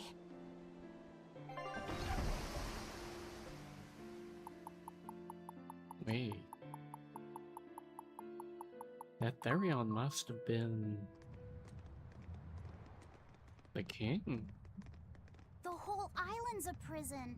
It's like a secret fort or something. Weirdly quiet, though. Yeah, I don't see a single exorcist on watch. Let's scope out the inside.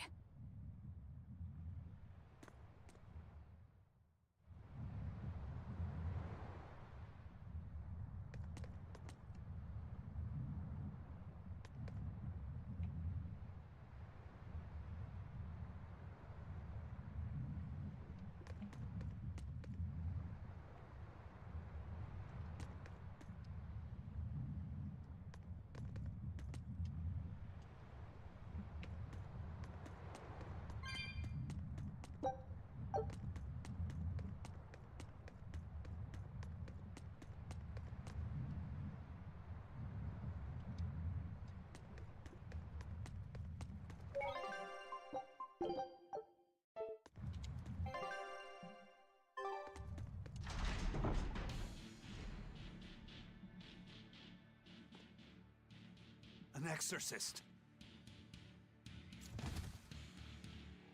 Are you alright? Headless Knight's back. She's dead. The Headless Knight is back?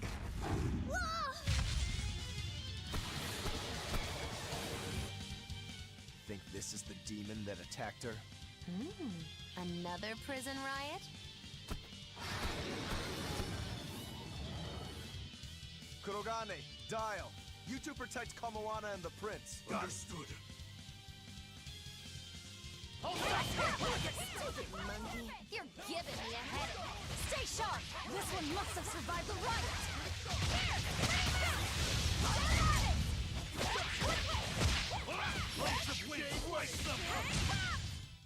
A complete victory!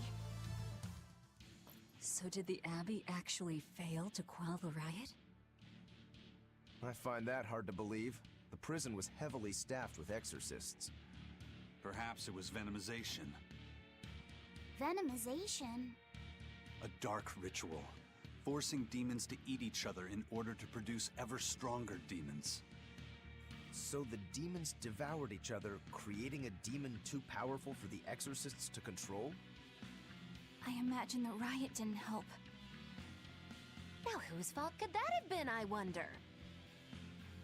Whatever happened doesn't matter to us now. We need to focus on how to take this place for ourselves. That exorcist from before said something about a headless knight, right? That one's probably the leader. Then we hunt it down and destroy it.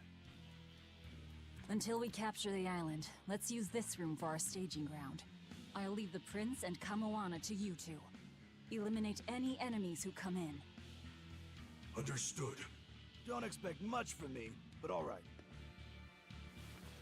Kamoana, if anything happens, call for me and I'll come running to protect you, okay? Okay, you stay safe too, Eleanor.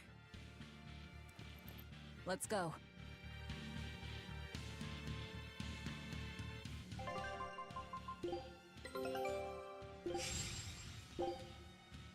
Scout ship set.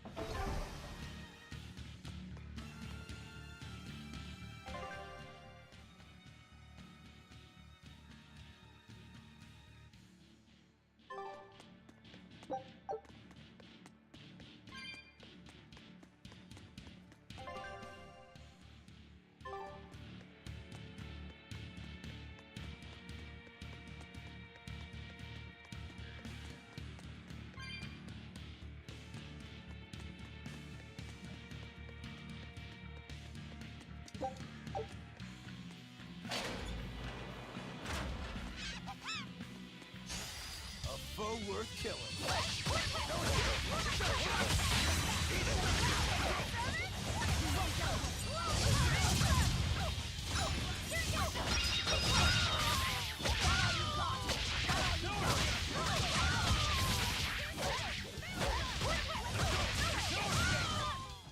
I was just getting warmed up. This island reeks with malevolence. I imagine it's emanating from all the big old demons roaming about.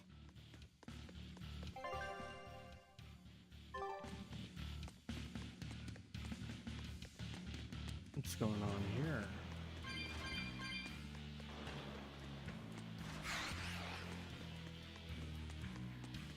Oh, this guy. Hey, it's you again. I'm so busy. I'm so busy I can't even notice what's going on around me. You're not fooling anybody. Why bother? I was hoping to not have to deal with yous guys. Whenever I run into yous, I always lose so much monies. Because Velvet always forces unreasonable demands on you? Oh, Miss Exorcist!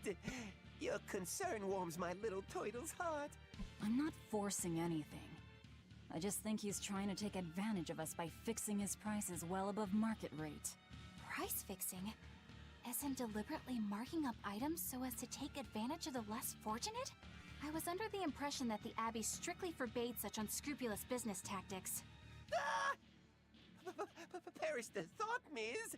Our accounting is always above board. 25 hours a day, 8 days a week. No matter when's and no matter where's, you can get whatever you needs for the same fair price. That's good to hear. Eleanor, give the nice turtles that smile he so desires. I'm sure running a business is hard work. Hang in there. Much obliged.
Oh, sale.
Is this also part of the Reaper's curse?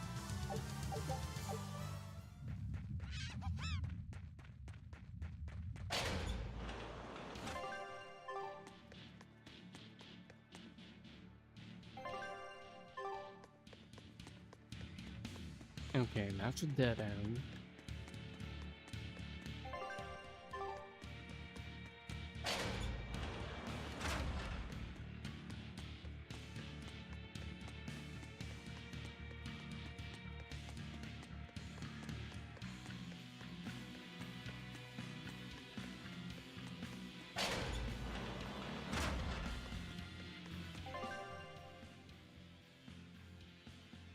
So we probably gotta go to the basement.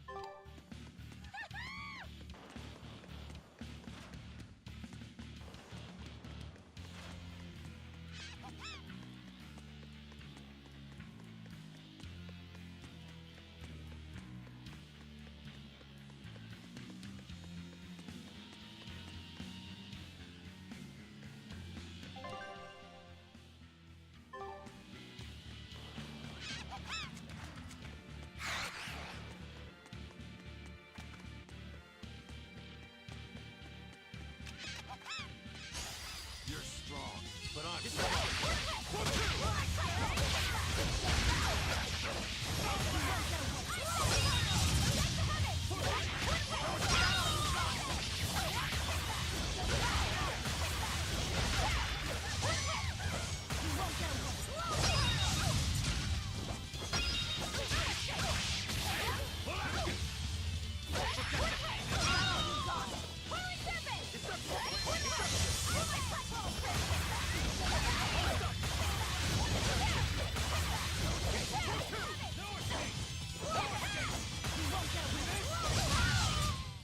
Another victory.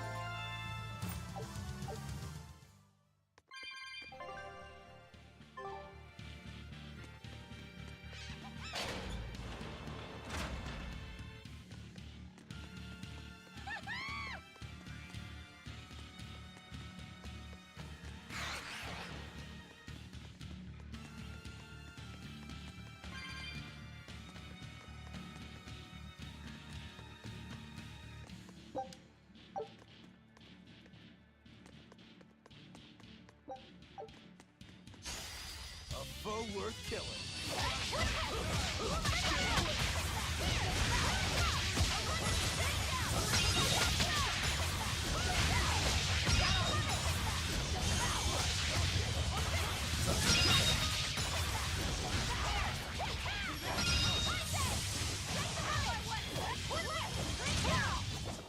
I can't even call that a fight.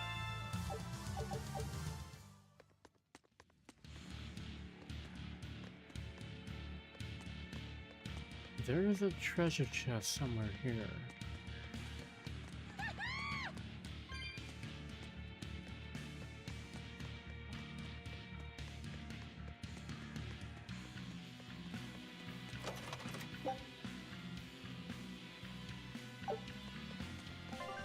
Is that even good?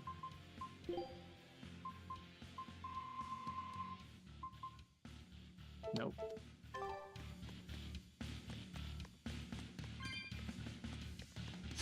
Are we ready for this?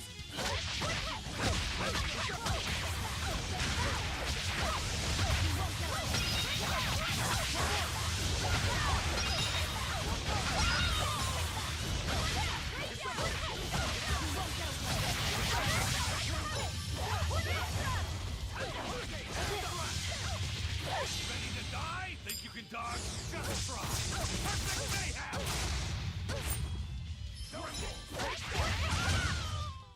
I unleashed all my power. Maybe I overdid it.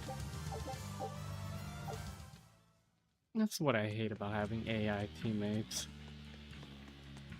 He just wasted its super.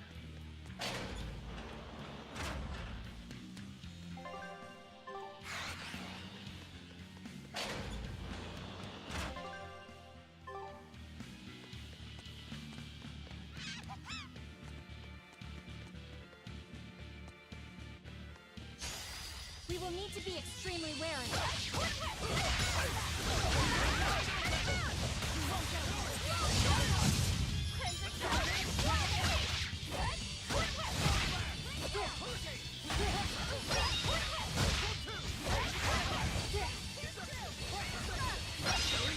When I'm this close, I won't miss! Form zero!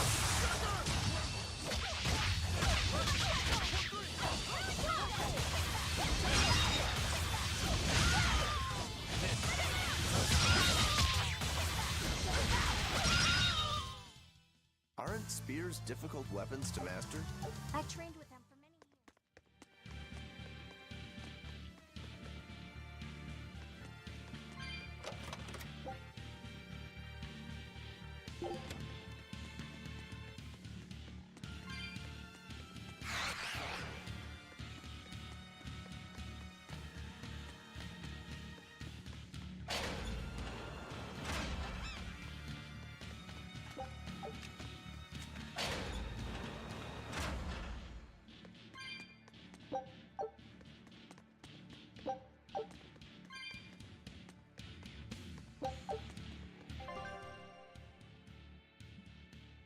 Okay, there's nothing here.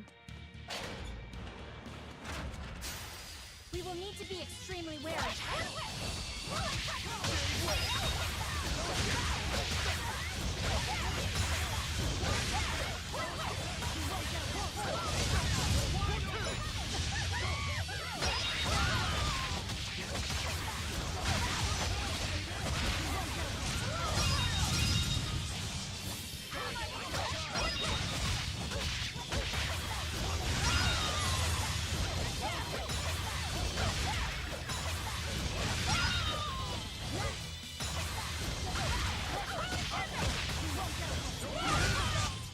This fight is over.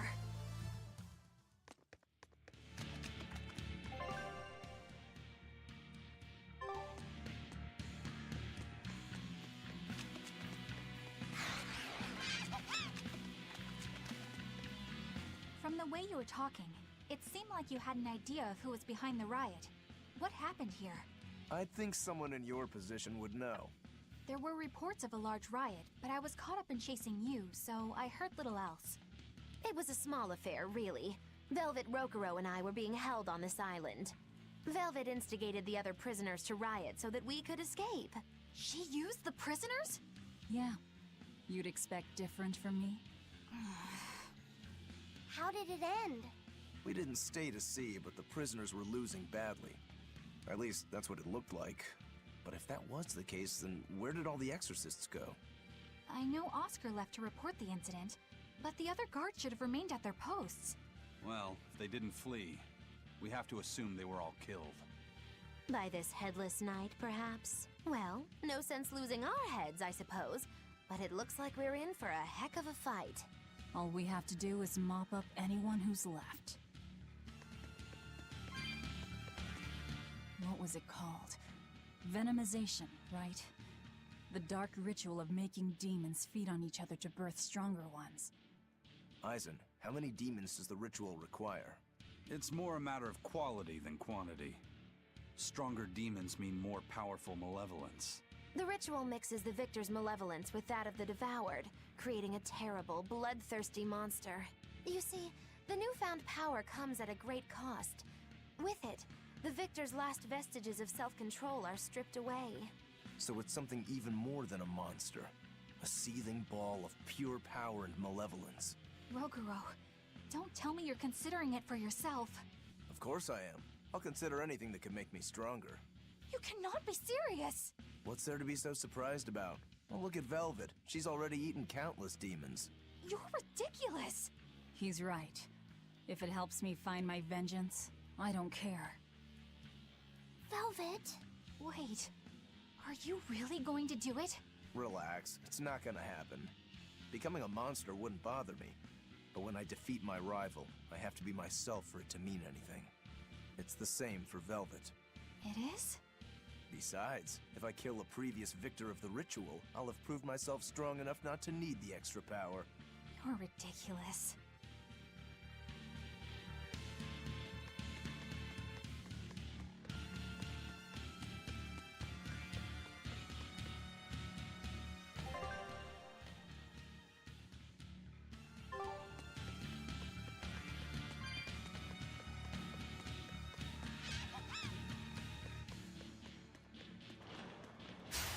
A foe worth killing.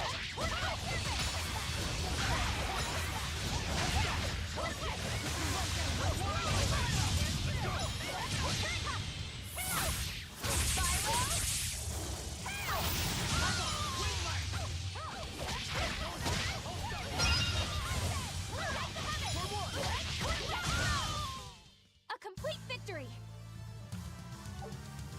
You just wasted your super on a fucking random.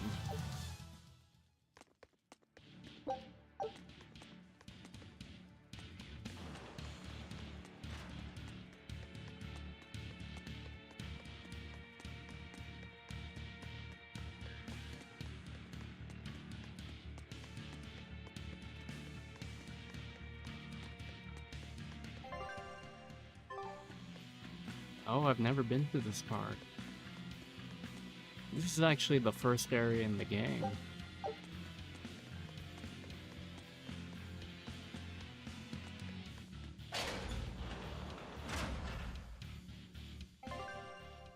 That's our man, huh?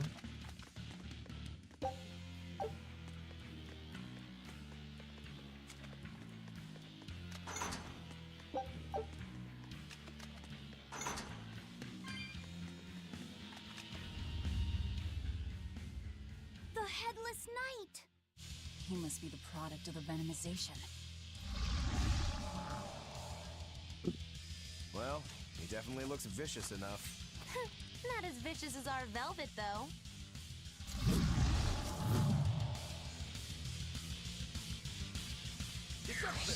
Where's his voice even coming from? I don't know. Look inside. No mercy! Wounds that will shoot sparks into the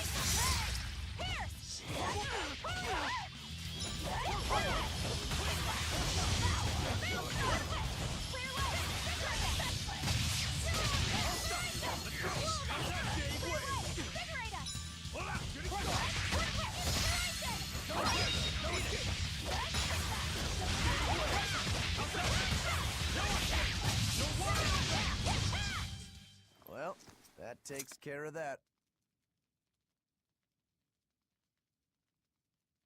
Yeah. I feel something again. More malevolence? No, another Earth Pulse point. It must be on this island. I sense it too. It's very close. Directly underneath us, I would guess.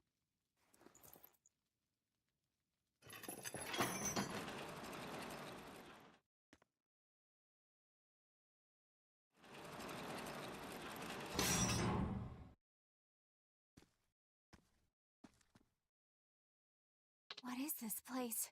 Welcome to the most secure cell in the entire complex. The darkest hole in Titania. Feel anything, Laphicet? Yeah, I think this is the Earth Pulse point. If this cell is where the Earth Pulse point is, then does that mean it housed a Therian? Yeah. And a real hungry one at that. Every day, they would toss demons into its cell. It would devour its fill, then wipe the blood from its lips.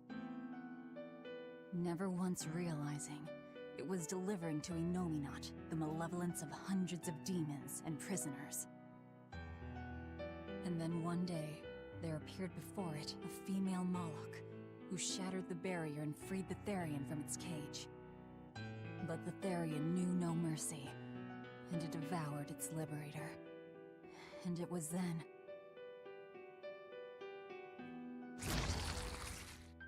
It was then I obtained the power. The power to avenge my brother. Velvet, you're a Therian? This prison island was a feeding ground for the Therian, harnessing the malevolence created by the prisoners within. But because Velvet escaped, the malevolence went out of control. Wow, the same darn thing that happened back in Kamawana's village. Lord Artorias would never have done such a thing. No. What's so unbelievable? That he used his wife's brother as a human sacrifice? That he imprisoned his wife's sister? Because that's what your damned holy shepherd did! All to get his hands on Inominat's power! I'm sure he had a reason for... A reason? To spare the world of its pain? Don't give me that! Who will spare my brother's pain? Who will soothe my brother's despair? He murdered my little brother, Luffy! And you'll stand there and tell me it was for the greater good?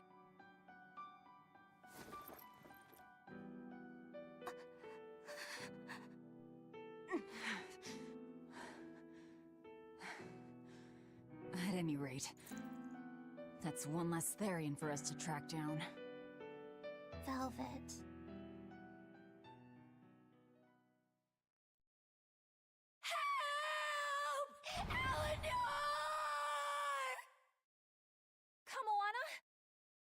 What? Did Velvet yell at you so hard you're starting to hear voices now? I have a feeling something's wrong. Kamoana could be in danger. But we already beat the Headless Knight. I still can't shake this feeling. Please, let's go back and check on them.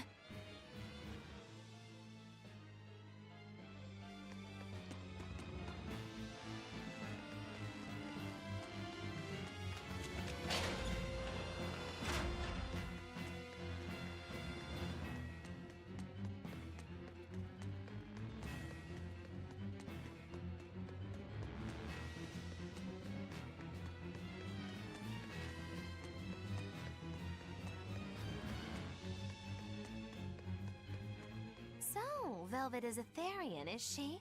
I knew there was something off about her. But it's what she cried out that's really on my mind. Laphicet, is Velvet truly Lord Artorias' younger sister? She never told me. If it were true, I suppose it would explain her knowledge of Lord Artorias' training. If you're so curious, why not ask her yourself? Hey Velvet, what's your connection to Artorias? Rokuro, have some tact! I heard you whispering. It doesn't bother me. Artorias was married to my late sister, Celica. He was our brother-in-law. We lived together for more than 10 years. That does explain a few things. So he sacrificed his little brother and turned his sister into a Therian. But you were his family. To his view of the grand scheme, family is inconsequential. The needs of the many outweigh the needs of the few. All he did was act according to his ideal logic. Well, enough chit-chat. Let's get moving.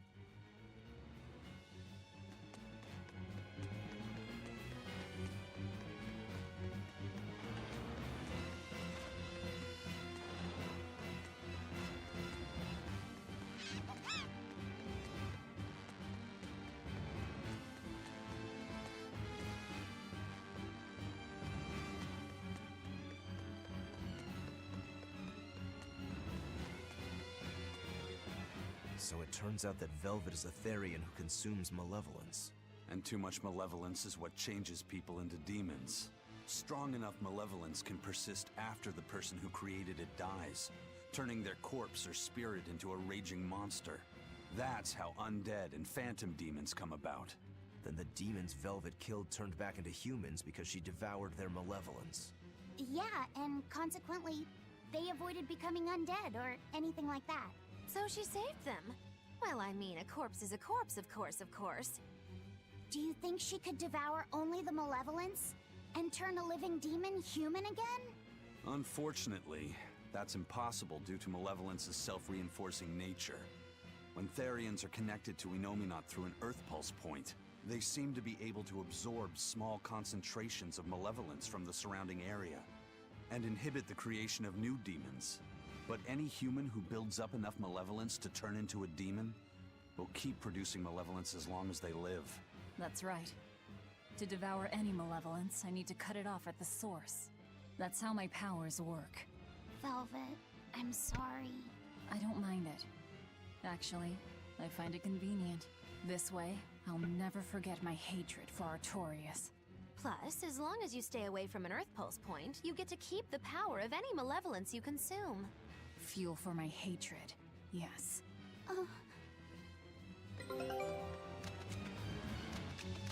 So that's how it works.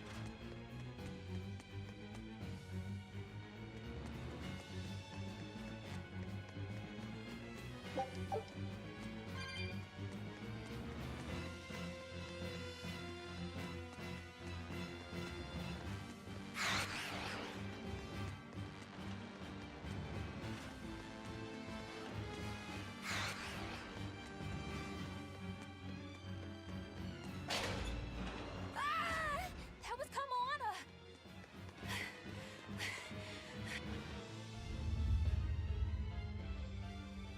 Kamana!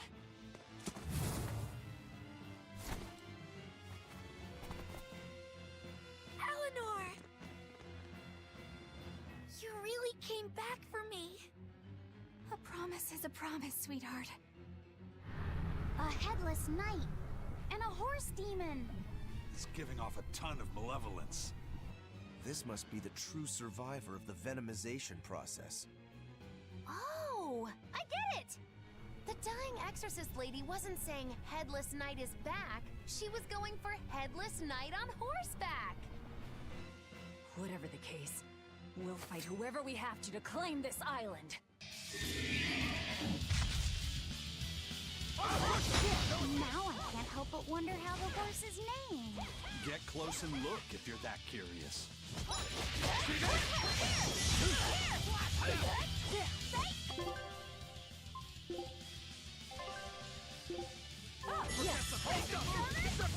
No escape! Ready to die? Think you can dodge? Just try! Perfect mayhem!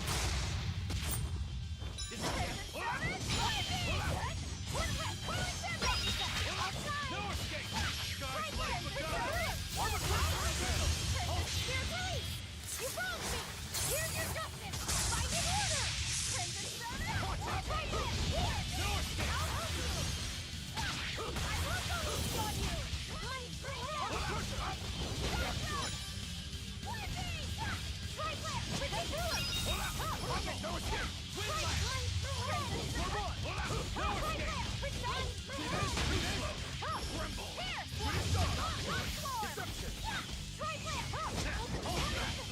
No escape! Tremble!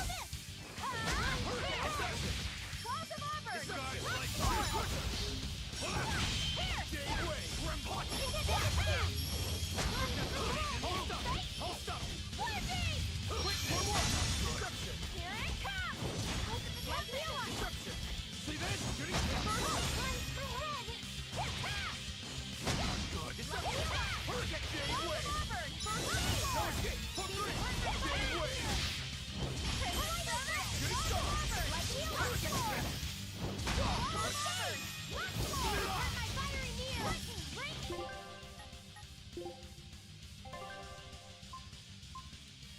Holy shit.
I don't have enough meter.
That's venomization, all right.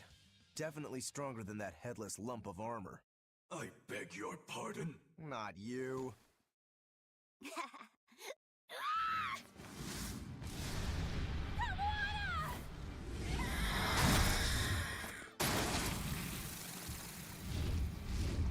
demon from the villa? No, look! It's absorbing the malevolence. It's a Therian. Actually, that hawk is Griffin, my one and only friend. A damned Therian. So that's what Tabitha meant when she said we'd find out shortly. But Your Highness, why do you have a Therian? It's like I said, Griffin has been my dear friend ever since I was a child. Even if he's a Therian now, that hasn't changed. So you knew you were helping a Therian escape. What are you plotting? I have no plots or schemes. I just want Griffin to be free. I guess we shouldn't be surprised. The Crown Prince and future king, he's gonna do whatever he likes. I suppose I am at that. But if I am, it's the first time I've ever been allowed a choice of my own. When you're a prince, you're not a person. You're an institution, one designed to serve the state and its people. I don't know. I'm Say, for maybe instance, like you're doing your law studies and your back 40%, suddenly itches. 50%. What do you do? I'm not sure. I mean, I'd scratch it. Who wouldn't? When I did that, my tutor gave me a whipping so hard the blood ran down my back. The reason being that I prioritized a personal feeling, that is to say my itch, over my studies in service of the state. Seeing Griffin lay claim to the skies let me imagine my own freedom. It was my lone solace over the years. But then, he turned out to be responsive to Innominat's power. I take it the Midgand royal family is well aware that the Abbey is creating Therians. Of course. How could we not? The kingdom offers unequivocal support to Shepherd Artorius' vision of reason and will. Even so, if there was one thing I could never permit, it was seeing Griffin locked up and unable to fly. Never. I tricked the Exorcist on guard and disabled the barrier. But then Griffin attacked the Exorcist and killed him. That's why you said you could never go back. They can overlook a single dead exorcist, but with a Therian removed, malevolence will engulf the capital. I knew full well what I was doing. And yet, I couldn't watch my friend's life be stripped away. Your Highness. He chose a single bird over the world. Why do you think that birds fly? That's what Lord Artorius asked me. My anatomy book says birds can fly because their bones are light and their wing muscles are enormously strong. Birds fly because a bird that cannot fly is no bird at all. That's what I think. I understand now. As long as you remain on this island, you may do as you please. But if you try to escape, I'll kill you. That should work. This way we'll have him on hand if we ever need a hostage. Understood. I appreciate you letting Griffin and me stay here. Well, now that that's taken care of, let's build ourselves a hideout.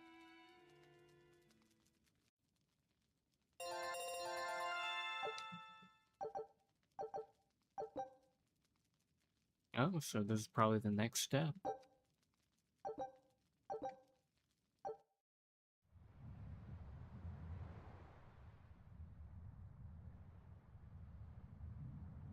A new base.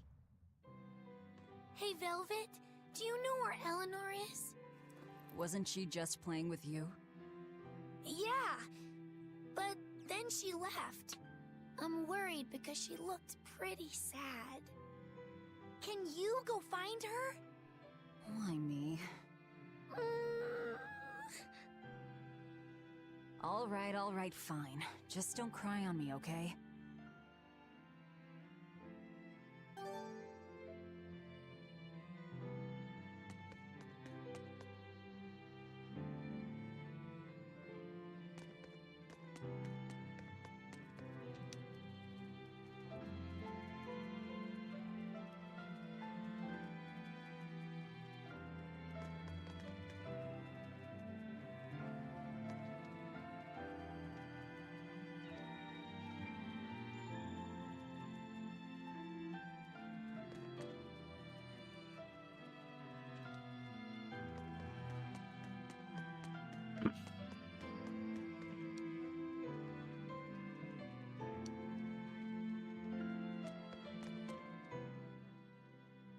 Hey, Rokuro, have you seen Eleanor? Probably. I don't know. Bit drunk. Just try not to go overboard. But man, are we a bunch of screw-ups or what? I mean, we've kidnapped a prince now. They gotta have laws against that. Broke out of prison, flattened Helavis, tried to assassinate a shepherd. Hey, how many infractions do you think we're on the hook for? Pardon me if I don't stop and count. If you don't like it, nobody's forcing you to tag along. No, I still haven't repaid my debt to you. You say that, but you really just want to beat Shigure, don't you? Whoa, to me they're both connected. It's a long story, but I can tell you if you... I'll pass. Well, join me for a drink then? Can't. I'm 19.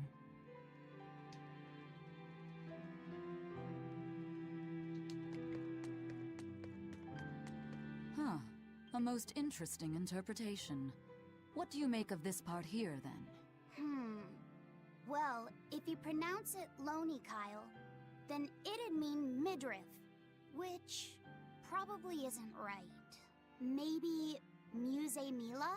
Well, that would make this passage read, Pornges are nummy. Okay. Yeah, that's not right either. What's wrong, Velvet? Have you seen Eleanor? No, I haven't. Sorry, I know I'm supposed to watch her. Just read somewhere where there's more light.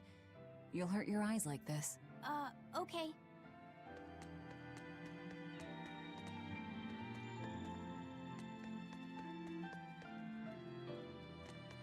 Hey, you got any idea where Eleanor is? No, sorry. I was having a meeting with Benwick and the crew about our search for Ifried. Are you sure you're okay with putting that off? At this point, the Abbey doesn't have much reason to keep him alive. Wouldn't you rather look for him than Therians? I know time is a factor, but we still don't have any decent leads. I think we need to stir up the Abbey and see what shakes loose. And who better to do that than you? So this works for both of us, then? Never fear. I'm still acting out of self-interest. Besides, Ifried won't die so easily. He's a strong man. It'd take a lot to bring him down. Yeah. I've never seen him flinch from a storm, no matter how choppy the seas. Where angels fear to tread, as they say. Probably some of that as well. Maybe they turned him into a Therian.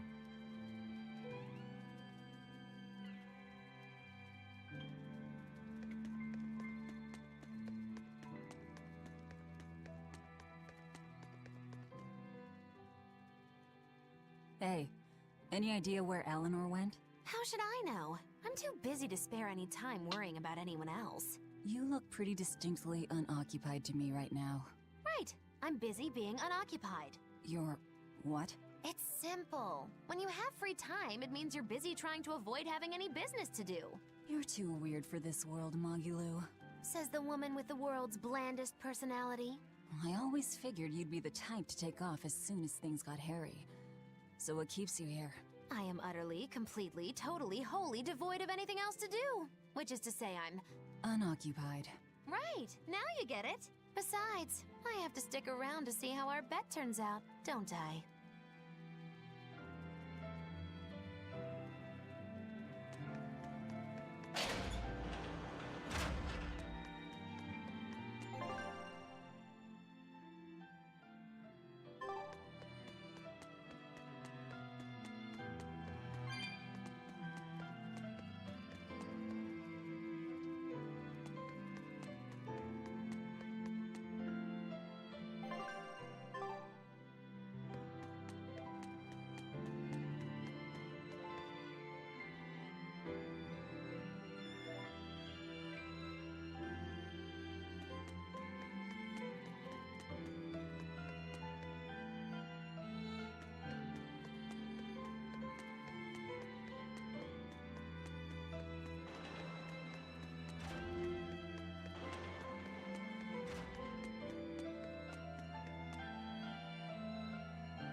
The watchtower.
Let me actually check the watchtower.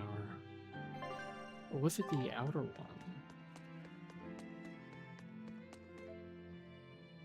No, it has to be out one.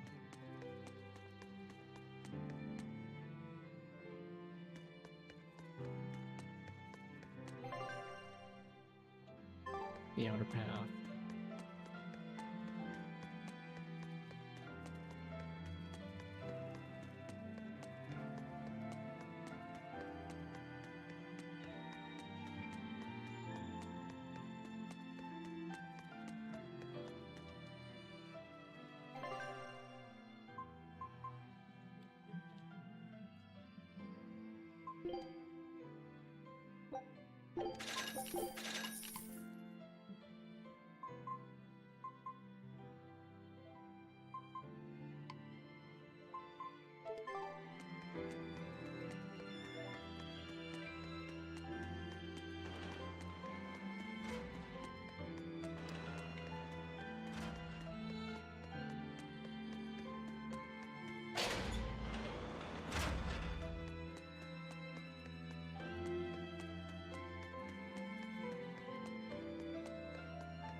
There you are, Eleanor. Kamoana's worried about you. You actually came looking for me? Can't say no to a crying child. Indeed. She may be a Therian now, but deep down, she's still a lonely little girl. That's something I've come to realize in traveling with you all. Wretched demons and Therians, even the Malakim who I'd only thought of as tools, they all live and think as humanly as the rest of us. I was so clueless. I didn't know what Demon Blight really was, nor what the Abbey was doing. Through it all, I knew nothing beyond blind belief in whatever I was taught. Ignorance is bliss, as they say. The coward's path is not that of an exorcist. They may say, I didn't know anything, so I can't be blamed. I can't live like that.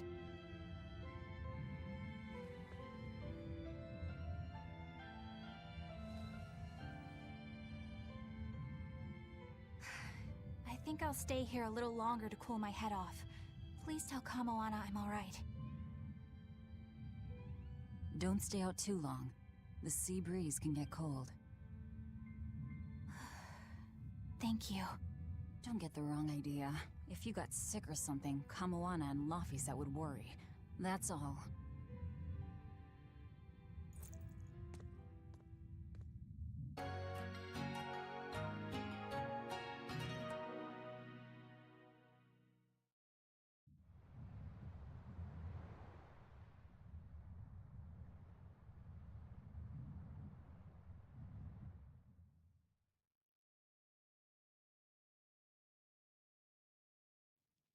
I have something to say. There's something I've been hiding, until now. I've been acting undercover on a special mission for Lord Artorias. I was to watch over the Malik Laphicet and bring him to Abbey headquarters. So vital was the mission, I was to do whatever it took, even kill my fellow exorcists. You were gonna take me to them. I'm sorry for deceiving you, Laphicet. Originally, I was going to get you to lower your guard, then take you in. However, I no longer intend on following the Abbey's orders. You're turning your back on Artorias? No. I still believe in the sincerity of Lord Artorias. That the world he seeks is one that will benefit all humankind. But nevertheless, I simply cannot bring myself to condone the methods he has chosen to achieve that vision, so...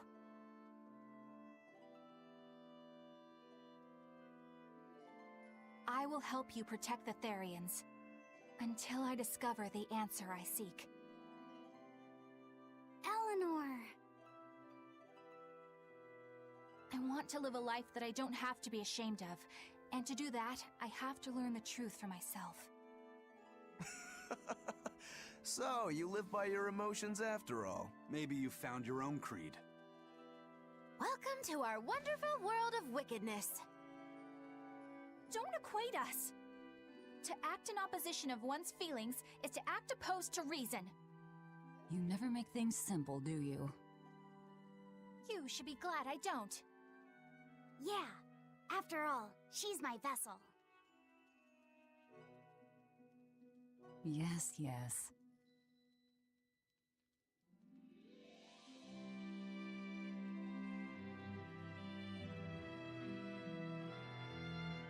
So, I think our next order of business is to find ourselves another Therian.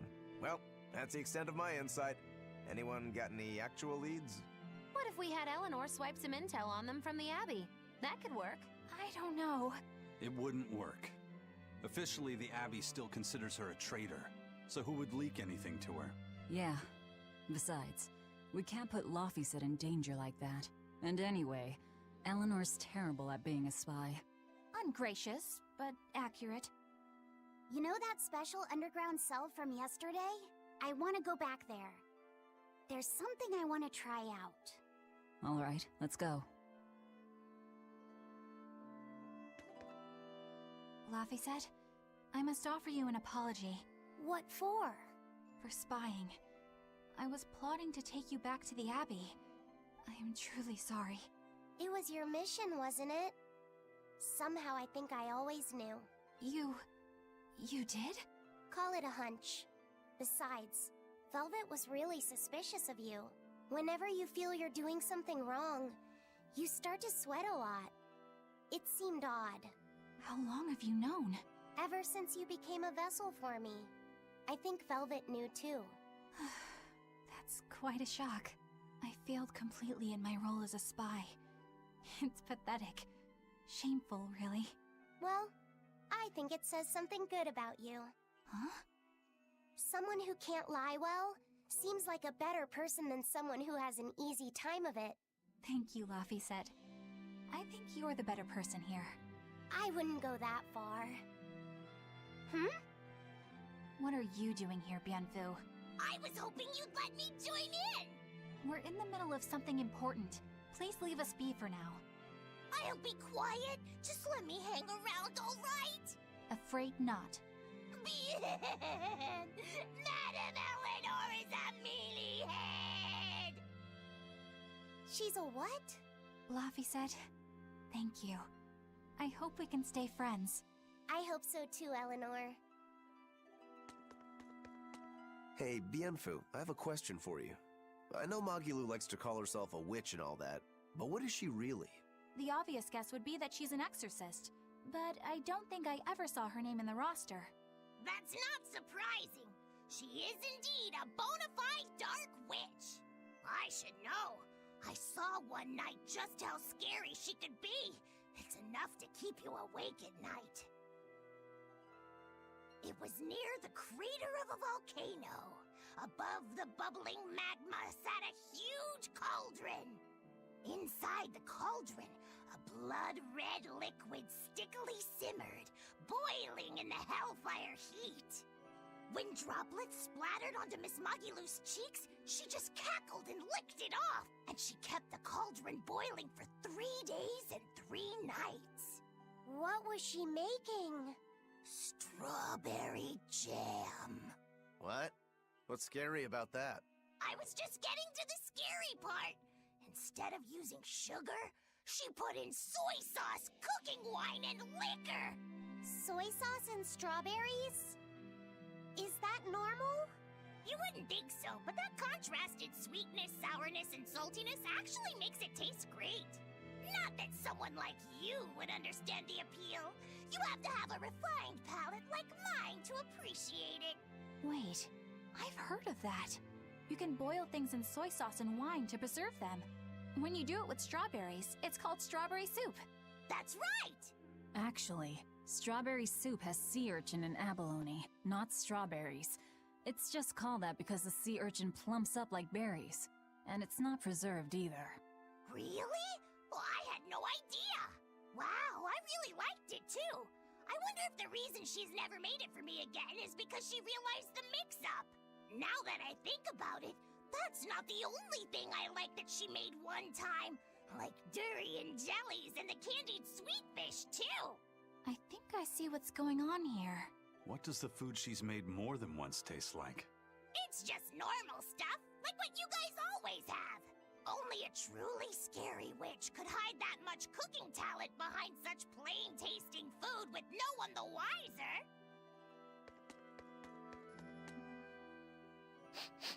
I know this smell. Yeah, it's Prince Percival's fragrant wood perfume.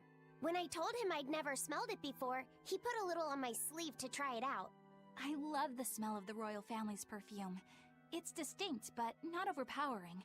It's made from Fandaria trees, conifers that grow in a snowy land. I've noticed that you and Velvet and Magilou smell nice too. Do you all wear the same perfume? We do? We don't use that stuff, but maybe you're smelling the soap we use. Oh, can only the royal family wear fragrant wood? No. Some fragrances, including the Fandaria scented ones, only the royal family can use, but most don't have any such restriction. If they all smell so good on humans, why doesn't everyone use them? You know, I've never thought about that. Why do you think that is, Aizen? It's a bit complicated. To explain it right, I'd have to start with the history of bathing in Midgand. A few hundred years ago, people believed they would die if they took a bath. They were so terrified of baths that they wouldn't even go near one. I can't believe people would be scared of taking a bath. Why would that even happen? Well, at the time, a deadly plague was running rampant, and people thought that it could be transmitted through bathwater. Bear in mind that this was all before we had proper plumbing or techniques to purify water. People couldn't just bathe anywhere. Sewers like the one we used to sneak through Logres are a fairly recent construction, only around a century old. Some people even thought bathing at all was unhygienic. Right. As bathing went out of style, the royal family started to use these fragrant woods. Covering up their bad smell with a good one. Yep. As a result, their perfumes used to be far more potent, to the point where you couldn't even tell if it smelled good anymore. But nowadays, nobody actually believes that bathing can make you sick, right? As civilization advanced, plumbing became widespread, and baths themselves became much cleaner fixtures than they used to be. And the fragrant woods fell out of favor because they were no longer necessary, right? To the contrary, as the people gained prosperity, the perfumes became a popular display of wealth. The newfound popularity didn't last long, however, thanks to the propagation of a new disease. One that didn't transmit through baths. Demon blight, you mean? With the rise of demon attacks, life outside the city walls became increasingly difficult. With fragrant woods now harder to come by, the perfumes once again became the domain of royalty. I guess that means that fragrant woods share a long and complicated history with plagues. To cover up the truth of malevolence, the powers that be spread rumors of a demon plague, continuing their time-honored tradition of covering up one stink with another. So, what do you think of the perfume? Do you like it? Yeah, it smells nice. But I think I like the smell of soap better. Huh? This island is so amazing! It's far away from any other people and has so much hidden stuff underground! It's such a perfect hideout! Just thinking about it makes me so excited to be here! Yeah, I guess. What's wrong? You were so excited to be here before! Don't be such a drag, Laphicet! It's just that this used to be a prison. People were brought here to suffer. If you're worried about how I feel, don't be. If I really hated this place, I wouldn't have made it my base. Hell, I was imprisoned here too, but now it's the secret fort I always dreamed of. I still haven't forgiven the guard who ate all those marron glacés I was sent. I'll let the past be the past. What part of secret fort are you not getting? Yeah. But it can't all be just for fun and games here either. In order to maximize the success of our future battles, we need to maintain and improve this base going forward. This place seems sturdy as it is. Does it really need more work put into it? Nonsense. This place was built to specialize in holding prisoners. We can make it better suit our needs. What are you proposing exactly? Well, I think we need to start with smokescreen generators. They'll be effective against intruders unfamiliar with the layout here. Of course, afterwards we'll have to clean up all the soot, but still. No thanks. I think we need something to put out fires. The fire at Helavi's was really scary. We have Malakim like you who could use water arts, though. If anything happens, you can just put it out. Oh yeah, I guess that's true. What we really need are some secret underground tunnels. If things get too hairy here, we'll need an underground escape route. We can put in hidden doors, and even some fake ones to trick the enemy, too. We have 2 separate docks. That's good enough. No enemy is going to attack without taking both docks into consideration. That's why we need to build underground tunnels before anything else. But we're on an island. You know, surrounded by water. Where would these tunnels even lead to? Isn't it obvious? We'll dig underneath the sea to another uninhabited island nearby. But there are no other islands nearby. If it means getting my tunnels, I'll build an island too. Are you listening to what you're saying? It sounds like he's daydreaming to me. And what's wrong with having some dreams? This is a great opportunity we have here. You guys just don't get it. It's okay. I get where you're coming from. But they'll never understand. You might as well save your breath.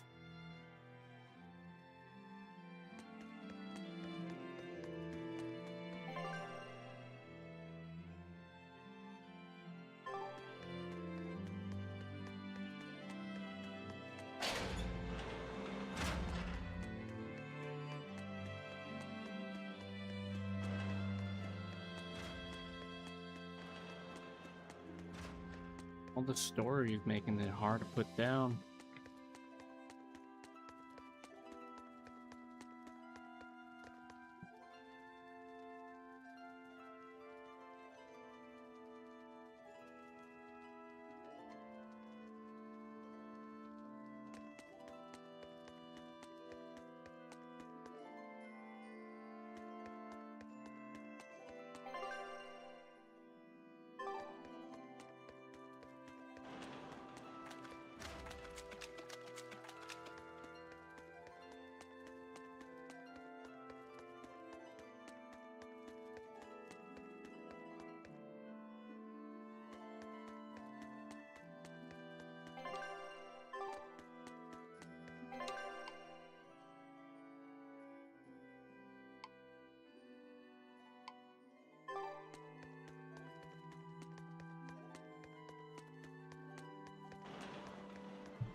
Yeah, I bought a couple of them. I don't know which one I'll play, though. I'm thinking Arrives next, or Symphonia.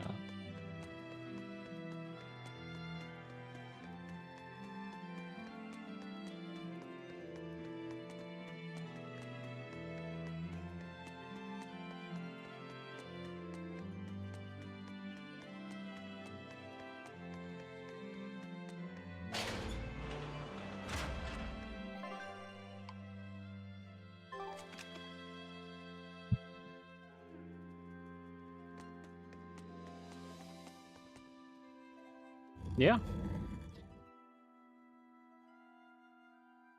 But I bought them from a previous sale, like months ago, so they've been sitting in my backlog for a while. We're here. What now? Well, so I've been thinking about Earth Pulse points. They're where the flow of the Earth Pulse, the Earth's natural forces, are concentrated. Right.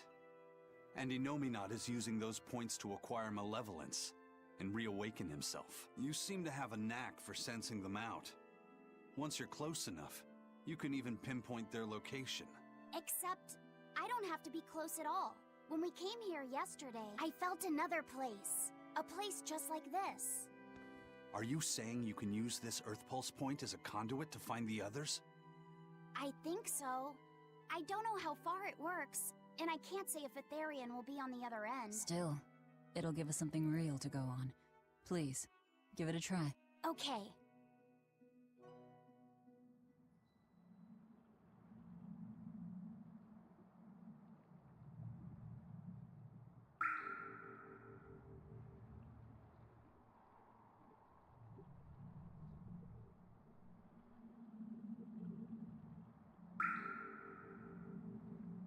Anything? Yes, I felt it. There are dozens of Earth Pulse points scattered around, but I sensed a few big ones that stood out. So you can even detect their size. Yeah, at least I think I can. This island is one of the big ones. There are two more like it somewhere to the east and the southeast, but I think those are the Warg Forest and the Temple of Palamedes. Still, that suggests we're more likely to find Therians at the larger Earth Pulse points. We've got 3 Therians to go. Anything that helps us narrow down our choices is a boon. Yeah, you've done great work today, Laphicet. That's for sure. Thank goodness you're here. You're a marvel. One of the wonders of the world, kiddo. It's not that big of a deal, really.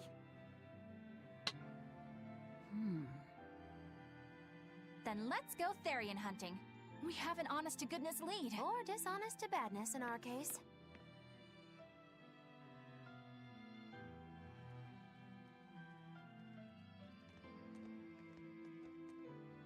Broke again. Still not good enough. You think it's your swords that are weak.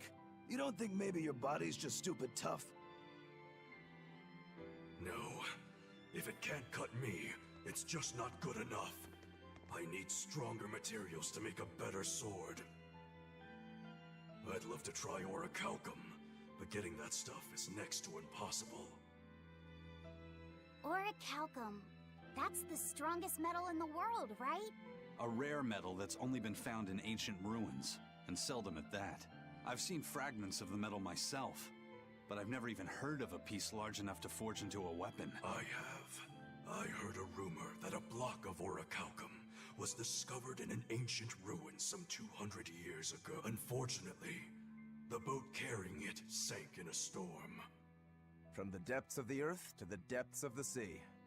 A sunken ship. Treasure at the bottom of the sea. That would stir any sailor's heart.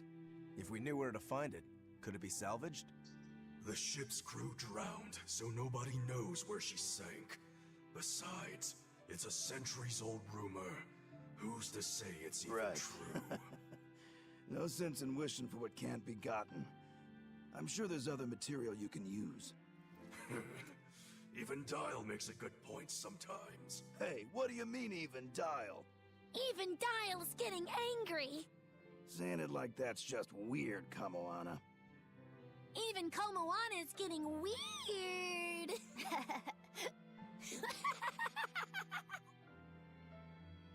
Alright, so our target is an Earth Pulse point about as big as the one here. Let's start with the closest one and go from there. Which way is it? The closest one is to the west. Got it. Lead the way, Laphicet. My pleasure.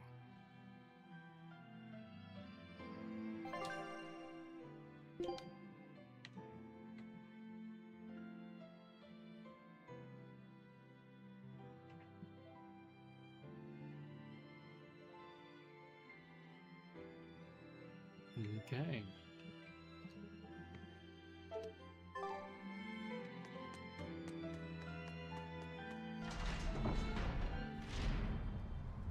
I think I'm gonna wrap it up here.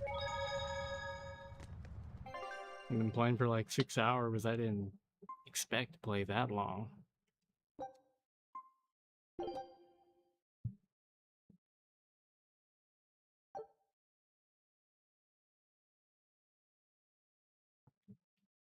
Let's see. Yeah. Have a good night. I'll probably be doing this again later tonight.